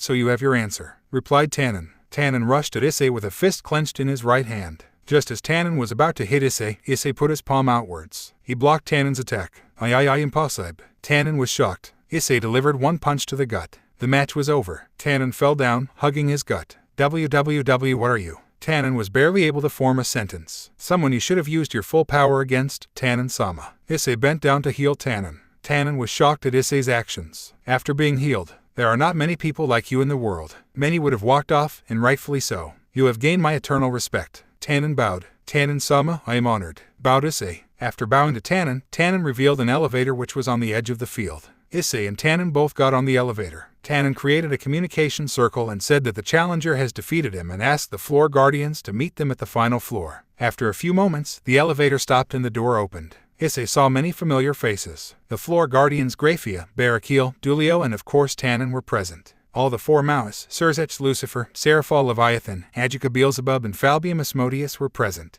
Archangel Michael was present as well. And of course, Azazel was also present. So you are the challenger, huh? Started Surzech. I never expected that we would have a mid or low class being get their pieces today. Truly intriguing, commented Falbium. I know that this is inappropriate, but I am curious to see your face, said Azazel. Azazel, you know that we must respect the privacy of the challengers, scolded Graphia. I am a bit curious myself, states Surzech. Graphia gave a cold stare to her husband, but he ignored it for now. If it is all right with you, of course. Okay.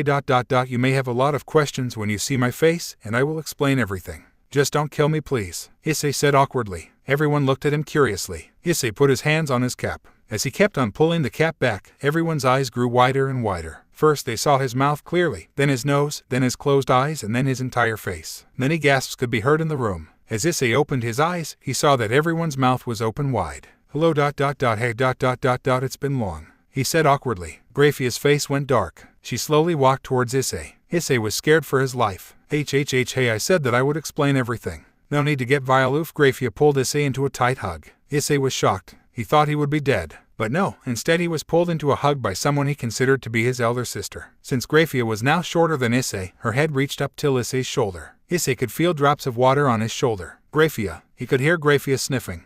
Sniff ... baka ... sniff ... you better explain everything. Sniff ... you have no clue how much. Sniff ... pain I was in. She whispered. She didn't let go of Issei and kept on hugging him tighter. But ... how? Surzech was confused. His mouth was still open. I will explain everything, said Issei. So, Issei explained whatever happened this whole time. Graphia finally let go of Issei as he explained everything, but was immediately met by Serafal's embrace. I am ... so proud of you. Azazel was in tears after listening to Issei's story. He wasn't proud because of Issei's intentions, although that might have been a part of it. He was mostly proud as Issei kept on building his harem, even thought he was thought to be dead. You have no idea how depressed we were. Serafal was crying as she embraced Issei. Issei felt like his life was getting sucked out from his body when both Graphia and Serafal were hugging him. You defeated not only Tiamat, the strongest dragon king, but also Fiyuki, the Daiokai of destruction. Michael was shocked with Issei's power. Both of those beings rival the power of the faction leaders. Issei nodded. Riaz would be so happy when she hears this. I have got to tea. Azazel started, but was stopped by Issei. I would like to tell her in her peerage myself ... if you don't mind, said Issei. Azazel nodded. Well then, Issei, you should go and receive your pieces. And Serafal, please don't kill him with your hugs, said Surzech. HMPH, Serafal pouted as she released Issei. I will be coming for you. She winked at Issei. Issei didn't know whether he should be scared or happy. Issei nodded at Surzech. He went towards the machine. He had never released his full aura before, so this was the first time. Issei closed his eyes. As Issei shot open his eyes, his full aura was released. It was so insanely powerful that even Rion had to hold on to something for support so as to not be blown away by the immense power of his aura. Graphia had to strengthen the barrier 5 times for it to not break. Issei's aura was so strong that it started showing a crimson red color. This is just his aura. Falbium was shocked. It's stronger than all of our auras combined. He meant everything he said. There is no way he could have been magically gifted this much power. He really has trained like a madman, spoke Ajuka. Issei concentrated his energy into a small spear. Graphia had to further strengthen the barrier around 35 times so that just the presence of all of that power doesn't crumble the barrier and blow it into smithereens. Issei's sphere was denoted by a crimson red color, but also had accents of orange, black, green, blue, and gold in it. After a few seconds, he released the sphere into the machine. The tubes of the machine started glowing a variety of colors. The machine started shaking violently. Issei kept on looking at the machine. The machine was going haywire. Sparks could be seen flying out of the machine. The machine was going to explode. Issei quickly retracted his aura and created a massive barrier around the machine. Boom! A violent explosion was heard inside the barrier. Since the machine was inside the barrier, the room was completely unharmed. The people in the room, however, was shook. Their hair ruffled, clothes creased, and eyes shot wide. Just who is this person? Issei was never this strong. Why your power ... it overwhelmed the machine, said Ajuka in disbelief. He made the machine in such a way that it would be able to handle any kind of power. Seeing his machine break like such, Ajuka went closer towards the machine to inspect it. I'm really sorry, I didn't know that. Issei apologized. Don't be. I am quite impressed that you were able to break my machine. Issei took down the barrier so that Ajuka could inspect the machine. He blew away the smoke with his magic. He saw a box under the machine. Looks like I gave you your pieces before it broke, said Ajuka. Ajuka took the box and gave it to Issei. Everyone was curious to see the pieces. Issei opened the box. Let's just say that the group was one more jump scare away from fainting. And in no way, said Graphia. Every single piece, Serafal exclaimed. Yes, every single piece was mutated. And not only that, but the pawn pieces seemed to be hyper-mutated, said Azazel. Mutated pieces are usually worth twice of regular pieces. For example, if a being is worth 2 pawn pieces, they will be worth 1 mutated pawn piece. But hyper-mutated pieces are worth 4 times of that of regular pieces. So if a being is worth 4 pawn pieces, that being would be worth only 1 hyper-mutated pawn piece. Issei's eyes went wide. So I have a lot of room, huh? He said. With that kind of power, your peerage will be one no one would like to face, said Tannen. Well then, sorry for taking a lot of time, and I'm even more sorry for keeping myself hidden from you all, apologized Issei. You had a good reason. I am proud to call you my brother, Surzech said proudly. Just don't ever do that again, he said bluntly. You better not, cried Graphia and Serafal before hugging him. He was in intense pain and pleasure at the same time. After letting go, Issei said his goodbyes and was about to leave, but was stopped by Azazel. Before you go, I'm pretty sure Surzech and the Maoist have something to say to you, smirked Azazel. Issei looked back and was confused. The Maoists talked among themselves for a few seconds. Issei, would you like to be an ultimate class devil? Asked Seraphol.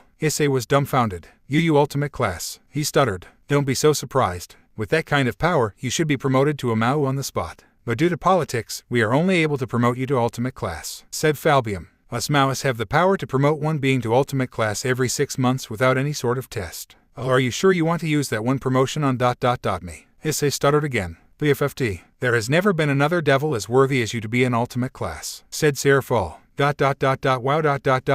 Issei was lost for words. If it is the decision of the Mao-samas, I accept. Issei bowed. Surzech raised his hand and a bright light came out of it. There, you are now officially an ultimate class devil. Although, I do wonder how you still have devil properties after losing your pawn pieces. Surzech wondered. Believe me, Lucifer-sama, if I knew I would have told you already. Issei gave an awkward smile. Surzech sighed and smiled. Very well then. I'm glad to have you back, brother. And please call me Oni-chan. Oni-chan. Issei was hesitant. Surzech's smile widened. And you better call me One-san. Grafia gave a slight frown. One-san. Grafia's smile widened as well. Well then, I guess I'll be off. I have to go meet a certain red-haired lady. Issei smiled. All the great leaders smiled back at him. Take care, Sekiryute said Michael. I will, Michael-sama. With this, Issei went into the elevator and went away. Grafia, I didn't expect you to lose your cool, teased Surzech. Grafia normally would have given him a cold stare, but this time, she just smiled. I am just happy my brother is back. She gave a teary smile. Scene change. Issei was flying towards his house. Oh man, what am I going to say to them ... Wait ... My parents. What do I tell them? Issei was the most nervous he had ever been. Deidre comforted Issei. Yeah, I guess you are right. Issei landed outside his house. It was early in the morning and he knew that everyone must have just got up. He took a deep breath. He had his cap cover his face. Ding dong. He rang the bell. He got no answer. After a few minutes, thinking that everyone was asleep, he sighed and was about to leave. Until, creak, the door opened. It was opened by a long blonde-haired girl with green eyes. It was none other than the girl Issei swore to protect with his life, Asia Argento. Issei trembled a bit when he saw Asia, but composed himself. Asia was wiping her sleepy eyes. Who are you? She sleepily asked. Good morning, Asia, Issei said with a warm voice. He hadn't changed his voice this time. Gone were the sleepy eyes from Asia's face, and were instead replaced with wide eyes full of shock. She started breathing heavily. There is no way ... but she could recognize that voice from a mile away. Issei slowly started to remove his cap. It has been a long time, Asia, he said with a warm smile. Asia's eyes were still wide from shock, but now they also had tears coming out from her. She was as still as a statue. It seems like everything was gone from her field of vision, except Issei. She could only see the guy she loved dearly. There were literal rivers coming out from her eyes. She couldn't believe her eyes. Eyes, she whispered. Issei only nodded slightly. Asia, who is it? It was a voice Issei could recognize to be Irina. Irina was just as sleepy as Asia. She had her pajamas on, seemed to be holding a cup. She came to the entrance and rubbed her eyes sleepily. Asia, she said sleepily. She looked up. Her eyes shot wide, similar to Asia. The cup fell from her hand, shattered on the floor. Her eyes started tearing up as well. Issei only smiled awkwardly. Irina's face changed from a face of worry to a face of anger. She quickly drew a sword and interrogated Issei. Who are you and what did you do with Issei's body? She screamed. Her eyes had an expression of sadness and anger in them. She grit her teeth, thinking that the person before her was an imposter and took Issei's body. She was utterly disgusted by the thought that someone took over the body of the guy she loved dearly. Such disrespect would be punished. She brought out her wings. Issei was horrified at the sight of her wings. It was her usual white, angel wings, but it had some black feathers mixed with the white. Irina ... What happened to you? Issei said with a worried voice. Irina could recognize that voice anywhere. Her face of anger went back to a face of shock. Her sword fell from her in hand. She sat down on her knees. Eyes, she whispered. Hearing the commotion, the others seemed to be worried. Asia, Irina, what happened? Did someone attack you? This voice was Denovia's. Is everyone okay? This voice was Aquino's. They reached the entrance. Both of them seemed like they just woke up. They saw Irina on the floor and Asia standing as still as a statue. They were confused until they looked up. Zenovia's eyes went completely wide. Aquino's usually soulless eyes had some emotion in them. Asia couldn't hold it in and jumped into Issei's embrace and grabbed him tightly. Issei-san, Issei-san. She kept on saying his name as she cried. Oh, how much she missed Issei's warm body. Irina couldn't hold it either and jumped onto Issei. Yubaka, you made us go through so much, she cried. Zenovia jumped onto Issei as well. What? How? When? Why? She kept on asking questions. Aquino just stood there in disbelief. Issei hugged back the other girls to calm them down. Aquino started walking towards Issei. She suddenly slapped him hard on his cheek. That is for leaving us for so long. she said angrily. The girl stopped crying and saw the sadness in Aquino. Issei knew he deserved much worse, so he kept quiet and closed his eyes. Aquino then suddenly pulled Issei down and kissed him deeply. And that is for coming back, she said in a sad smile, but you have a lot of explaining to do, she said before hugging Issei and crying. I will explain everything to you all and I will accept any punishment, Issei said as he hugged all the girls. After what felt like an hour of hugging, they let go. I believe the others are asleep, he asked. The girls nodded silently. Let's go inside. Don't wake up the others. Let them get up at their own time, said Issei. But then something hit him. Wait, what about my parents? What did you tell them? Asked Issei frantically. They are currently on a trip around the world thanks to Azazel. They didn't know of your disappearance, said Irina, looking down as she said that. Issei was relieved. Thank Lucifer, Issei said awkwardly, which caused the girls to blush. You are taller, stronger and much more handsome, but your funny personality still remains, said Zenobia. Issei smiled and got inside the house. Okay, sadly the chapter is over. And if you enjoyed, just leave a like and subscribe with post notification, so when the next chapter is ready, you will be notified. Okay, see you in the next video. Bye.